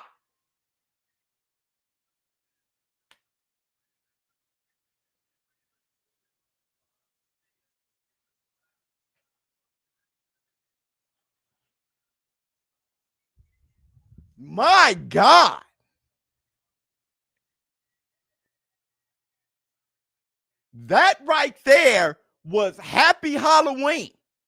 That was Happy Halloween, bro.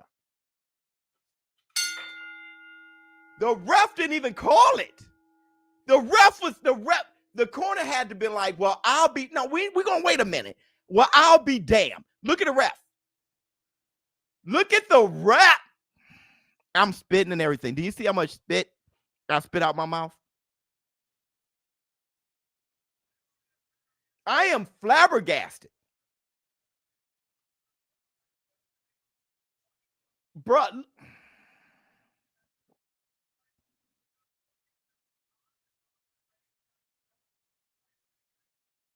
The ref wouldn't even, if he didn't see the towel through his peripheral, if he didn't see the towel through his peripheral, that was No Moss Taylor. Yo, that right there.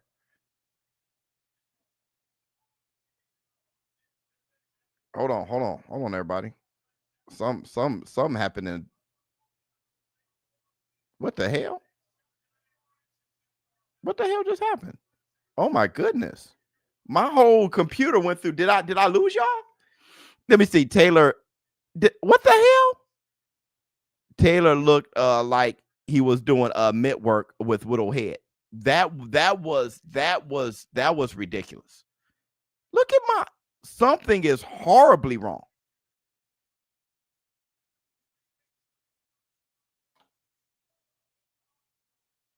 Hold on, y'all. Okay, here. Yo, I would have thrown a flag. I would have thrown a yellow flag with the little seeds at the bottom. I would have thrown a flag. Flag on the play. Intentional grounding. Unnecessary roughness. It would have been something. It would have been something. That's a penalty. That look how he's developed though. There's nothing they could do. There's nothing they could do about it. There's nothing they could do about it. There's nothing they can do about it. Look at his bicep. There's nothing he can do about it. That's not bicep curls. That's jump rope throwing it back. His body just does that. There was a kid I grew up with. His name was Swole. We called him Swole. I still don't know his name. I never knew his name. I remember when I first met him. He had to have been 6 or 5 years old. I was a little kid too. I think I was like 7. That kid was built like,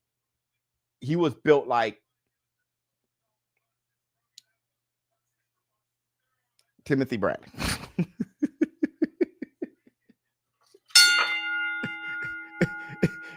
he was built like Timothy Bradley at 5 years old. When I went on Facebook, I saw a new post. I'm on Facebook this morning, the first time in 5 years. I went on Facebook and I saw him, a post of his. He was doing push-ups. He looked exactly the same. He's in his 40s. That guy looks exactly the same. That guy, it's just his muscles are bigger. Sometimes you just, sometimes you just, like that. The thing is, he played football. He was all right. But my thing is, don't fight him. Don't fight him. That little swole dude, that dude was about, when a guy is short as a kid, they usually sprout. He was short as a kid and short as an adult. That guy, I saw him fight once on a basketball court. His hands were so fast. His hands were so fast. That little dude's hands were amazing. He looked like a Wolverine. He was like, ah! I was like, yo, that swole. There was nothing he came out the womb. Looking like a cramp. He looked like a cramp. Everything was so tight. Everything was tight. He looked like a cramp, a major cramp. That's what he looked like. His whole body was tight. I remember being 5. I was like, man, this baby is insane. Like that his whole life. So sometimes you just built like that. The realest shit I heard all year. I've been on a diet for 3 weeks. I'm depressed. Hey, bro. You know what makes me even more depressed? I plateaued. I've taken 2 days off out the gym and plateaued. I was losing weight like this. The fact that I got to work that hard because I'm still on the diet. I haven't cheated once. The fact I got to work this hard is diabolical. How hard I got to work is diabolical. What is a cramp? A Charlie horse. That's the worst, bruh.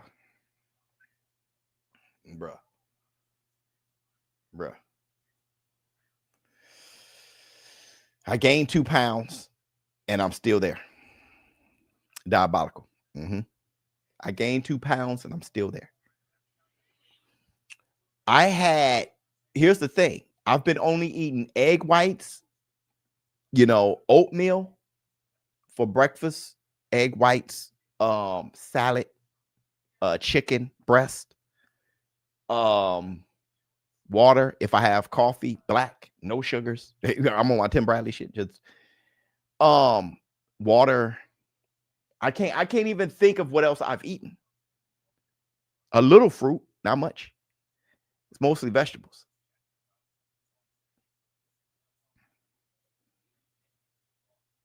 Stop eating, period.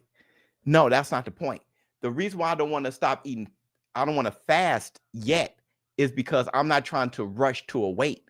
I'm trying to condition myself to have a lifestyle of just, this is how I eat. You know what I'm saying? And what kind of physique does that yield? What kind of condition does that yield? But I had oat milk. Do I drink oat milk? What am I drinking? Soy milk. No, is it soy milk? Oh, almond milk. Almond milk. Let me see. But I don't even drink a lot of that. Taylor didn't even look like he was trying. He was doing, he was on a roll. Up your cardio. Bruh. I don't think you heard what I said. Me working out ain't a problem. When I work out, I have a lot of cardio. I do lifting up. When I'm working out, I took a rest. I took 2 rest days. You can't up your cardio during rest days. And what I'm saying is, soon as I rested, I went up 2 pounds and was. You get what I'm saying? You gotta have a rest day. You gotta have a rest day. I'm not looking for advice on how to work out. I got that taken care of. All that's fine. But bruh, it's just when you're what it is protein. I eat a ton of protein. I got you, Biz. What it is I'm 45. That's what it is. So it's just gonna be harder work. Your testosterone naturally goes down. It just takes more work. Ain't nothing wrong with it. It's just like how hard I have to work. That's all. Ain't nothing wrong with it. Losing weight and getting fit isn't an easy thing. You know what I'm saying? So I'm just saying, crazy stair climber. I do everything, brother. I do every single thing. I'm not worried about the workout part. I'm not worried about the workout. Little man did 2 years in timeout to be swole. That's funny as hell. Okay, let me show y'all something. Let me show y'all something, bro.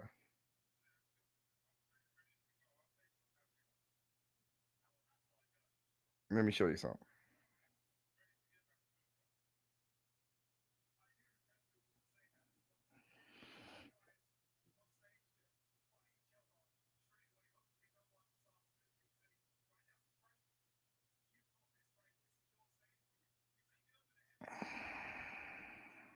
Give me a second. Give me a second. Give me a second.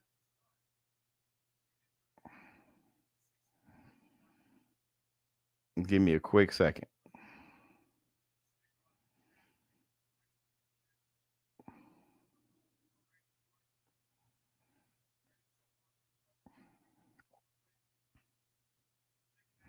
Give me a quick second. Okay. Just so you know, this just so you know.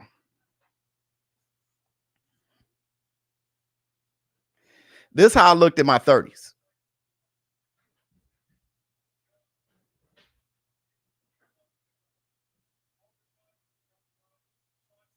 You know what I'm saying? Like, hold on.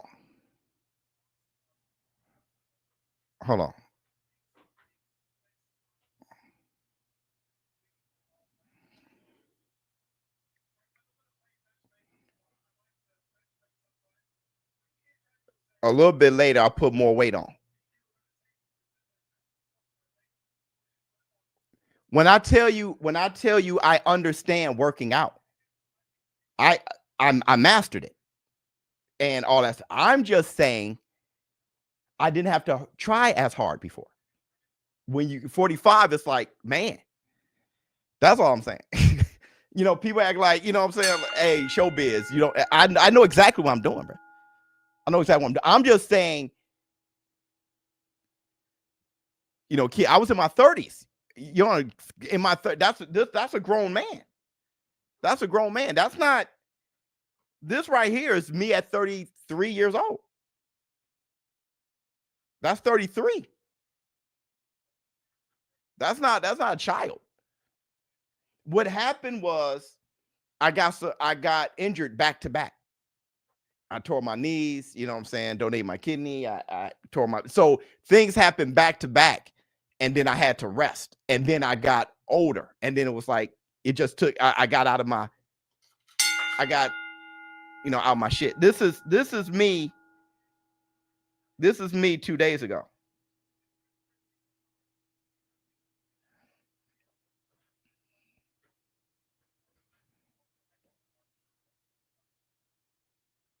So I'm getting back.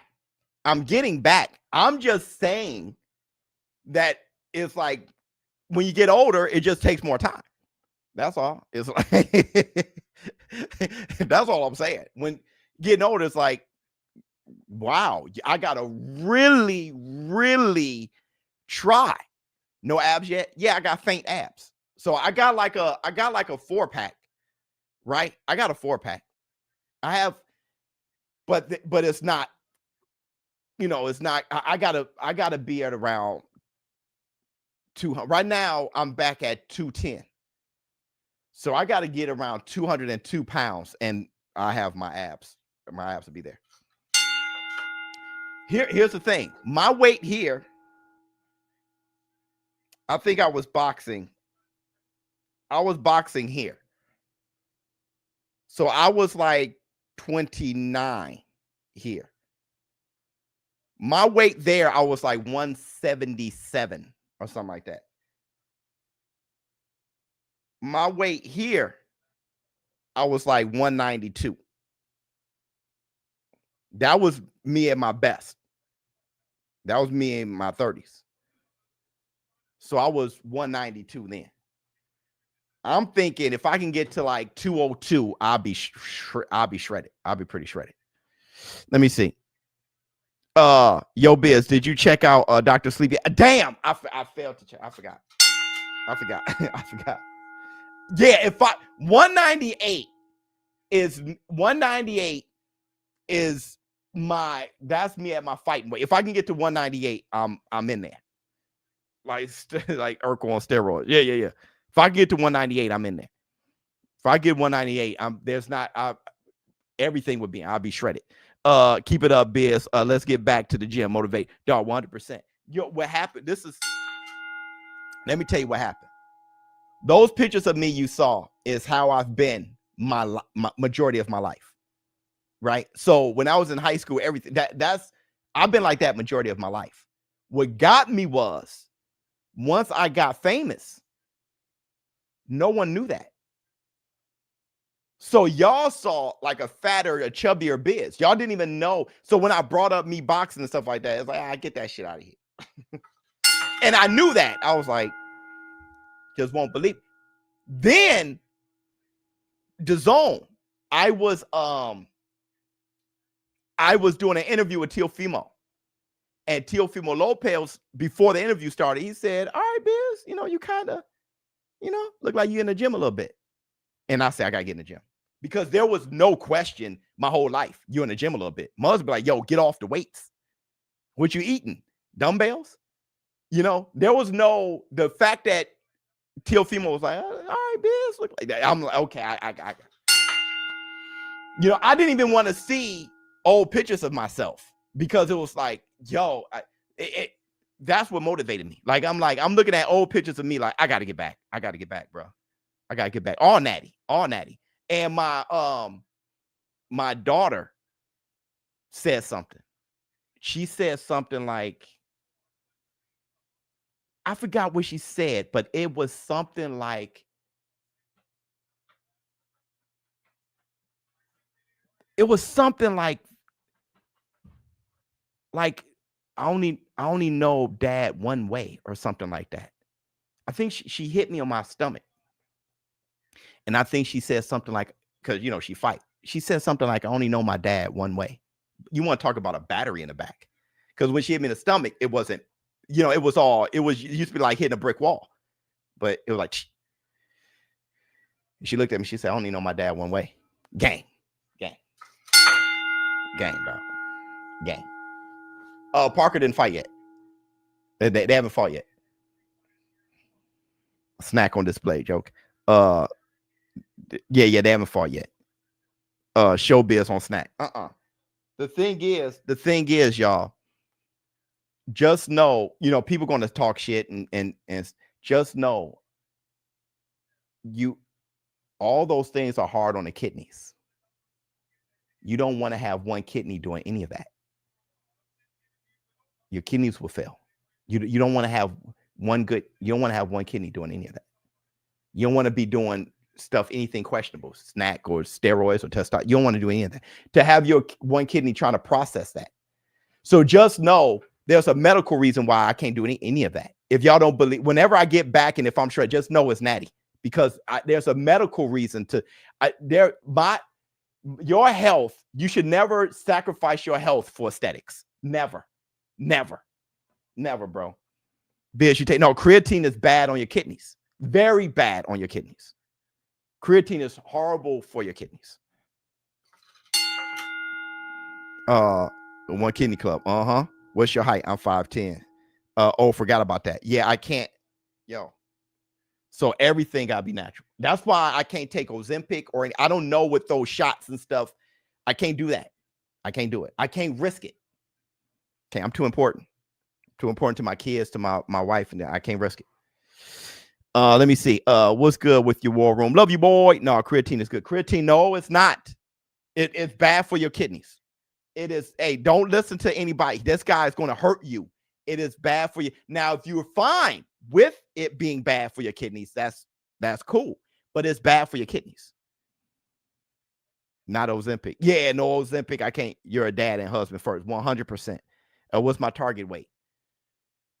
I don't want to short myself. The best me, I would think, would be at 198. 5'10", 198, but yeah, that's a monster. All natural, respect. Yeah, but that was always me anyway, because I'm always a high integrity guy. I was never big on what would be cheating or taking a shortcut or nothing like that. I was never on that. Never. You go higher on the fade. I had to, because I was cutting the blonde booty off, and the blonde was blonde real close to my scalp. So I had to cut it very low. What the F going on, bro? I love you, boy. Oldest brother got one of my kidneys 90. So yes, Lord.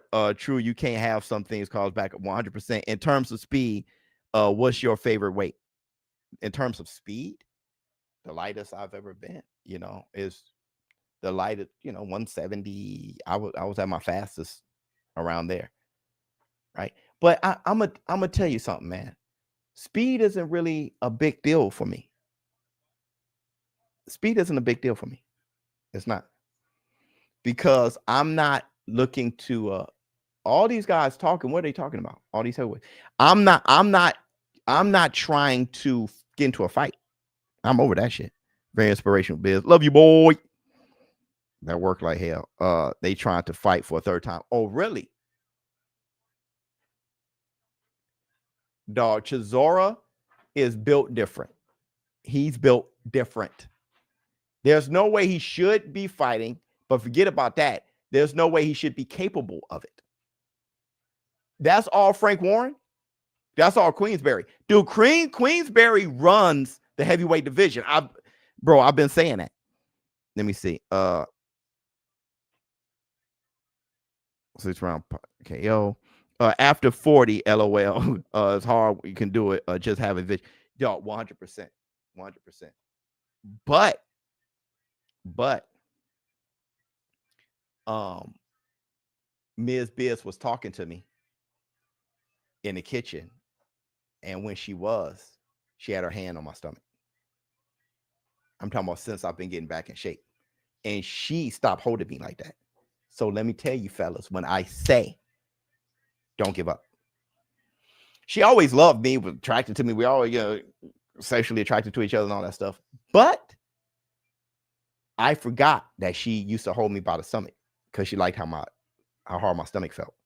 And she was talking to me and she was holding my shirt. But that, she ain't done that in a while. And I was like, whoa. LOL. Hey, that's the black two sugars. That's the black two sugars. She ain't done that in a while. She used to do two things when she talked to me. She had her hand on my arm all the time while talking to me. Or she had her hand like by my stomach all the time. Yeah, bro. And she did that for I'm like, so don't, hey, keep rocking, bro. Because keeping it a bean right now. I swear before Lord. Because it's better to be vulnerable and transparent. That's the only thing that helps. Saying you're the best and a beast and nothing, that doesn't help anybody. Because most people aren't perfect. Who's fighting right now? I don't really be knowing these guys, man. But Lambert coming out right now. Lambert looked 45 years old. Real talk. The heavyweight thing was awkward. I ain't know what was up with that. But I'll tell you this, though. They run a heavyweight division. That's the black two sugars. Facts. Sophia. Hey, ladies, if you walk by and the guy doesn't slap you on the butt as often, get back working. Get back working. I'm 41. And I had to stop taking pre-workout because it was affecting my liver. Yep. So I may have to take creatine in moderations. My doctor or really. Yeah, my doctor, number one, my doctor told me, you just got to do everything the old school way. Right. Number two, if you have high creatine levels, that's bad on your kidneys. They check the health of your kidneys by checking the creatine level in your body, in your blood. If you got high, so that's that. You don't want to add creatine. You don't want to do it. If you're young and you feel like you can do it, pull it off and do whatever, you know what I'm saying? Hey, God bless you. But I'm just saying, ultimately, it's not good for you. It's not good for your kidneys. It's actually the opposite. Just look it up. Google it. Let me see. Oh, blue blood. Yep. I know what you mean. I'm back to 184. You 184, and the wife suddenly remembers certain body parts. Yeah, hit the Tyson Bear, brother. You 184, brother. That's amazing. Me at one. If I get to 184, I'll be turning myself on, bro. If I can get to 184, blue blood, I'll be turning myself on, bro. I'll be rubbing my own abs, bro. I would be me and me.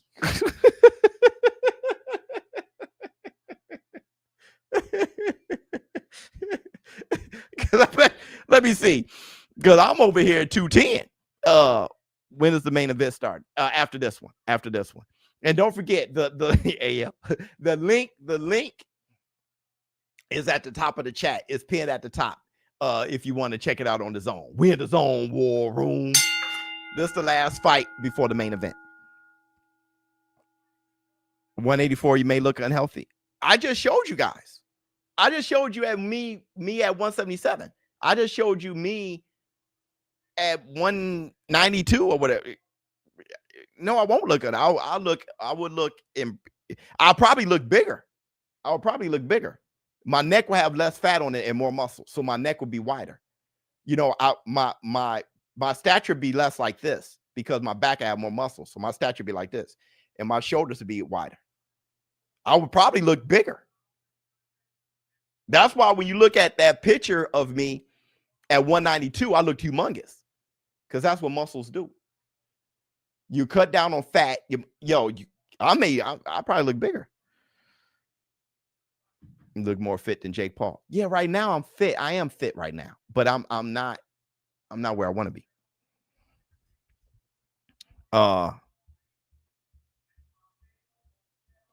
You look more fit than Jake Paul. I've been dealing with infection. Oh, in my stomach. Oh, since I had tons of antibiotic during my cancer. Oh, cancer free today. Love you, boy. But I'm praying for antibiotics. And yeah, brother, that's a whole different thing.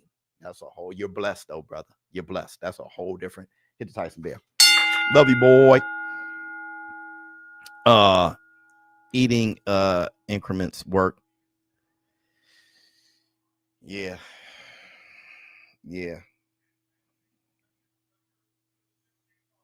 And plus kind of changing. That's why I think when I eat on Thanksgiving, I'll probably be the healthiest. Once I find, because that's going to be my cheat day, Thanksgiving. So hopefully I cut down to somewhere like 207 by Thanksgiving, right? Because I was just at 208. So if I could cut down to like 207 at the least on Thanksgiving and then eat up on Thanksgiving, I'll probably look amazing. And then get back in the gym. And does ShowBizz the Kid have your build? Yeah. ShowBizz the Kid been out the gym for a while because he was working third shift. And now he got off with third, so he's back in the gym. But ShowBizz the Kid is his genetics are incredible. His genetics, even knocks in the box, I can tell. But yeah, ShowBizz the Kid looks like it's like cheating. You know, he get in the gym one day, he got a great build on it. Biz has got the wrong creatine. I mean, brother, you love creatine. I can't afford to use it. All right. So that's just the difference. Adding creatine to my diet is bad for my kidney. All right. So I don't give a damn if it's Satan's anal creatine. Whatever it is, come from the loins of Moses. Creatine is still creatine, regardless if you squeeze it from the hills of of Achilles' taint. Regardless, brother, high creatine levels is bad for a kidney.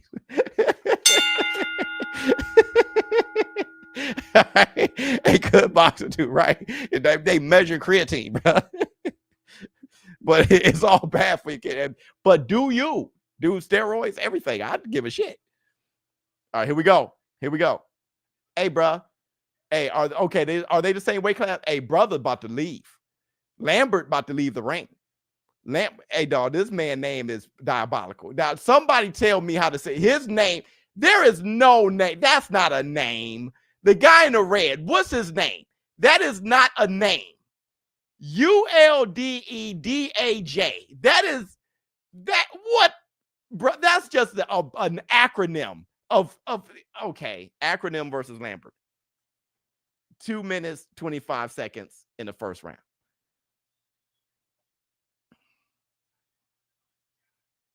That's not a good right hand from acronym.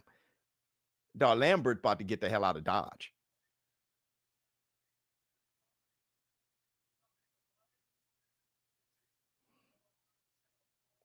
Two minutes, 5 seconds in the first. Good jab to the body from acronym. What's his name? Oh, good right hook out the southpaw from acronym.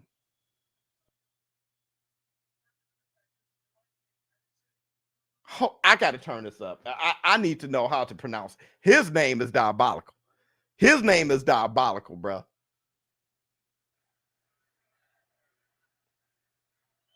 Lambert's about to lose the fight. I just need to know.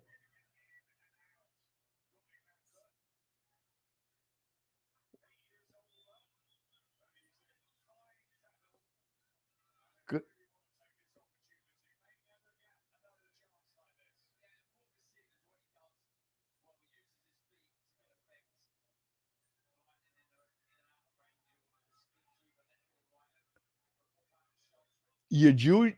What?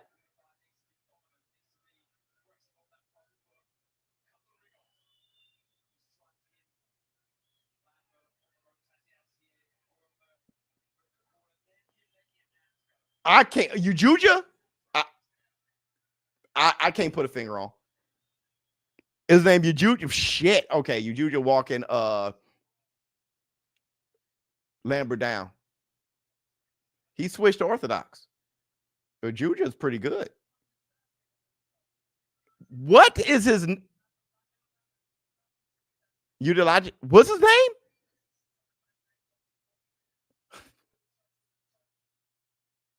Good jab, Lambert. Lambert is terrified.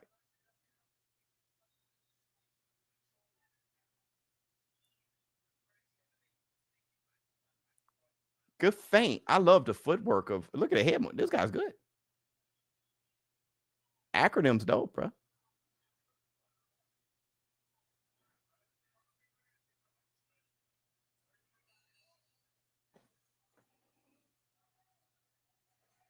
What's his name? Juergens. His name is Juergens? Ja. So Aluja. Hallelujah. You're Dida. You're Didosh. You're Didosh. You're Dija. You're Dida. You're D. You're Dida. Is his name You're Dida or You're Dija? You're Didosh.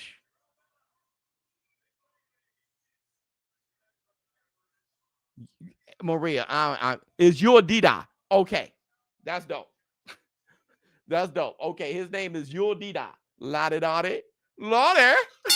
Lordy-da-di. We like to party. Your Dida. All right, Your Dida. Let's go. 2 minutes, 50 seconds. Go get him, Your Dida.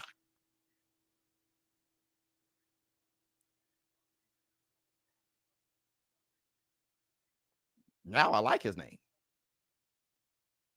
Your Dida Day, bruh.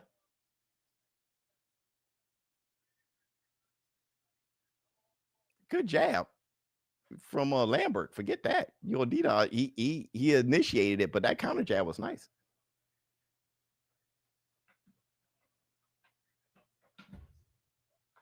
Joseph Parker versus Wardley is next. 2 minutes, 12 seconds in the second. Your Dida, bruh, is just really good. Look at his footwork. He just can't get a bead on Lambert. Lambert almost broke his arm. Yep. Look, Your Dida said that Lambert almost broke his arm, bro. Oh, good right from Your Dida. Oh, good jab, Lambert.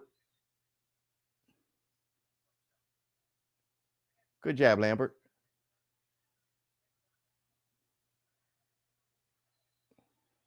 Good jab, Lambert. Come on, Lambert.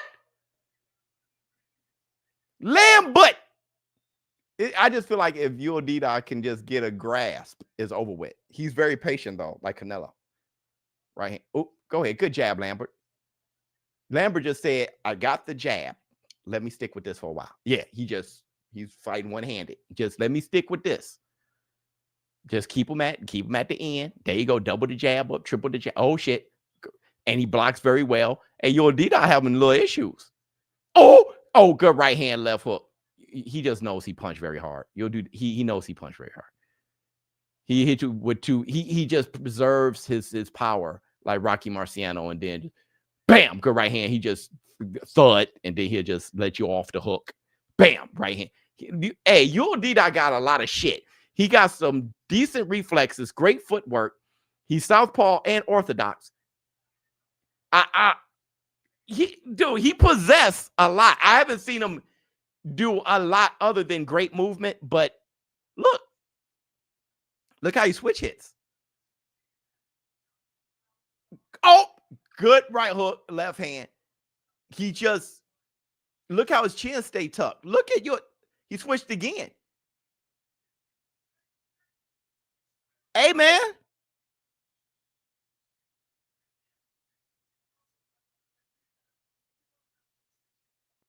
Oh, good right hand, Your Dida. Good head movement. Hey, bro, this guy, hey, I like him. I like him. Your Dida's all right. I can't wait to see him again. He's nice. Hey, the whole stadium's full. The whole stadium's full. Aspinall fight called a no contest. Damn. That has to be the worst thing right now. That has to be the worst thing right now. Why is it no contest? Because because John Jones is already like a Alex Pereira, like that's what, and they already hyping it up. Eye poke. That's the worst thing for Aspinall right now. That just made the stock go because everybody's hyping up John Jones and Alex Pereira, which John Jones was right. Forget what you say. John Jones versus Alex Pereira, and that fight is way bigger, right? So he's right, all right? And it ain't like Alex Pereira some pushover. He's right. But it got a little Canelo ducking Benavidez and fighting Terrence Crawford on it. But at the same time, you know what I'm saying? Okay, here we go. But for that to end in no contest, 2 minutes, 50 seconds in the throat. Double eye poke. My goodness.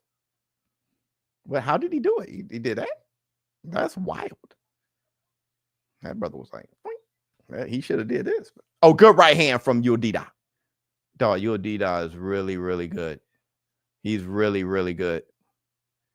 He's really good, bro. He's really good. Good feints. Good jab to the body from Lambert. 2 minutes, 15 seconds in the throat. Good jab to the body from Lambert.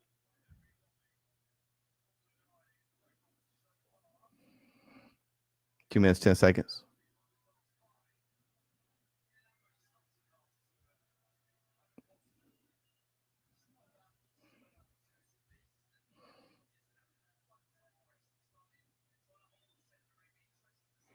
Yeah, you see Lambert kind of trying to switch. Look, Lambert like, I'm switching too then. Look, they both switching now. Look, that's cold. Look, they both switch. That's cold.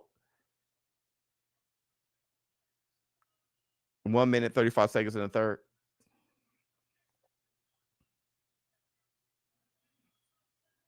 Double jab from Lambert. Oh, good right hand, left hook from Yodida. He's nice. Lambert just blocks way too well.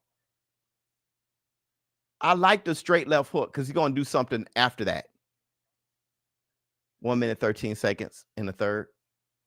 They're still setting it up. Still game planning, still doing things. The double jab. Good head movement.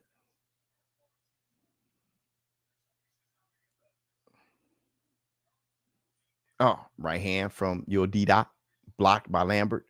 Lambert's defense is surprisingly like it is. So Yodida got to go to the body a little bit more.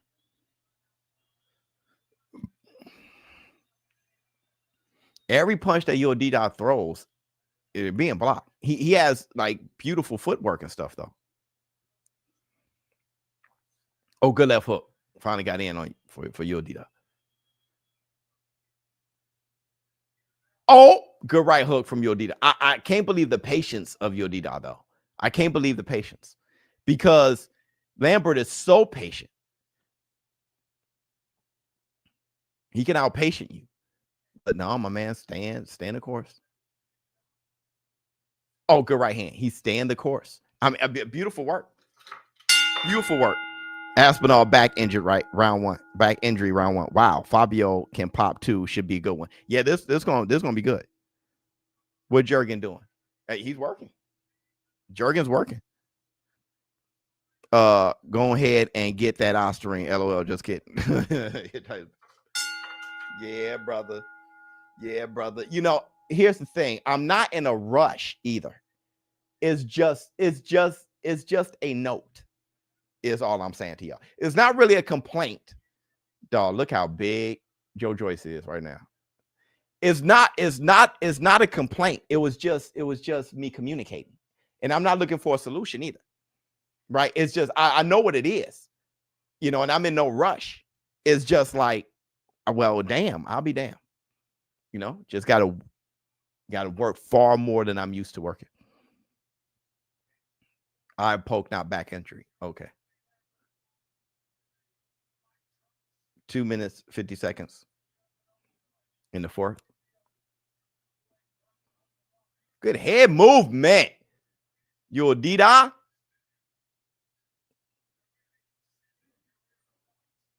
Good jab. Oh, good right hand from Lambert.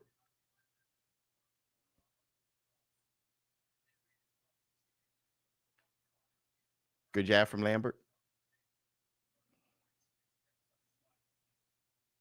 Good jab from Yodida.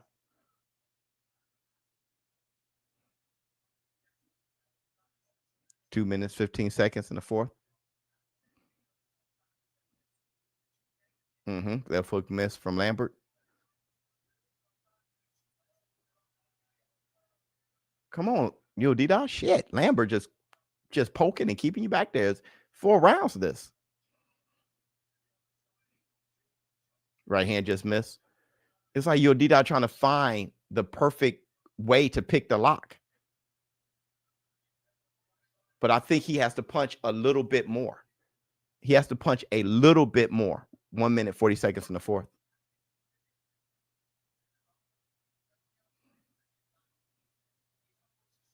One, two just missed. It's a strange, Lambert is a strange guy to fight, man. Left hook. He's poking with that jab, and then he blocks extremely well.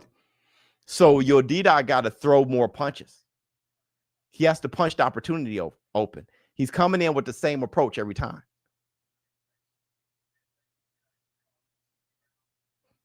Good right hand, good left hook. I've seen Better BF fight like this, though, before Better BF got really good.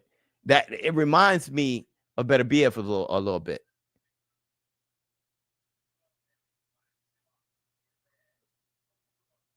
I'm here. I heard a squeak. Oh, it's the TV. I was about to say, bro, I got another mouse going on.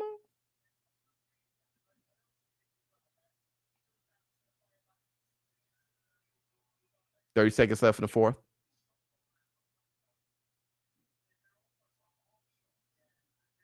Good jab to the body. Right hand from Yodida. Come on now. 15 seconds left in the fourth. Good jabs from Lambert.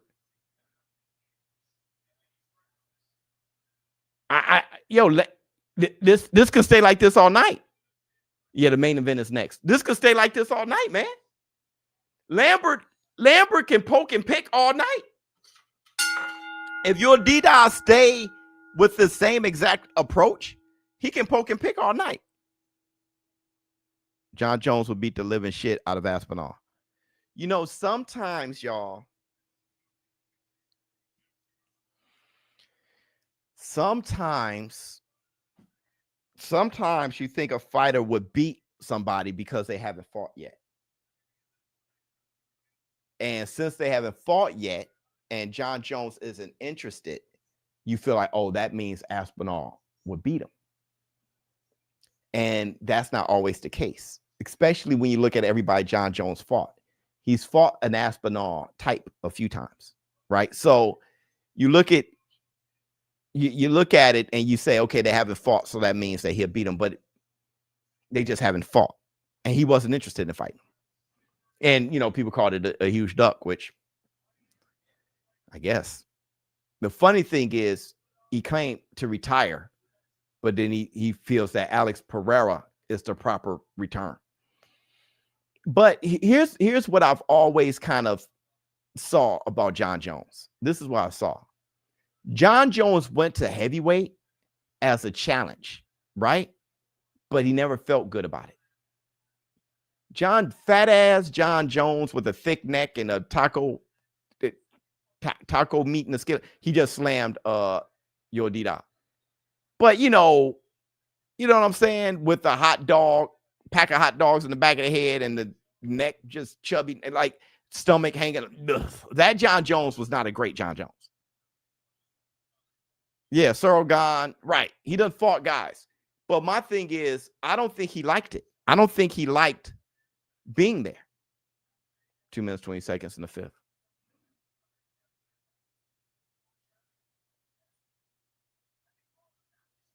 What am I hearing?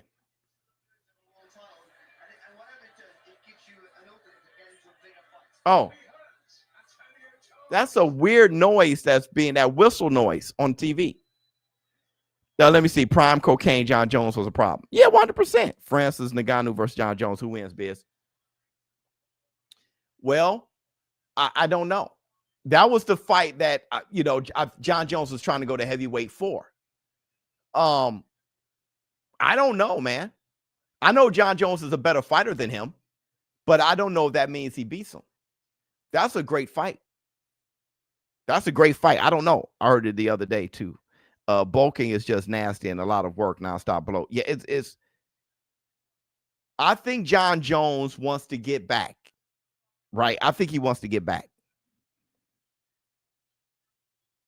1 minute, 15 seconds in the fifth. The fight has gotten boring. And it's Woodal's fault. It's not Lambert's fault. Lambert is fighting a perfect fight for the gifts that Woodal has. Woodal isn't doing anything else. Oh, right hand just hurt Lambert. He ain't doing anything outside of his comfort zone. He has to throw more punches. Then fight time. Well, what do you mean? What do you mean? I'm just saying I did hear it. Wait, what do you mean then fight? There was a fight in the crowd. Yeah, I saw everybody turn around. Skinny Jones was fast. Yeah, Skinnier Jones, he can rewind the clock a little bit if he fights as Skinnier Jones. He can rewind the clock a little bit. My thing is, I think his fight with Alex Pereira, if he makes that weight, because heavyweight's just not his weight.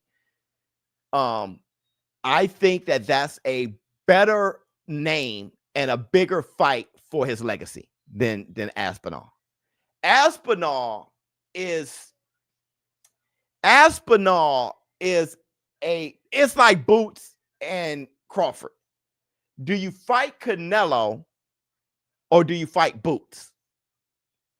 So, okay, if you fight Canelo's obviously bigger for your legacy. But as far as the boxing culture, you still haven't fought Boots.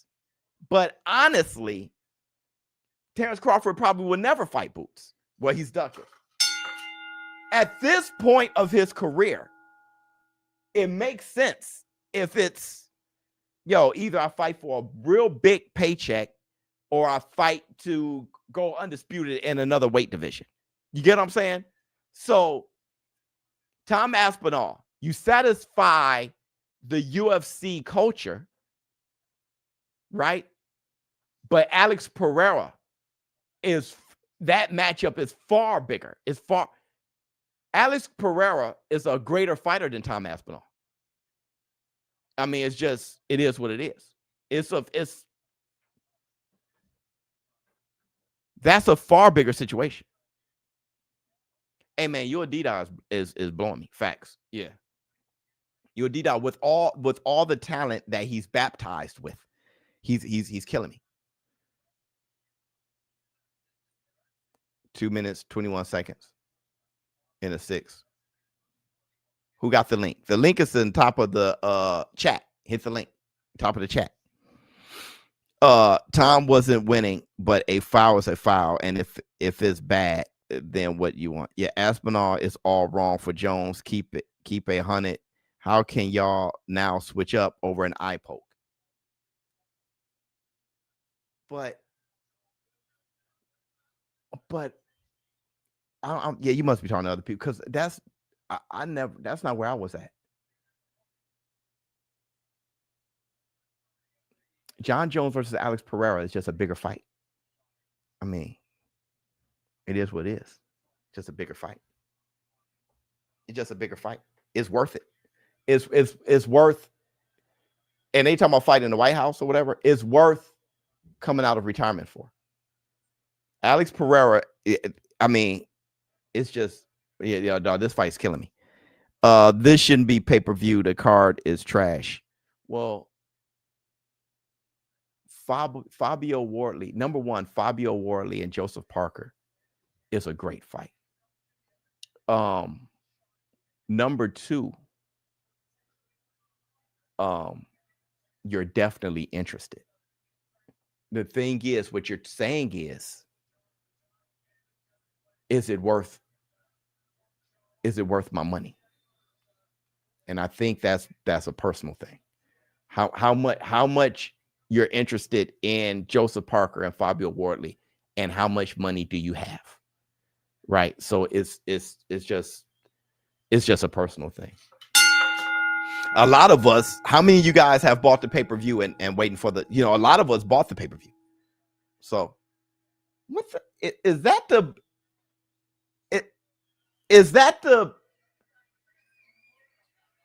that's a weird whistling ass noise. Yo, 1,500 of you in here. Let me tell you what I found out. I found out that everywhere else trick or treat is on Halloween.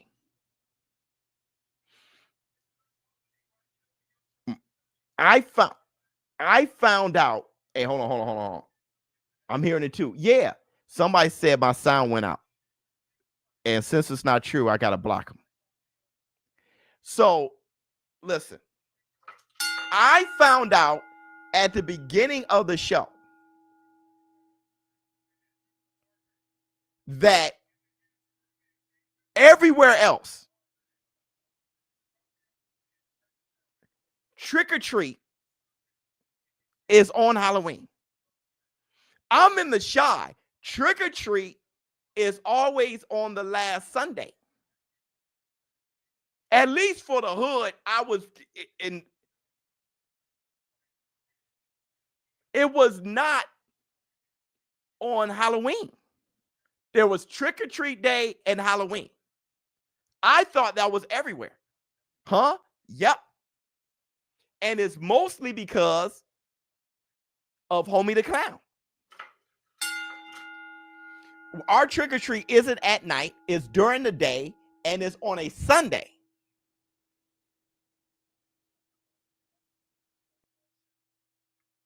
What does the last Sunday have to do with Halloween? Two things. One, it's on the least likely day of Homie the Clown for Homie the Clown to pick up children. Two, because it's seen as a holy day, it's during the day and not at night. Three, most people, at least in my hood, was probably single parents and had two jobs. A lot of people work third shift and off shifts and shit. So we couldn't go trick-or-treating during the weekday. It couldn't just be on Halloween. If Halloween fell on a Tuesday, nobody getting candy because people got to work and we ain't got that kind of time. Everybody got attitudes. They just got off work. Ain't nobody jolly. All right. In the richer neighborhoods, yeah, they're jolly. They came off work. They got a big ass house. They feel good about shit. But when you in the jets, in the projects, you ain't got that kind of time. Your mama came off her second shift. You ain't no ding dong trick or get your ass, get your little asses. I ain't got time to buy candy, none of that. All right. So for us, trick or treat had to fall on the weekend, had to be on Saturday or Sunday. And that's the Black Two Sugars.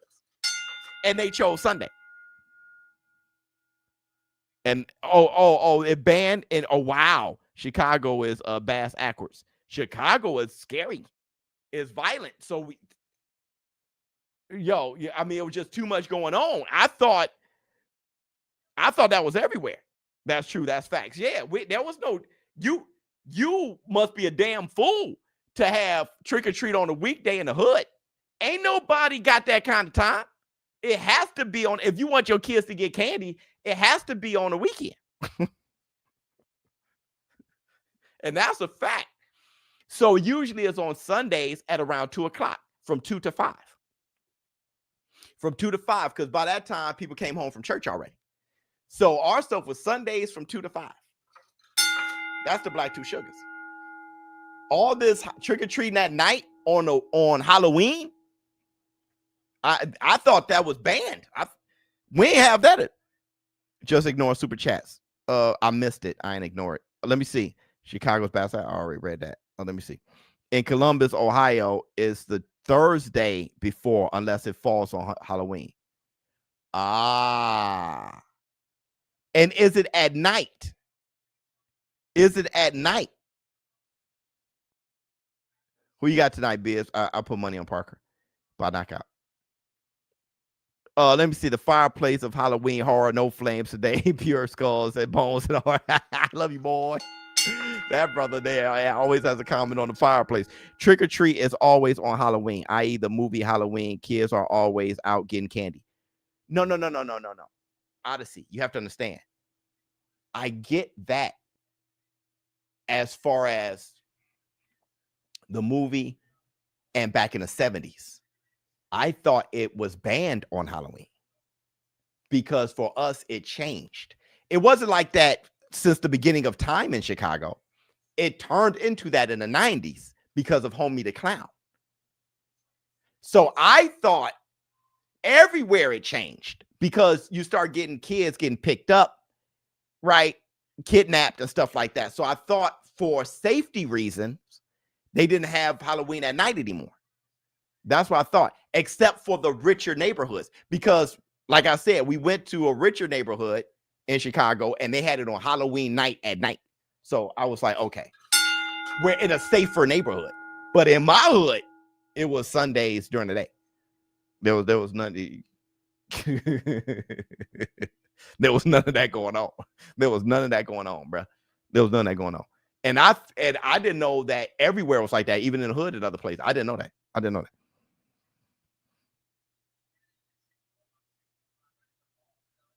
I learned I ain't from the hood, I guess. No. It was just, I don't know, bro. It was just maybe the hood I grew up at. Like I said, what I'm saying is I was wrong. I didn't know. That's what I thought is what I'm saying. Come to find out, it was just my diabolical ass hood. That's all that was. Honestly, it's still like that now. Trick or treat right now is tomorrow. Trick or treat is tomorrow for us. Like Knox in the Box got his costume and everything, and everybody getting ready. It's tomorrow. Let me see. Humpty. No, it was Homie the Clown. It was Homie the Clown, bro. It was this guy dressed like a clown in a white van that picked up some kids at one point, and then it became an urban legend. Like he was still around every Halloween, and it just messed things up. People start spreading like urban legend and rumors, like we saw another white van. So then they just changed it. They were just like, okay, it's going to be during the day on Sundays. Actually, they stopped trick-or-treating for a while. There was no more trick-or-treat for like 2 years. Let me see. That actually works out better, though. I would love to just binge scary movies on Halloween day rather outside. Yeah. And that's what we do. On Halloween day, we watch horror movies all day with popcorn and all that stuff. I stopped calling the fight. Let's talk about something else. Are you talking about? Yeah, I'm from Chicago, and Biz is right. Thank you. I'm from Inglewood. Okay. So in Inglewood, listen, bro. I know that. I know you agree. All right, you from Inglewood. Enough said. But what I'm saying is, did you have Homie the Clown? Do you remember Homie the Clown? Because we had too many shits going on back to back. All right, because Cabrini Green, when Candyman came out, that shit got diabolical. And that's the Black Two Sugars. When Candyman came out, every kid, there was no one scarier in Chicago. When Candyman came, it ruined us. Candyman, I don't even want to say his name too many times. I think I said it 3 times already. Bro, that ruined, we were out of there. Bozo, hell yeah. Okay, so you had it. Okay, cool. You ain't never lied. Brother, that movie, I don't even want to say the name again. That movie, if you were a kid in Chicago, your ass was grass. You know those little hallways that's made out of like brick and shit that goes under another apartment? You ain't trying to go through because the light was always flickering. You ain't trying to walk through that shit. Right? Your mom sent you to throw out the garbage. Man, you look through that hallway like, I am not going to the dumpster, bro. If I can throw it through the hallway, I go running through Candyman is here, bro. I know he's here. Brother, just searched it up. Biz is right. Yep, Homie the Clown and Living Color is based on.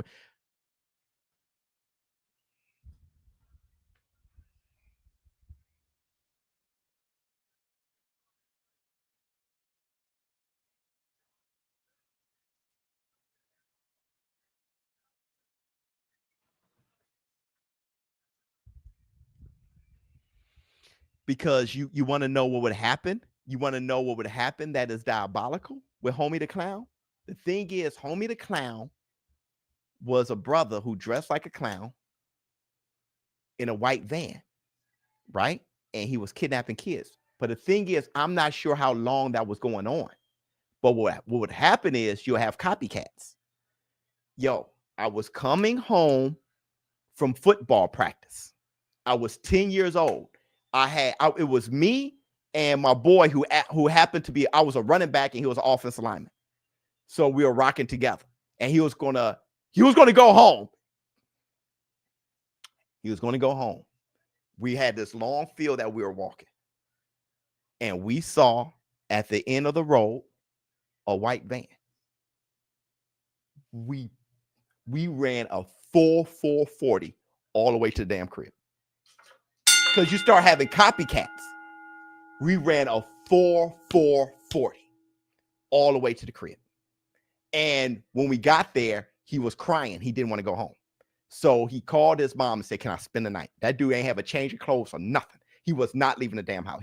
She said, "Hey, if it's fine with your, it was a village. Everybody raised each other's kids. If it's fine with his mama, it's fine." And he spent the night. Let me see. I'm from Greensboro, NC. We did Halloween on the 31st. I only know Homie the Clown from In Living Color. Now we did a trunk or treat at church on Sundays. Okay. Good old days. I didn't. We didn't go to church. We didn't go to church. My mom was diabolical. My mom was diabolical. And at the end of the day, because the stuff that my mom said, she was absolutely right. Love you, Mom. Mom, for us, we're watching football.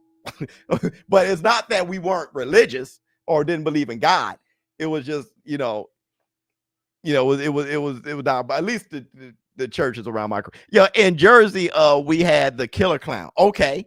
We was scared to go to school bathroom at one point. Okay, bet. I mean, trick or treat on the 31st. Right. Yeah, trick or treat on the 31st. Okay. She was right. Hey, my mom, listen, dog. How I stand on what I think, and I don't let a group dictate how I think, that was taught to me from my mother. My mom, it didn't matter what y'all had to say. She used her own damn brain. She would warn you once. Hey, talk to my mom. Hey, we're going to go out tonight to whatever. My mom would be like, "Y'all fine. You go there. Ain't nothing there but watered down drinks and trouble. Come on, girl." I used to watch my mom totally not be a follower. Now you go, ain't nothing but watered down drinks and trouble. Sure as shit. Sure as shit. They in trouble or something done happened or some hey, and she used to tell us, "Hey, listen, don't be a leader, not a follower. You know what's best. Listen to your instincts." Bruh. That's what I've been on that for the rest of my life. Life lessons. Exactly. I raised mine. My mom used to say, "All glitter ain't gold. All that glitter ain't gold." She got that damn right. What else I was gonna say? I was gonna say something. Oh, this is what another question that we asked. We were having like Halloween horror movie questions, right? This conversation is way better than what the hell's going on right here. Oh wait, let me put this back up. because Joseph Parker and Fabio Wardley about to fight. Yeah, I put money on. I put $2,500 on Parker on my bookie. Which movie franchise or movie or even show had the worst zombies?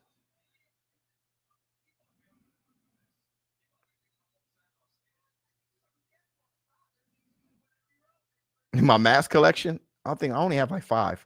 I have to go upstairs and all that stuff. Which one? I Am Legend. Not bad. Not bad. And that's my answer. And you know what? Not bad, because I said that was number 2. Listen. No, Black Summer is nice. See, hey, listen. Y'all, this is why I love the War Room. Y'all are more than boxing, bro. The War Room is more. Oh, wait, another thing. I'm giving away $30,000 once we get to 400,000 subscribers. We have 360,000. I meant to mention that. I'll mention that in another video. But I'm giving away $30,000 once we get to 400,000 subscribers. We're getting there. Hey, listen. The thing about I Am Legend, Last of Us, is ridiculous. That's another thing that's ridiculous. The thing about I Am Legend is those zombies are really smart. My man had to pour vinegar, but the thing is, at least they sleep during the day. At least half the day they're asleep. All right, but they're smart. He thought he was the last person on Earth, so that's diabolical. They watch, so that's a good guess. That's a good one. 28 days later, they run, but you get infected if they cough up the blood or you get blood on you. Period. My man looked up and that bird dropped that blood, and it's like, that's the infection. That's pretty bad. So I hate that aspect. Like, even if you chopping it and you killing it, blood in your eye, that's a rough situation. It's kind of hard to even kill those things. So that's why that's World War Z, though. Everything's too fast. They transform to a zombie too fast. They're like ants. They all climb up on each other. And they're just really too fast. And that shit was too chaotic. That's one of those situations where you just fall and get, I can see how you get weak in your knees and you just fall and then get bent. Like, that shit's crazy. That shit's crazy. Let me see. Those are vampires. Wait. Good point.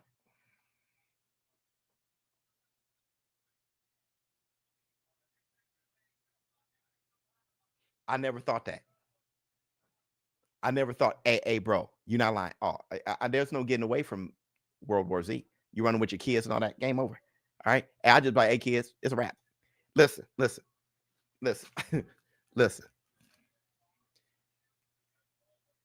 I never thought about that. They're vampires. If you think about vampires and zombies, there's not that much of a difference. If you look at the rules of what makes a vampire, they're vampires. The sun burns them up and everything. They're vampires.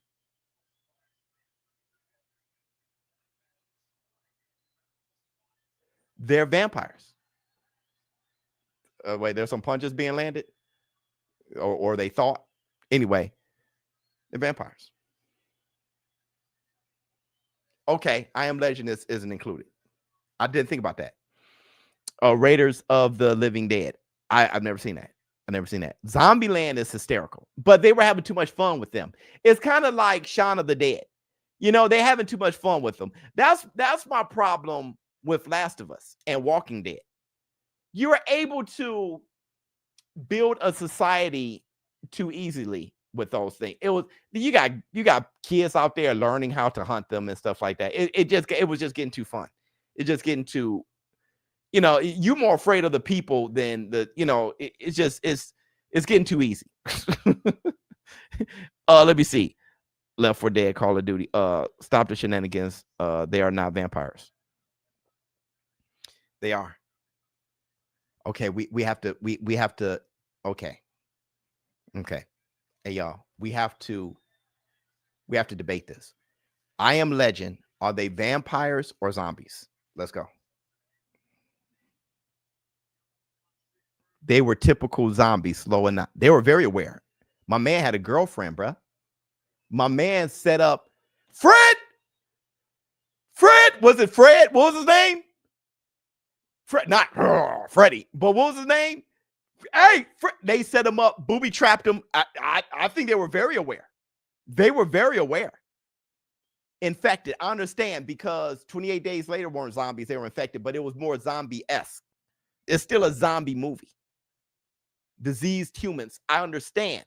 But are they more zombies or vampires? Zompires. Agreed.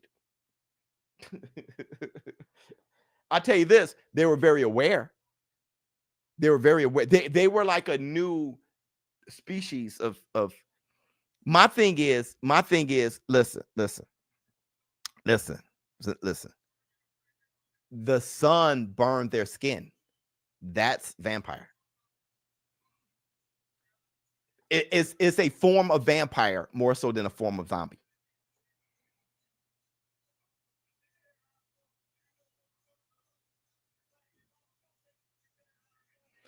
Blackula, the thing about Blackula is he got to the breads. He got to the ladies first and foremost. And I know that was always Dracula thing, but not like Blackula.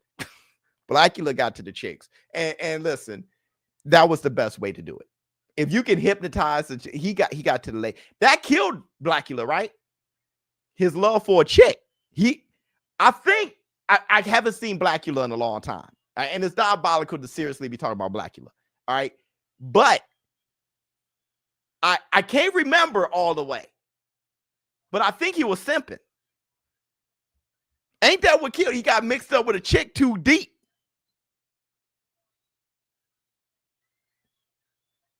Yeah, Stacey Ken, I think that's what did him. He was simping. He was simping on his pimping. And you know what? That was messing with me as a kid. Let me break this down. Let me break this down, bro. Let me break this down. As a kid in the 80s, there were still 70s movies and 60 movies that was getting played in rotation really good. All right. Listen, if you had an album, it was new for 4 years. All right. You get what I'm saying? Like, we were rocking Thriller until Bad. All right. And that's like from 83 to 88. You know what I'm saying? So movies, a good movie would be on like it's brand new for years. I was watching Blackula when I was a kid, and that came out in the 70s. All right. The problem was, growing up, all the bros was they were taking it to the man, or they were pimps. They were getting some chicks. I mean, look, what's my guy's name? Billy D. Williams on Star Wars. That dude had a cape, a process, and the first thing he did was look at the only chick in the universe. He looked at Princess Leia like, yo, yeah, I see. Wait, what do we have here? And I don't blame him, because it wasn't, it wasn't a lot of options. But that brother walked up like, listen, do you know what that does to a black boy's mind? Right? While Han Solo was dragging his feet and arguing with her and shit, my man jumped he cut to the mustard. Billy D cut right to the mustard, which I found out was the wrong way to do it, because Han Solo ended up bagging by arguing. He was a challenge for her. But Lando, I think Lando walked up like, look at here. Whatever you tasting, I'm buying. What you want? This is my shit. This is my empire. He would just, you want the bar? I could set you up with the club. You could run your own club. Lando, let me see. And that fight was terrible. They were like vampires from Blade 2. Yeah, you know what I'm saying? Return of the Living Dead. I think there was a brother with Afro on that one. Let me see. Lando. Yeah, Lando. Lando was on one. He kissed her hand immediately because it was dry. It was nothing but Wookiees and that was the last Wookiee. But just leather, just ill-skinned, weird aliens, droids, a bunch of stormtroopers and dudes. It was rough. It was rough. I don't know why that galaxy was. It was really rough. It was rough because I'm not sure how many female aliens were there. There was Hutts and yo. So that man walked up and was like, "Oh, you messed up, bro. You brought your chick to the lion's den. Oh, you messed up." It was so little chicks that Luke, they were sister and brother, and he was like, Luke was like, "Hey, I gotta have it."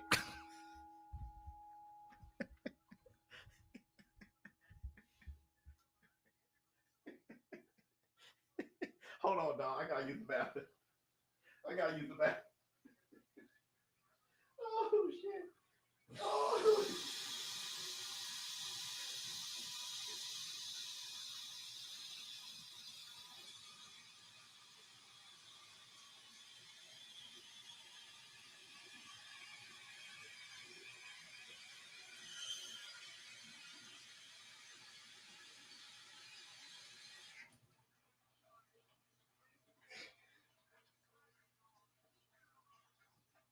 No, but on the low.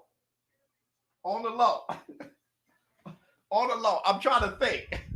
Was there another woman on Star Wars? Seriously. You got Fabio? Okay. Poor Princess Leia. No, don't poor Princess Leia, because if there was another woman, she would have gotten jealous. She would have hated her. If there was another woman, she would have hated her. That's Black Two Sisters. That's Black Two Sugars. If there was another woman, she would have hated her. Was there another woman on Star Wars though? Seriously. I'm just hoping the fight is better than the last. Yeah, no. Her mom was there. Oh, the Jabra's dance. Okay, but see, you don't know what they got. You don't know what the tools they working with. Padme. Okay, hold on. Wait a second. Who is Padme? Her mom, but okay, I don't remember. Okay, number one, bro, that's a rough holla. Her mama, that's a rough holla. Anakin's wife. Where was she at?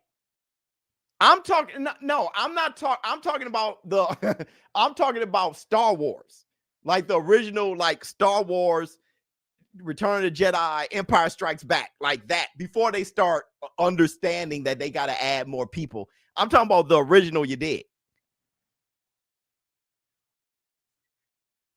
Not the prequels. I'm talking about Star Wars. We're talking about Lando and Billy D. Williams, brother. My bad. Listen, man, I'm from an era where Star Wars was the Star Wars. Like, so I'm not talking about episode 1, 2, 3 and Return of the all the shit. I'm talking about. I got you. Yeah. I'm talking about when Lando walked up. I think they were on a drought. There weren't a lot of biscuits. Well, in that case, nobody biz. That's what I'm trying to say.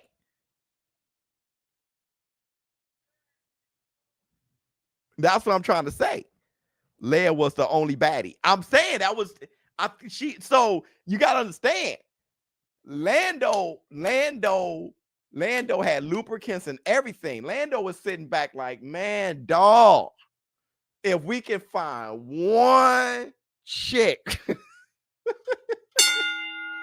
And then the Millennium Falcon lands, which he knew it was coming because, you know, they could see from a distance. Here comes the Falcon, which was his ship, because he lost his shit in a card game like a damn moron. The Millennium Falcon, he lost it in the card game. Why would you do some dumb shit like that? All right, but if Falcon Lando had his own troop. Darth Vader never messed with Lando. The ship landed, and here come a chick. Hey, listen, bro. Everybody would have got shot. I would have shot everybody.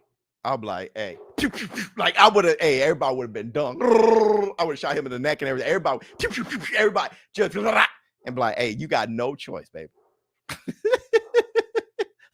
you got no choice. I'll be sitting there like Clint Eastwood, and be like, hey, come on, baby, come on home, come on home. But we gotta, we ain't gotta do shit. We ain't gotta do shit. I've been just fine. But the moon with the, hey, listen, come on home. I got the plans for the rebels. Ain't no such thing.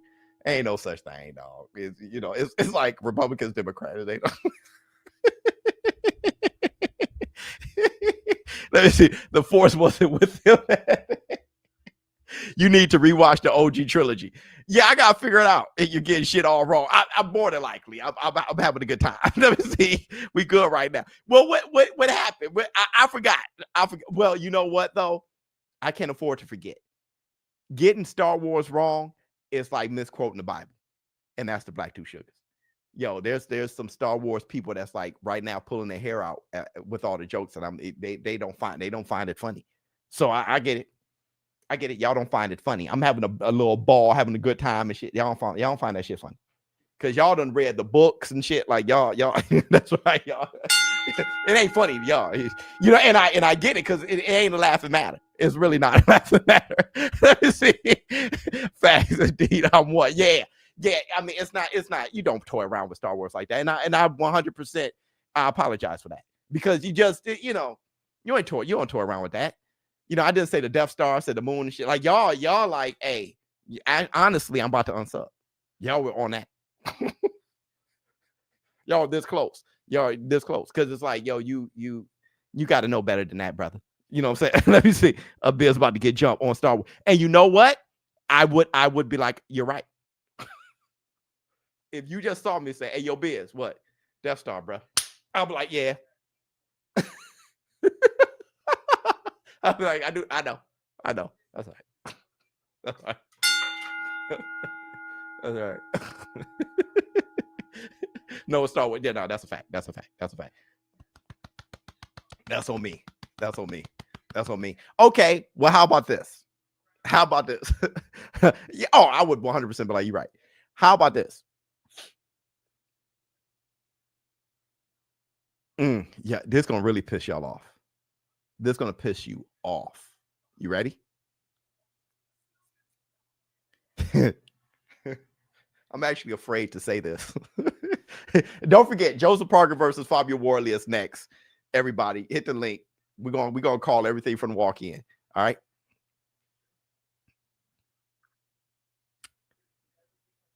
Is Rogue One the best Star Wars movie?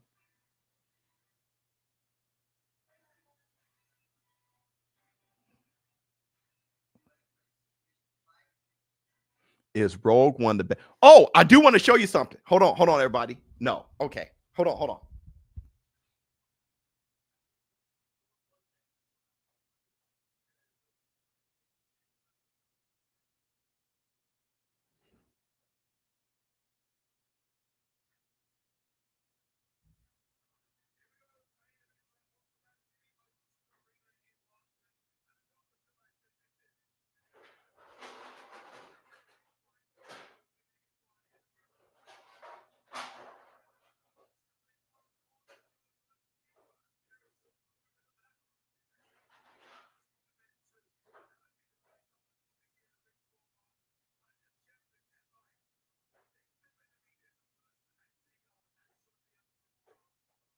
Okay, listen. So I don't get punched in the face. Okay?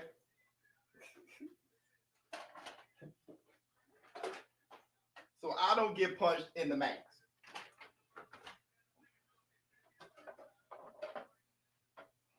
All right.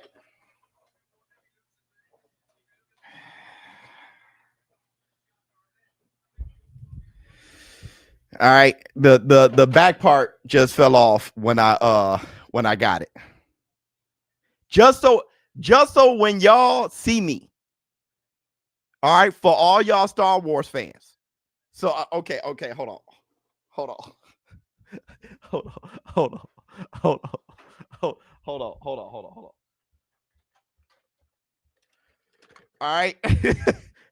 This isn't just, I have a whole room full of Star Wars. And it's hanging off the ceiling and everything. Okay? Okay, I got a walker, but hold on. This is rare. All right. So listen, dude. These are just the vehicles. Not, I got X-Wings and TIE fighters and all kind of shit. Okay. All right. So not to say that I'm a bigger Star Wars fan. I'm not saying that. I'm just saying don't steal on me when you see me.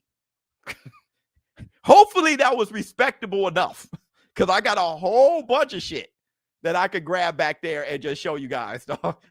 So hopefully, all right, okay, thank you. Am I good? A 50-year-old kid? Oh, for the rest of my life. I'm a kid for the rest of my life. So am I? Because me and Knox in the Box, we've many. Hold on.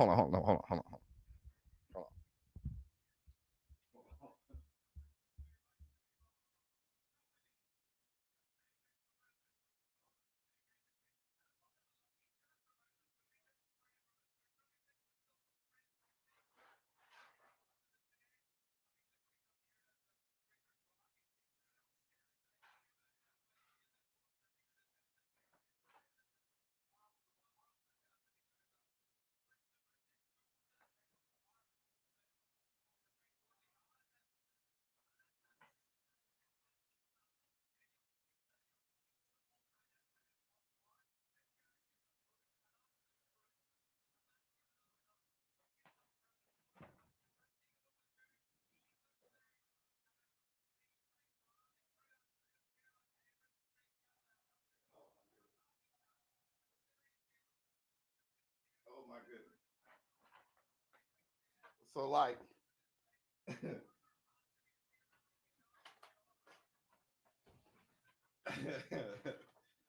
oh, here comes Joseph Parker right now. But me and my son Knox in the Box, and I have, what's that, the Rancor? Don't, if I got the name wrong, don't mess with me, dog. Don't mess with me. All right. But I'm always Jabba the Hutt. Always. Yo, Knox in the Box hates it to death. But hold on.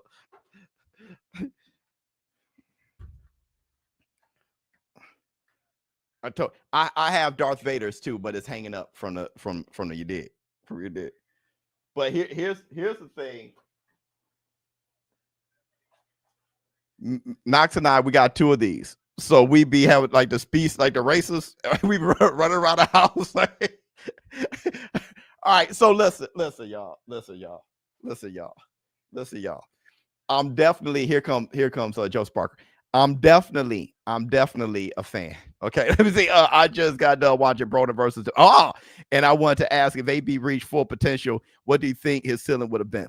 One of the best fighters of all time. Because he had the will to fight anybody. So I mean, his abilities were crazy. Let me see. Pod racers, yeah, 100%. All right, has it start? Yeah, it's about to start now. They walked out. Props to the collection. Thank you so much. And I have so much more. I don't want to run up, do one of those runs and then break my Millennium Falcon. I have two Millennium Falcons. I have the newer one and I have the original.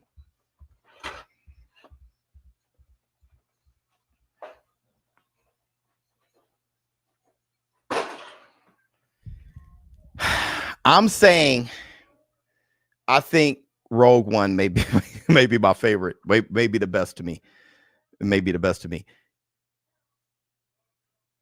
And I wanted to say one last thing. Darth Vader on Obi-Wan on that show was Jizz level excitement. If you love Star Wars, episode 3 is. Fine. I'm fine. That's a good pick. I'm fine. I'm fine. Say what? I am fine. Here comes Joseph Parker now, smiling. I don't need him smiling because I got 2,400. Oh, now he's frowning. Okay, good. All right, here we go. Here we go. Here we go. Here we go. It was an abortion. I understand. But Darth Vader, seeing him fight like that with it was some of the best action I've ever seen. All right. It was ruined canon. 100%. You know what? Never mind. I was just saying seeing Darth Vader get busy was amazing. Because the end of Rogue One, seeing Vader in his prime but you like Solo? Yo, you got to be careful with this shit. And I respect Star Wars too much. I ain't got that kind of time to argue with y'all. Here's Joseph Parker. All right, let's work. Let's work. Joseph Parker, just give y'all some insight. Joseph Parker is one of the first fighters to give the War Room some love. That's why I say Joseph Parker. Because he got bit by a spider and he had to pull out of a fight. And that was the funniest shit in the world to me. It was the funniest. The fact that Parker got bit by a spider and had to put. And the funny thing is, since he got bit by a spider, he's been one of the best heavyweights I've seen. I'm talking about of this era. And he thought that was funny too, and he shouted us out. So I think it was like George Foreman was the first one, and then like Joseph Parker was maybe the second. Kell Brook was another one. Just got here, Biz. What do you think about AB Wardle last fight? Wardle. I don't know who that is. Who is Ab Wardle? I'm tripping. Yeah, here come Fabio Wardley. You think Wardley looking scared? He's coming out to y'all must have forgot. Wardley definitely isn't scared. He's definitely not scared. He's definitely not scared. Wardley is a nutcase. Maybe y'all, no, he ain't looking scared at all. Y'all scared for him because y'all would be scared. But Fabio Wardley is look at him. You come out to Roy, bruh. Hey, bruh. Let me see. Sorry about Wardley last fight. I think it exposed the reason why I'm betting on Joseph Parker to win. But what I do like is his Spartan reserve, how he kept his head and set up the right. He set up the right because Hooney kept doing the same thing. And he missed it a few times. And I said, if he hit him with it, he was trying to set, and he finally hit him with it. So, it was good and bad. You know, it exposed his flaws against a technician, but then it also showed that he's always in the fight because it wasn't just a wild right hand. He set it up. I saw him set it up. Because even when I was calling the fight live, I'm like, if he lands that right, he kept just missing it. And then bam, caught him. Joseph Parker's in so much shape, it's ridiculous. Look at Joseph Parker. Dude, Fabio Wardley, you see how he came out last? Fabio Wardley is the A-side. Joseph Parker would never be the A-side. For somebody who has a resume like his, he'll never be the A-side. I don't.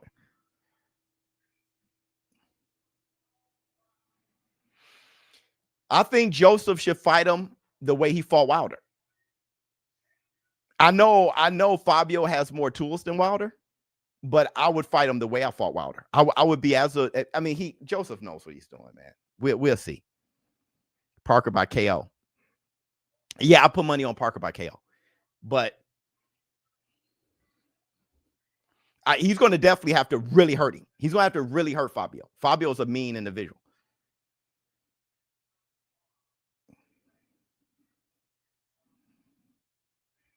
Wardley is being underrated. Only 18% chance. That's kind of crazy. The fight is close to a 50-50. I just got Joseph Parker. The fight is close to a 50-50. Because Wardley got more about him than just the right hand. You know, just his overall speed and everything.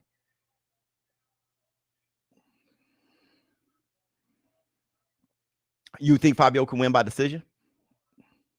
You like Andy Lee? Yeah, a lot of people be going in on Andy Lee, bro.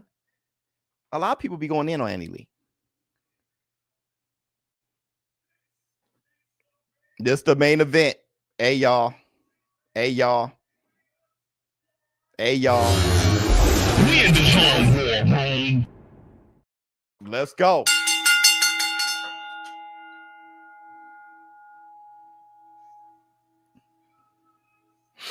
I think Joseph Parker has some crazy experience, you know, and I remember I had him to beat Big Bang Zhang.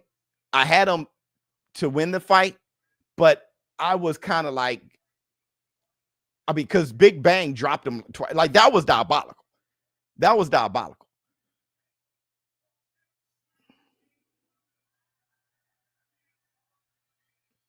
I remember when I first called a Fabio Wardley fight, I laughed at his name, Fabio. Y'all said, hey, watch this kid. Y'all the ones, I remember y'all, it had to been like 4 years ago. I forgot. Y'all were like, watch this kid. And I'm like, okay, Fabio. And then he won by like first round knock. And y'all said, what do you think about it? And I'm like, I couldn't believe the speed. I'm like, here we go. Because at the time, all the heavyweights was fat and slow. And I'm like, here we now, Fabio's nice. I'm like, here we go. And his name was easy to remember. That Fabio was just weird for a heavyweight fighter.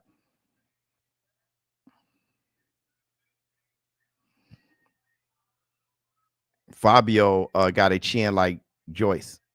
I mean, Wardley got a chin like, got a chin like Joyce. Which Joyce? The one now? Because his chin got cracked like a mine.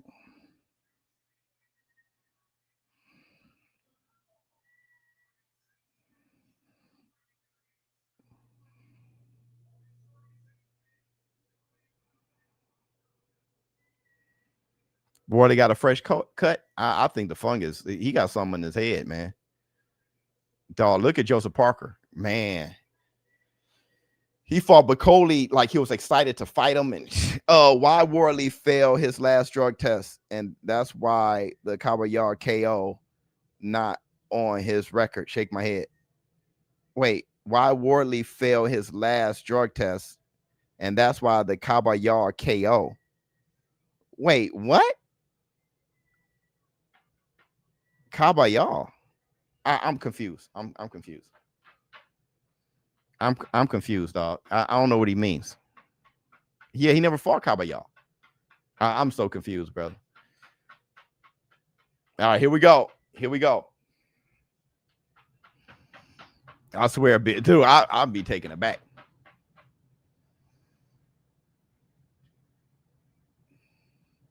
Look at the stare down.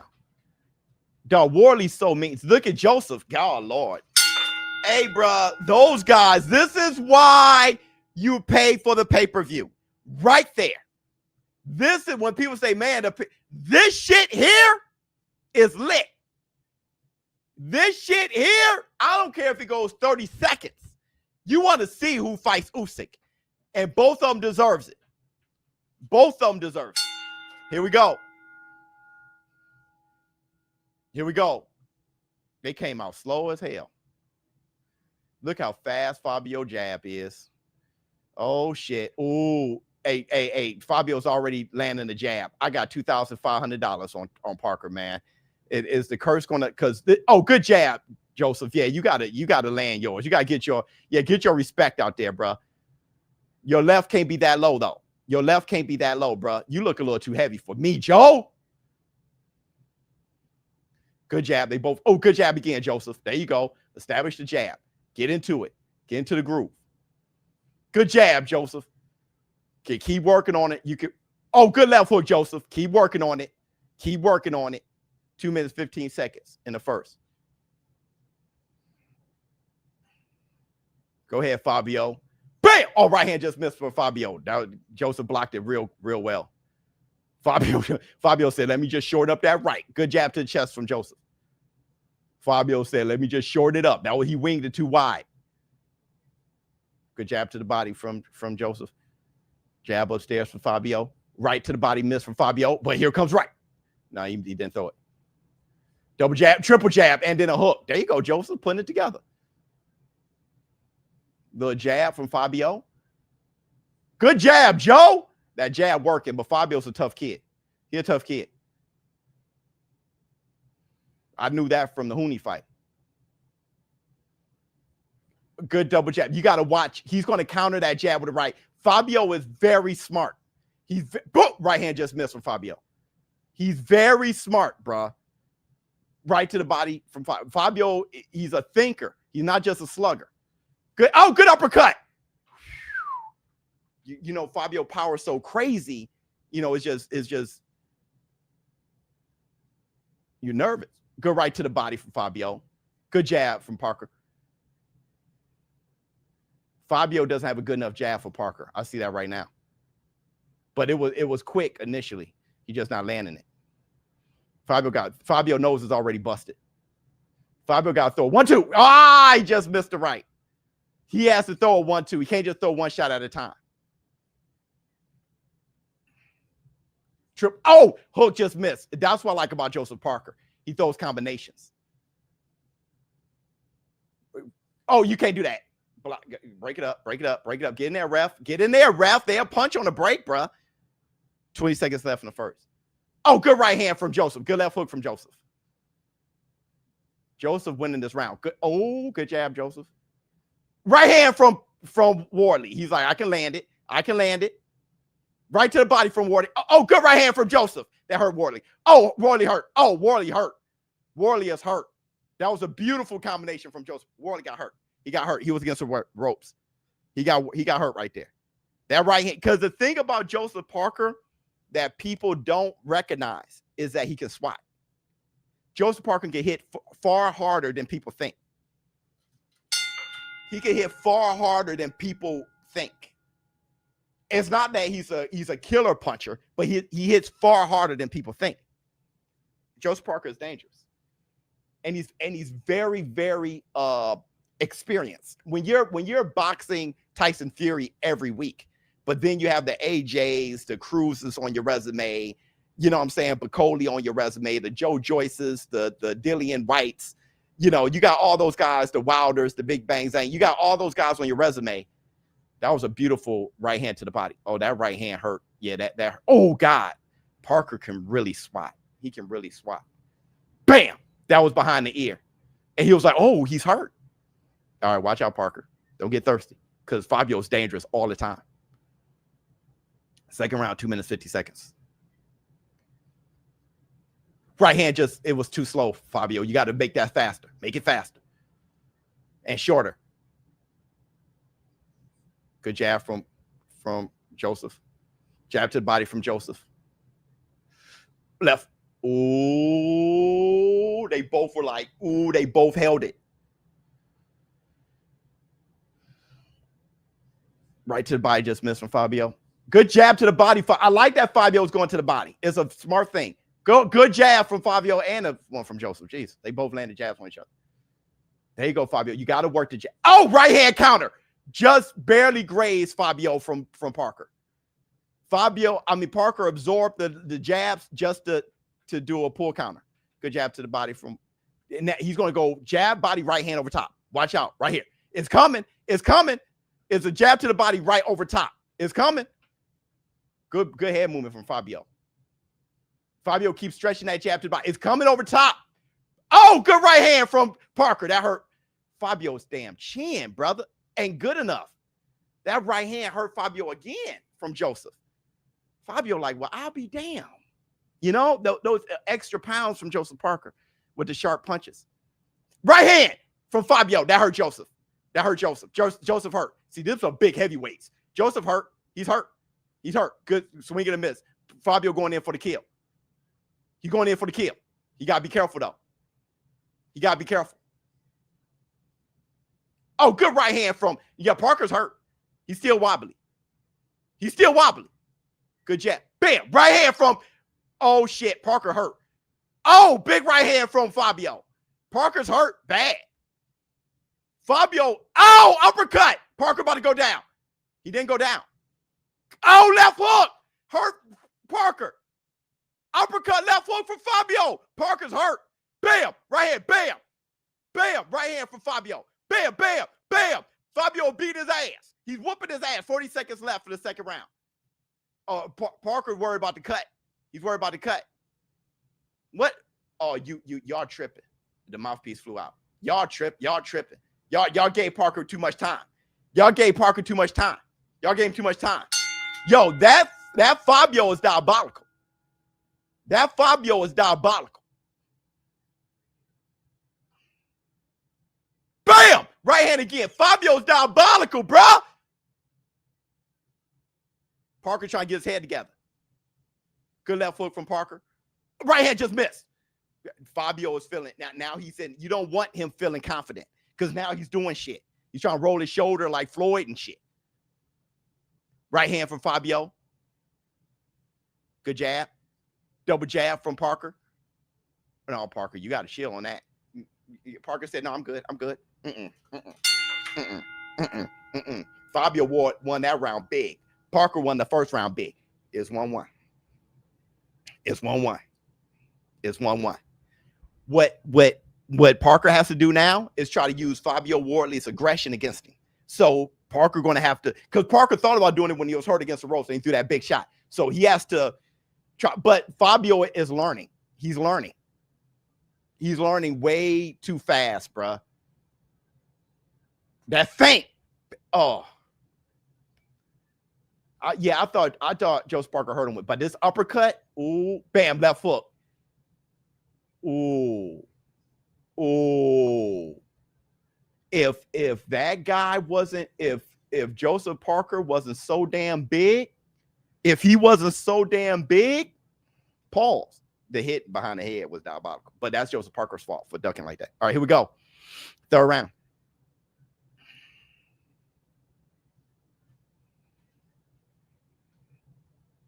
Good jab to the body from Fabio.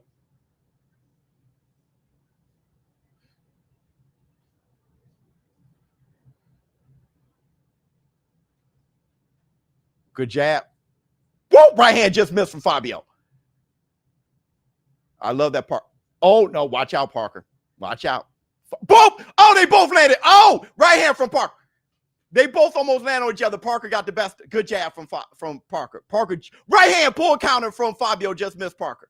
They're just missing each other. Good defense from both. Especially Parker right now. Good jab from Joseph. Go back to the jab. Smart man.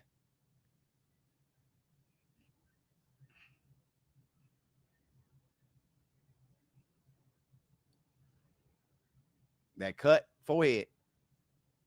Oh, right hand just missed from Fabio. Fabio, right hand, very dangerous. See, he should be circling away from Fabio's right, but he's not fighting him the way he did Wilder. He should have been ready for that. He ain't circling. He just using his head movement. That head movement is nice though. Fabio's just missing him, but he gonna find that right hand. You can't keep letting Fabio try it. He did that with Hooney. Try it, then bam. 1 minute, 28 seconds in the throat. Right hand feint from right hand. Go ahead from Joseph Parker. Fabio's chin got a little better too. Oh, big right to the body from Fabio. That would have made me take a dookie. I would have taken the dookie. That was a dookie. 1 minute, 8 seconds in the third. That's dookie time. That's dookie time. I would have farted immediately. Good jab. Fabio got his hands down and feeling. Oh, big right hand from Fabio. I can't believe Parker took that. There's no way he took it right. He ain't take it right. Fabio is so fast and slick right now. It ain't even funny. Your boy, Joseph Parker, is a little too one-dimensional right now. Oh, I don't know who landed what. They both, I think Parker got the best of that one. Yeah, oh yeah, he did get the best of that one. Fabio feeling weird.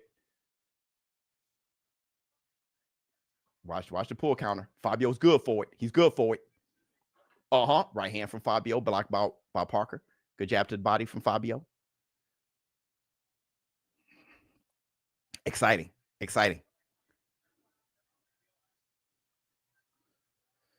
Right hand miss from too far away. Oh, good right hand on the inside from Parker.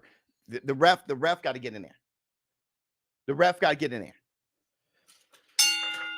I gotta say, I gave that round to Fabio. I think Fabio controlled most of that round. Parker had a splash here and there, but I think Fabio controlled more. I think it's 2-1 Fabio. You got 2-1 Fabio? Yeah, I got 2-1 Fabio. It just looked like I feared more. Oh, he missed the right. I feared for Joseph Parker more that round than I feared for Fabio. You know what I'm saying? So that's 2-1.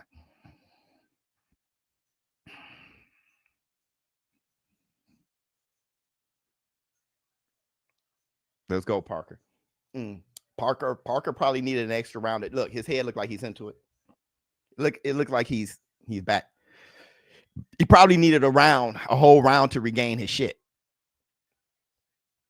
Can you show the screen? No. That you have to buy the pay-per-view, bro. All right, here we go. We don't steal fights over here.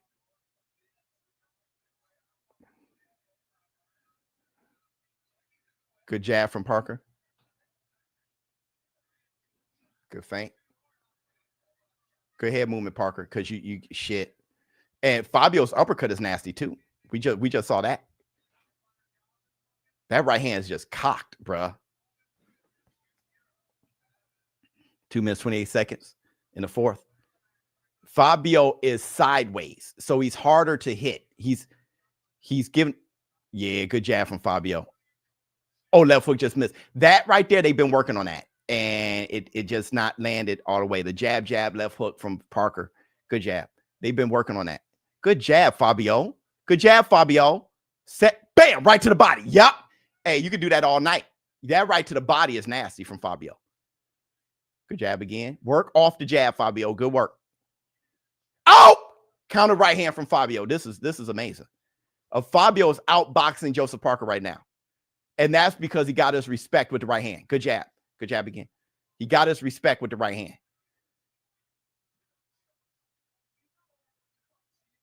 Good right to the body from Joseph Parker. Beautiful right to the body from Joseph Parker. Right hand just missed. Right to the body from Fabio. 1 minute, 20 seconds in the fourth. Good jab from Parker.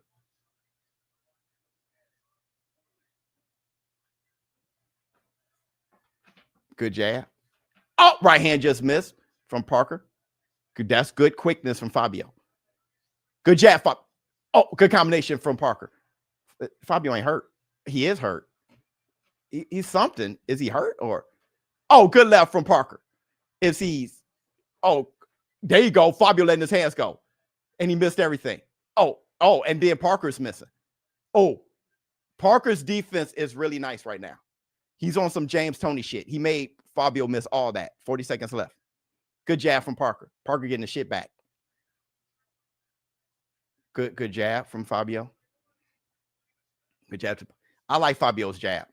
Fabio could be run out of gas a little bit too. He's good for that. Good jab. Oh, right hand from Joseph. Joseph Parker is taking the second half of this round because the first half, I think Fabio was winning. But look how Joseph is looking at him. He's constantly checking his status, checking the condition of Fabio. But what I like about Parker is he's willing to try to finish Fabio whenever he gets the chance.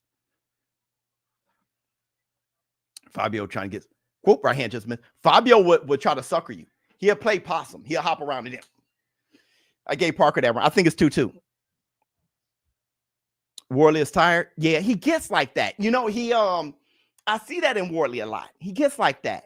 You know, he slows down, but that right hand's always dangerous. He'll mess with, but see, the thing is, you can't really do that with Joseph Parker because Joseph Parker he strings punches together responsibly. You know, he's too experienced. It was a great fight. Oh, he was hurt. That was a good right hand. Oh, that was a good left hook too. I love the way Joseph Parker was making him miss all that right there.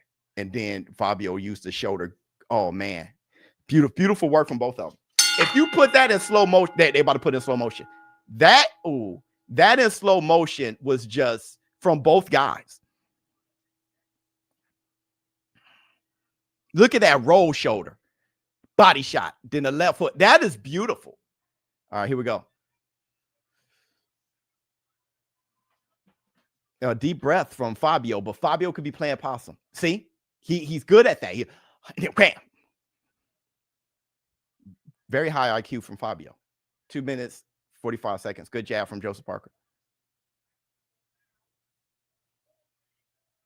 That left hook is there. It's just he got to set it up. And I know Parker is trying to set it up. Good jab from Parker. Because he does his jab, left hook, left hook. Oh, good jab. Go get him, Fabio. Oh, right hand from Parker. Jesus. Oh, right hand just missed from Fabio. Just grazed Parker. His hand's still fast. Fabio's still fast. You got to wait for the second half of the round. Fabio burns out the second half of the round. But this first half, he's dangerous as hell. Left hook just missed from Parker. Oh, good left hook from Parker. Fabio held on. Well, Fabio holding on pretty long, too. Okay. That sent the message. Good feint from Parker. Beautiful feint. Got to be careful. Bam, body shot. Beautiful. Right hand. Left hook. Go get him, Parker. Go get him. Oh, that right hand cock. There go the right hand from Fabio. Oh, Joseph feinted and he feinted his way into a clinch.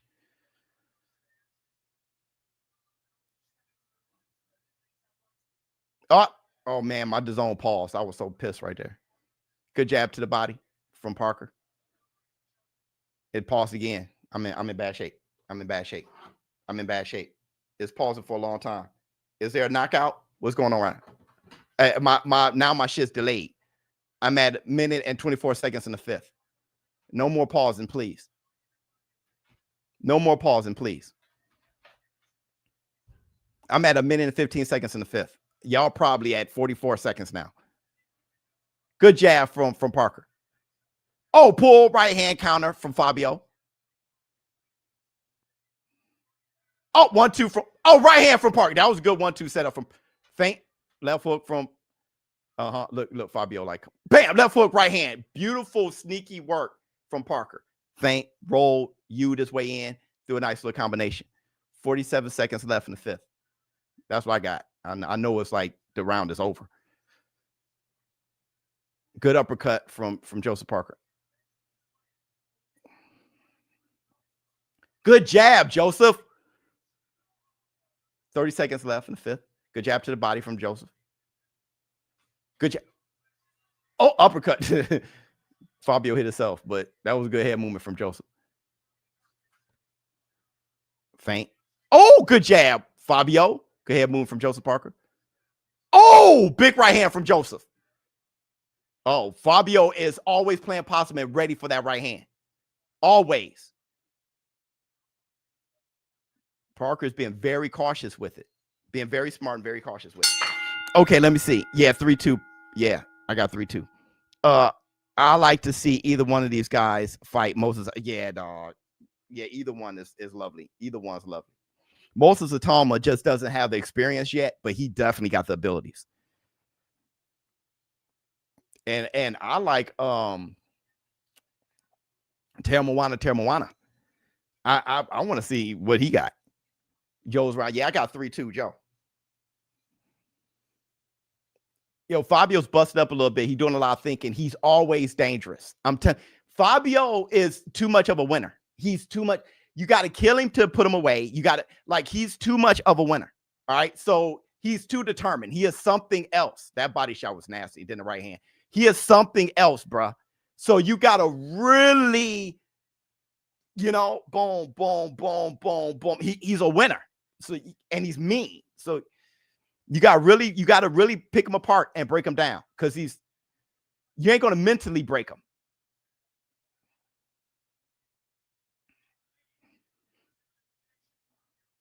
Good jab to the body from Fabio. Look, he's still boxing. It's the sixth round. He's still good jab. Good jab again from Fabio. Good jab from Joseph Parker. Ooh. They both throwing feints. They respect each other a lot. Oh, good left hook from Joseph Parker. They've hurt each other this fight. Oh, short right hand from Fabio. Real nice. Oh, right hand just missed from Joseph Parker. It's Fabio's feet. Oh, nice. I like how Joseph Parker crouches down. You know what I'm saying? Kind of his way in sometimes, and don't just come in standing straight up behind the jab. Sometimes he, that's beautiful work. He level changes. Jab to the body, just missed from Fabio. That looked real awkward, like he slipped or something. Oh, right hand blocked by Parker, but Wardley threw the right hand. Parker blocked it. Another block. Wardley's throwing his right hand more. I think he needs to. I think he needs to wing it a little bit more and not keep it home so much. Good jab from Parker. I didn't think his jab was going to be that sharp. You got to throw that left hook and believe in it, Parker. He got to believe in that. Both their front arm is low. So that's a dangerous spot. Fabio tapped Parker twice. Like, all right, that shows respect because they look like they hated each other in the press conference. Well, you know, you get some good shots, man, on you. You start to respect. Good jabs for Fabio. Double jab. There you go. Double left hook from Parker. Let it go. Oh, big right hand from Parker. Bam! Beautiful right hand from Parker. Fabio's against the ropes. If I'm Parker, I'll throw some body shot. Oh, look how Fabio smart used the referee as a pick and then rotated and got off the rope. That was beautiful in the clinch. That was beautiful. Good right hand. Oh, beautiful, beautiful work from Fabio.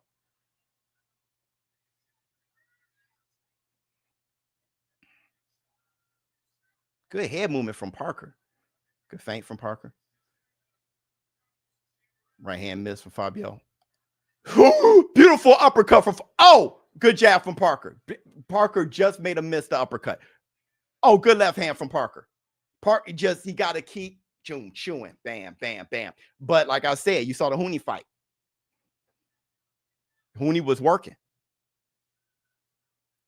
Left foot, all that miss from Parker. I like the left hook. Parker knows that that's the punch. And then follow that left hook with the right hand. He knows. Whoever wins this fight deserves Usyk. It's just too much of a chess match. I got a 4-2 for Parker. There's danger all the time, and it's too much of a chess match. It's nice. It's nice. It's nice. Frank Warren just kind of thinking, look at him. He's like, all right, it looks like Fabio's getting worked. He's thinking. Spider Joe, yeah. Oh, man, that was good defense from Joseph Parker. That uppercut was the perfect punch thrown by Fabio. Fabio is throwing the right punches, but Joseph Parker is Joe Louis with his defense. It's a half a stab, his defense is just a half a quarter inch, you know, that Tyson Fury shit, you know? BS, if Fabio wins, play Fabio diss track. Ha! I ain't even got it, but that'd be dope. Fabio keeps dipping to his always. So they know that Fabio got war defense. They know that. That's why they keep throwing that left hooker cut. 7th round, 2 minutes, 50 seconds.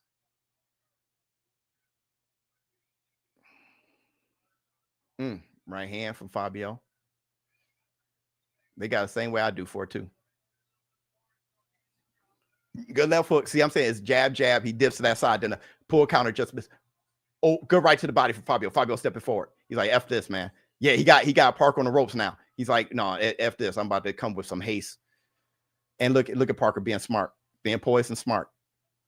He's playing possum himself. Right hand just missed from Fabio. Fabio's like, I got to go for it. I got to go for it. He heard that he was down. He heard he was down. He heard that he was down. You know, you can kind of hear the commentary. And he went off. He's breathing through his mouth. Wardley is. He's breathing through his mouth. Parker got to go to the body a little bit. Good jab from Parker. Parker looked like he's in the zone. And looks like Fabio's trying to get comfortable. Right hand just missed from Parker. Fabio's trying to get comfortable. But once again, Fabio can be resting, and then he'll throw the fastest right hand you've ever seen. You got to, it's real Deontay Wilder with it.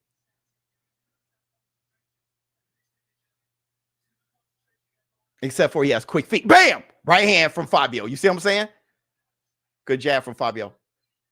Right hand to the body from Fabio. Oh! Big right hand from Joseph Parker. Fabio is dangerous. He got hit with a big right hand, and then he still threw the right. You feel what I'm saying? But he got rocked with that right hand. But his chin is just way better than you think. Look, he's back into it. Big right hand from Fabio, just missed. 55 seconds left in the 7th. Double jab, right hand. Uh-oh. Fabio is doing a lot of clinching. I'll start talking. If I was the ref, I'll start saying some shit like, hey, man. Ooh, I love when Joseph Parker does that. It makes Fabio, because Fabio needs distance with his right, so it makes him get out of position. Good jab to the body from Fabio.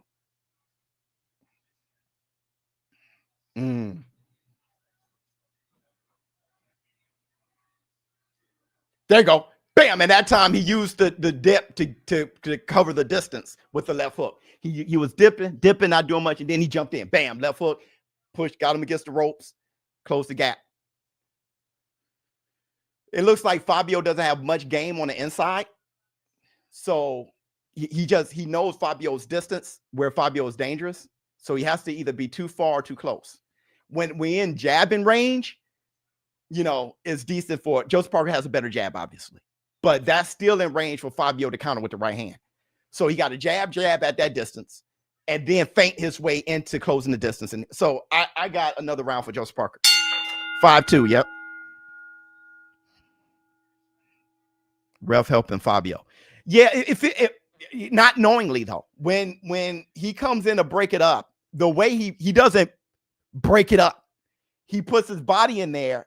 And now he's in this carousel. When the ref go to break it up, the way he kind of casually try to break it up, he gets in this carousel where Fabio turns him and the ref. And then so he uses the ref to get off the ropes. Instead of the ref, you know, bruh, break it up. He kind of like, he get caught in with them, you know, and I get that because with heavyweights, the ref got a lot of times put their whole body in there. But Fabio is using it.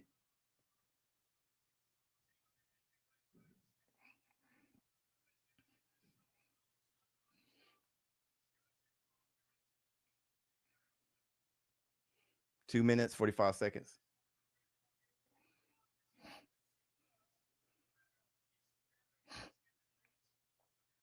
Good jab to the body from Parker.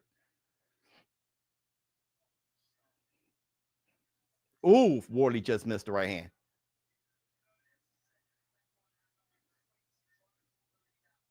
Good jab from Parker. Good head movement from Parker.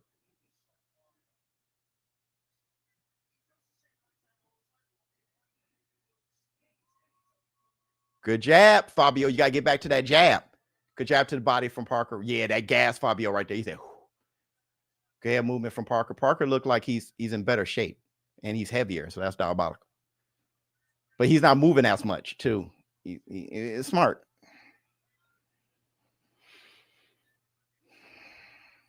Good jab from Fabio. Ooh, Parker is using that front hand sometimes as a guide. It's beautiful work.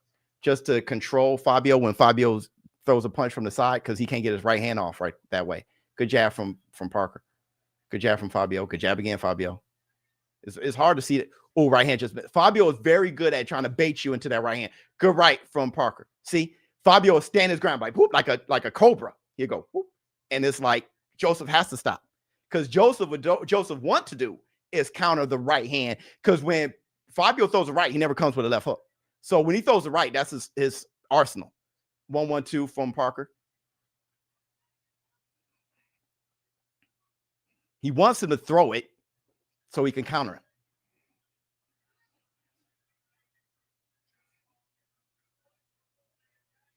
Good head movement, Joseph. Oh, right hand just missed from Fabio. Good jab from Joseph Parker. Nice way to intercept the left hook. There you go. Joseph Parker is kind of eating him up, in my opinion. Like he knows all the punches Fabio going to throw. Kind of like Hooney did. Hooney knew everything. Oh, good right hand. Good left hook from Joseph Parker. Parker got to go to the body. I swear. Every time Parker hits him in the body, he gasses him. And Parker forgot about the body.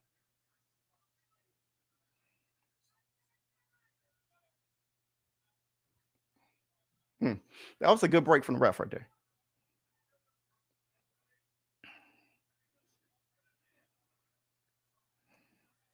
Oh, good right hand from Parker. Oh, good head movement from Parker. Okay. I think it's 6-2. I think Parker is in full control. I think Parker's in control. Yeah, he has a slick way. I like sometimes he doesn't jab. He just guides with the left.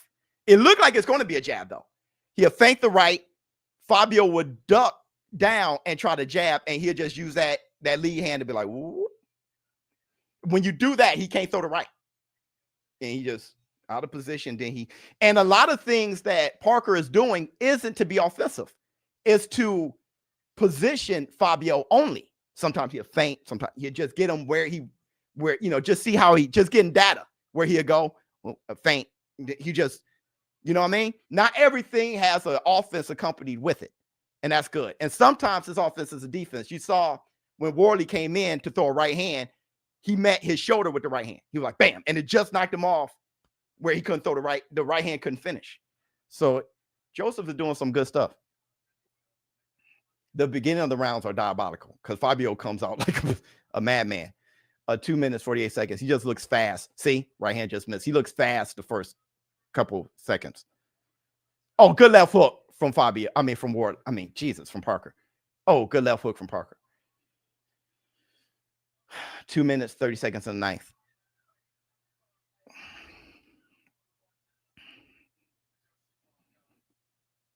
Oh, good jab from Parker. Good jab. Come on, work. Oh, 3 left hooks. He didn't expect that third left hook. That kind of shook up Fabio a little bit. And if you look at how Joseph Parker stares at Fabio, he tries to just decode him. How much he analyzed every shot he lands on Fabio to see if Fabio is worse for wear. Fabio has a weird way of responding, so you don't really know if it looked like he's hurt or he was doing that with Hooney, but he wasn't necessarily hurt. He was just unstable. And then, you gotta study Fabio. He's awkward. Good jab from Parker. Oh, right hand just missed. Fabio is just slick enough. He dips down and away enough. That's why the left hook is there. And Joseph Parker's best punch, other than his jab, is the right hand.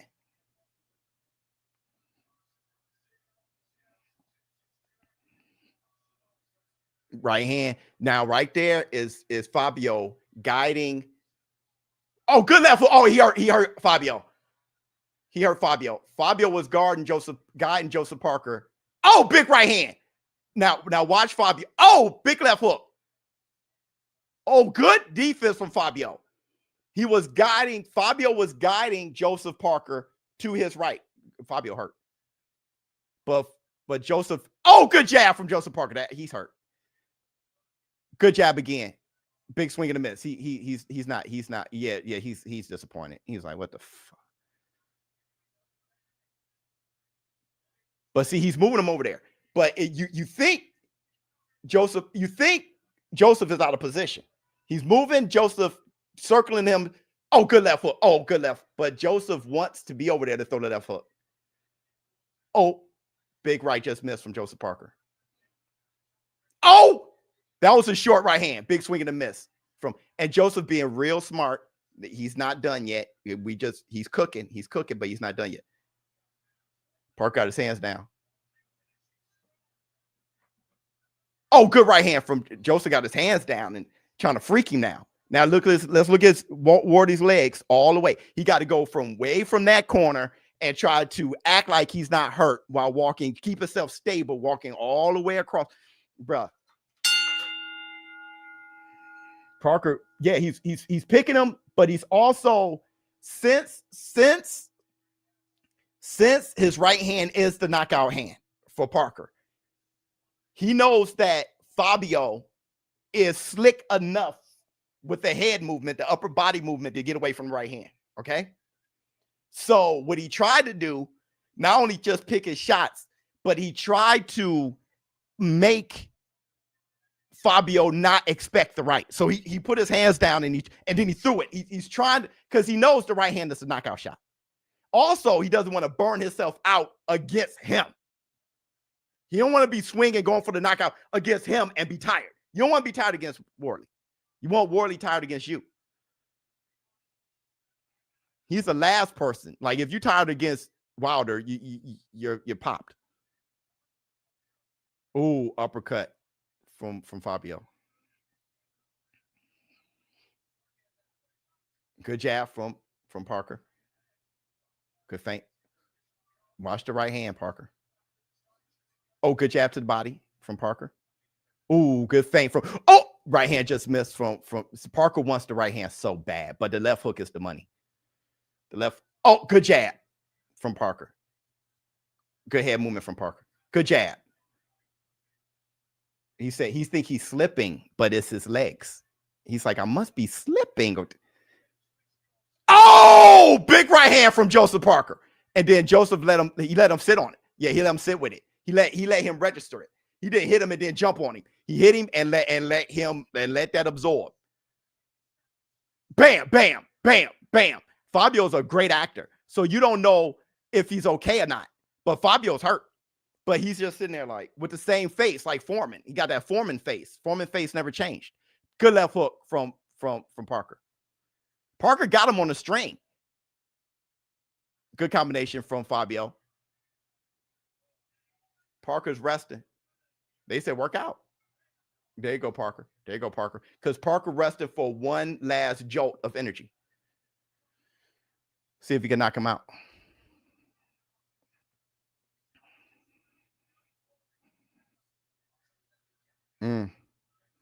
There was a jab and a feint, a left hook from Parker. A minute, 10 seconds left in the 10th. Oh, right hand just missed from Joseph Kane. Fabio Kane landed. Parker's starting to time it, and he knows where to go. He got to intercept it. See, Parker almost did it. He's trying to throw when Fabio throw. Bam! Right there. That's where you throw because Fabio's too fast. Oh, good right hand. He's too fast to throw on the counter. Good double right hand. Another right hand. Oh, God. Fabio got a chin. That's 3 right hands from Parker. Fabio got a chin. Fabio gets rocked again. Look, Fabio said, then bring your ass in. Fabio is right hand from Fabio. Look, he hurt Parker. Fabio's attitude is left hook from Fabio. Good jab from Parker. Uppercut from Fabio. Parker hurt. I told you. Fabio's attitude is crazy. He's crazy, bruh. 10 seconds left. He's crazy. Oh, good right hand. Hold up. Good head movement. Go ahead, Parker. Good head movement. Beautiful work from Joseph Parker. Parker's hurt bad. He don't know where he's going. That one right. Bam. And look at Joseph and look at Fabio. He's like, they both like, this is beautiful. This is beautiful. Look, he burnt himself out that last combination. Let me tell you something. When he gets mad, I'm telling you, that's why I say he's a mean individual. Fabio got boom. He was hurt bad, and he said, "Come on," and bam, yo, his attitude is everything. Look, boom, right uppercut that hurt him. Bam, right hand, bro, dog. He's all attitude, bro. He's all attitude. He's like Clubber Lane. You got it, brother. You can't have a moment. You can't. Boom, that uppercut. You can't have a moment. This is a classic. This fight is a classic, bro. All right, let's go. Fabio's really tired. We got to see how good Parker is doing. Good right hand. See, Fabio got him hurt. That right hand made it through. A right hand that wouldn't have made it through earlier. Yeah. Parker got to get his legs under him because he can win this fight. Good jab. See, now Parker is worried about the cut on his eye and shit. He does that when he's hurt. Good jab. He did that in the first round or the second round. Good jab from Parker.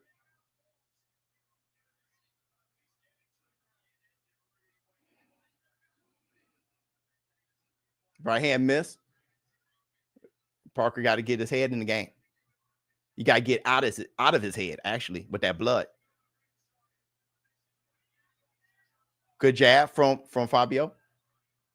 Fabio setting up that right hand because he know that the left eye isn't doing well. Jab to the body. Fabio body he's bone tired.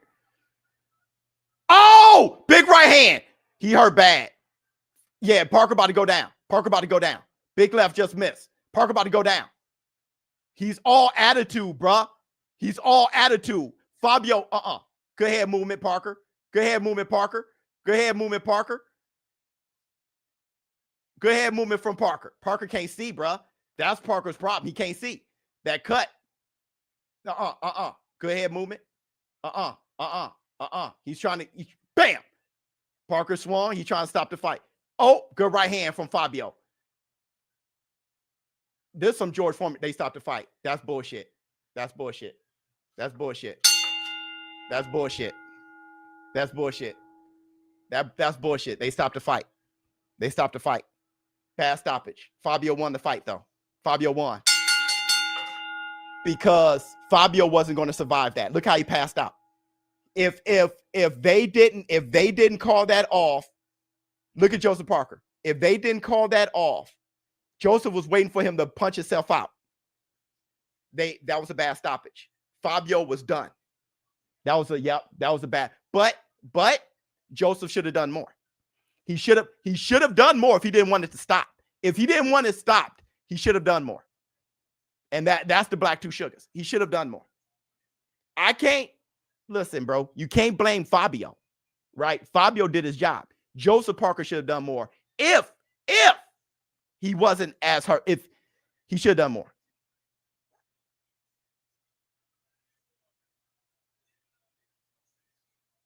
I'm disgusted. The ref told him to respond.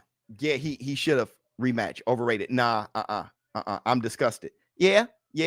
It's a bit disgusting. Both fighters have CT. This is beautiful. Hey, listen, bro. Listen. Fabio Hart is crazy. Joseph Parker was beating him all fight, just like Hooney. That guy has something special about him. Joseph Parker is pissed. Now let's look at this. The right hand, bam. The thing about here's the problem.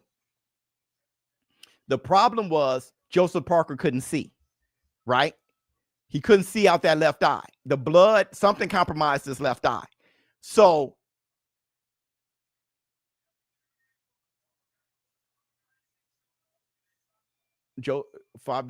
I was afraid that they may stop the fight too. All that was none of those punches were really landing. None of those punches were really landing, bruh. But right here, this uppercut, oh, that didn't land. That left hook landed. Oh, that's bullshit. That's bullshit. That's bullshit. That's robbery. That's robbery. That's robbery. That's bullshit. That's bullshit. That's bullshit. That's bullshit. Look at Joseph. Look at this. He knew that was coming. He blocked that. Watch this uppercut. He blocks the uppercut. Watch. Block. Bam. Left hook. Miss. Hey, that's bullshit. That's robbery. That's robbery. That's robbery. That's robbery. That's robbery. Needed to stop ducking his head from the because he blocked it. He blocked it. He blocked it. That's robbery. That was a terrible stoppage. That's robbery. That's robbery. And you know what? If you won 1K, bro. Hold on. My man said he won 1,000. Hey, you can't hate on that, brother. You can stick to the stomach, I be getting to the money. Everybody, man. Think I'm getting too much money. No, but listen, facts. Joseph should have done more. Fabio was tired. Yeah, but my thing is this. Who knows what would have happened if the ref didn't stop it right then? He just missed. So he was doing this, bam, bam. It was only a 3-punch combination. Block, graze, miss. Who knows what would have happened there? He could have got off the ropes. He was bone tired. That if he let that go, Joseph Parker probably knocks him out.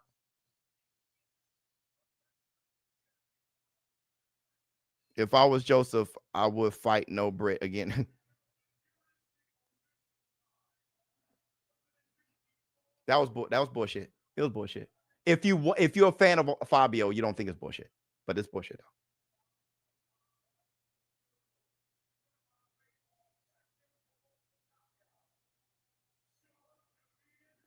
I like Fabio. The thing is, I like his drive, his hunger, he has more will than Joseph. Because when Joseph was bleeding, he was worried about his, he's starting to look like somebody who's worse for wear. He's worried about his eye and stuff like that. Well, Fabio got hurt. He said, "Come on," and then he hurt Joseph.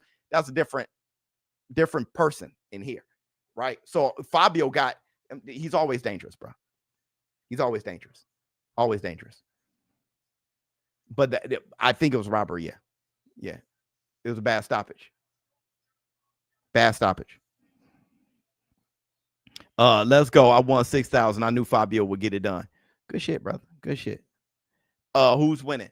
Fabio won the fight. TKO. That was a bad stoppage, though. It would have been even more historic if they kept it going.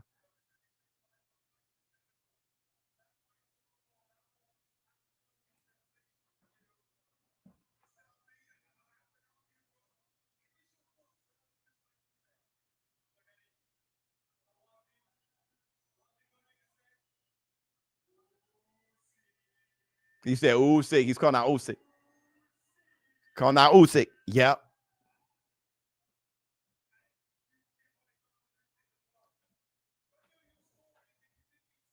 You want to know something?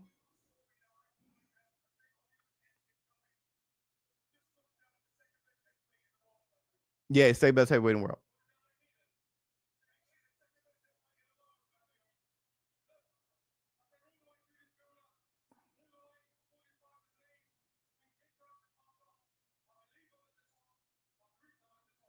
Yeah, Fabio.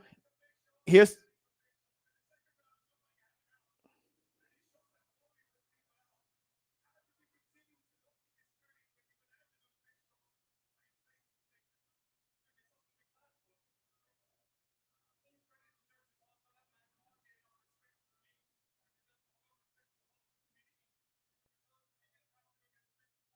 Joseph can't stand it. He's walking out. He can't stand it. He won't beat Moses, in my opinion, but good fight. Yeah.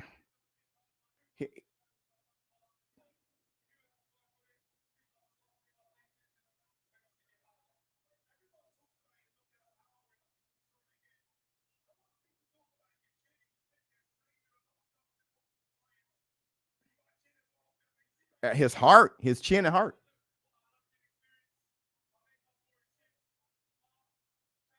I'm going to give a final take in a minute.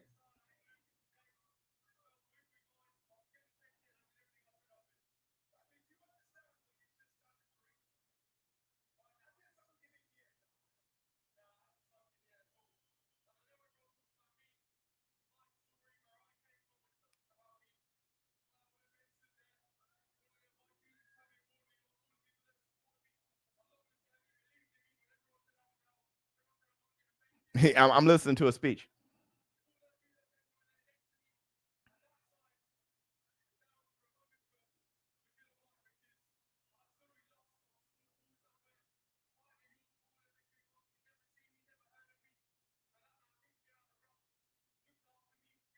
Dillian White hooked him up. Okay.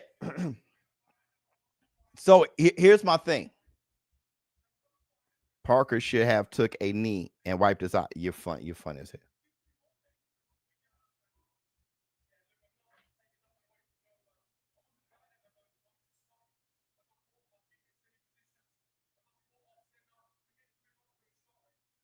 He said he was never hurt.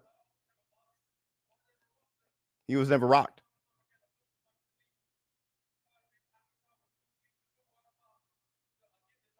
He get the job done. That's a fact.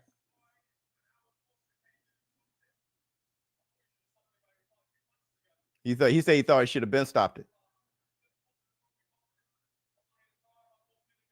Yeah, that's a fact. He said boxing will be boxing, and he's not going to cry about what should have been and what was. That's a fact.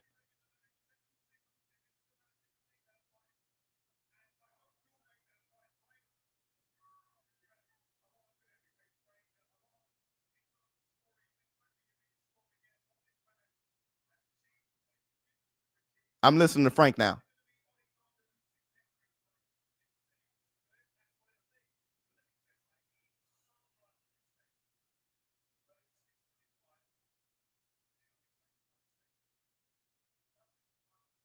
He does it time and time again. Yeah. That's the thing. It's not an accident. Fabio Wardley is doing it all the time.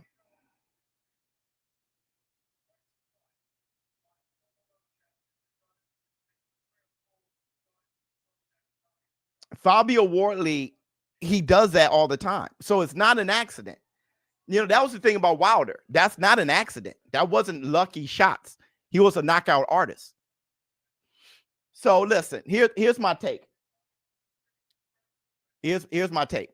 My take is this. This is going to sound diabolical, everybody. This is going to sound diabolical. Hold on. This is going to sound diabolical. And I was thinking this before the fight. All right.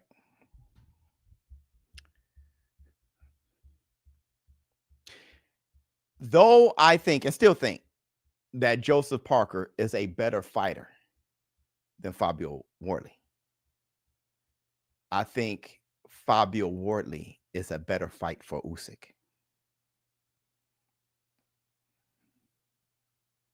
Out of the two. The reason why I say that is Joseph Parker is a complete fighter, but nothing dynamic. Usyk beats those guys. He beat AJ. Tyson Fury. Like, Joseph Parker wouldn't show anything different. High IQ, educated, bam, bam, all the stuff that you can measure and understand. He is a lot of things you can't measure. The heart, the will, the speed, the playing possum, the weird tricks, the weird games. He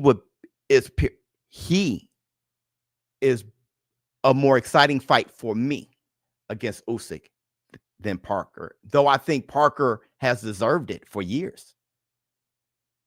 As far as the matchup, Fabio versus Usyk is better. You're exactly right. Yeah. That's my thing. That's my thing. I prefer, and as long as this man is undefeated, which he is, and he's going to fight Usyk undefeated, the more he feels that he can't lose. That is a different element. When Joseph Parker got put it with, some adversity with his eye bleeding, he focused on it. He said, when he had adversity and he looked wobbled, he banged his gloves together and was like, and then he hurt Joseph. That's different.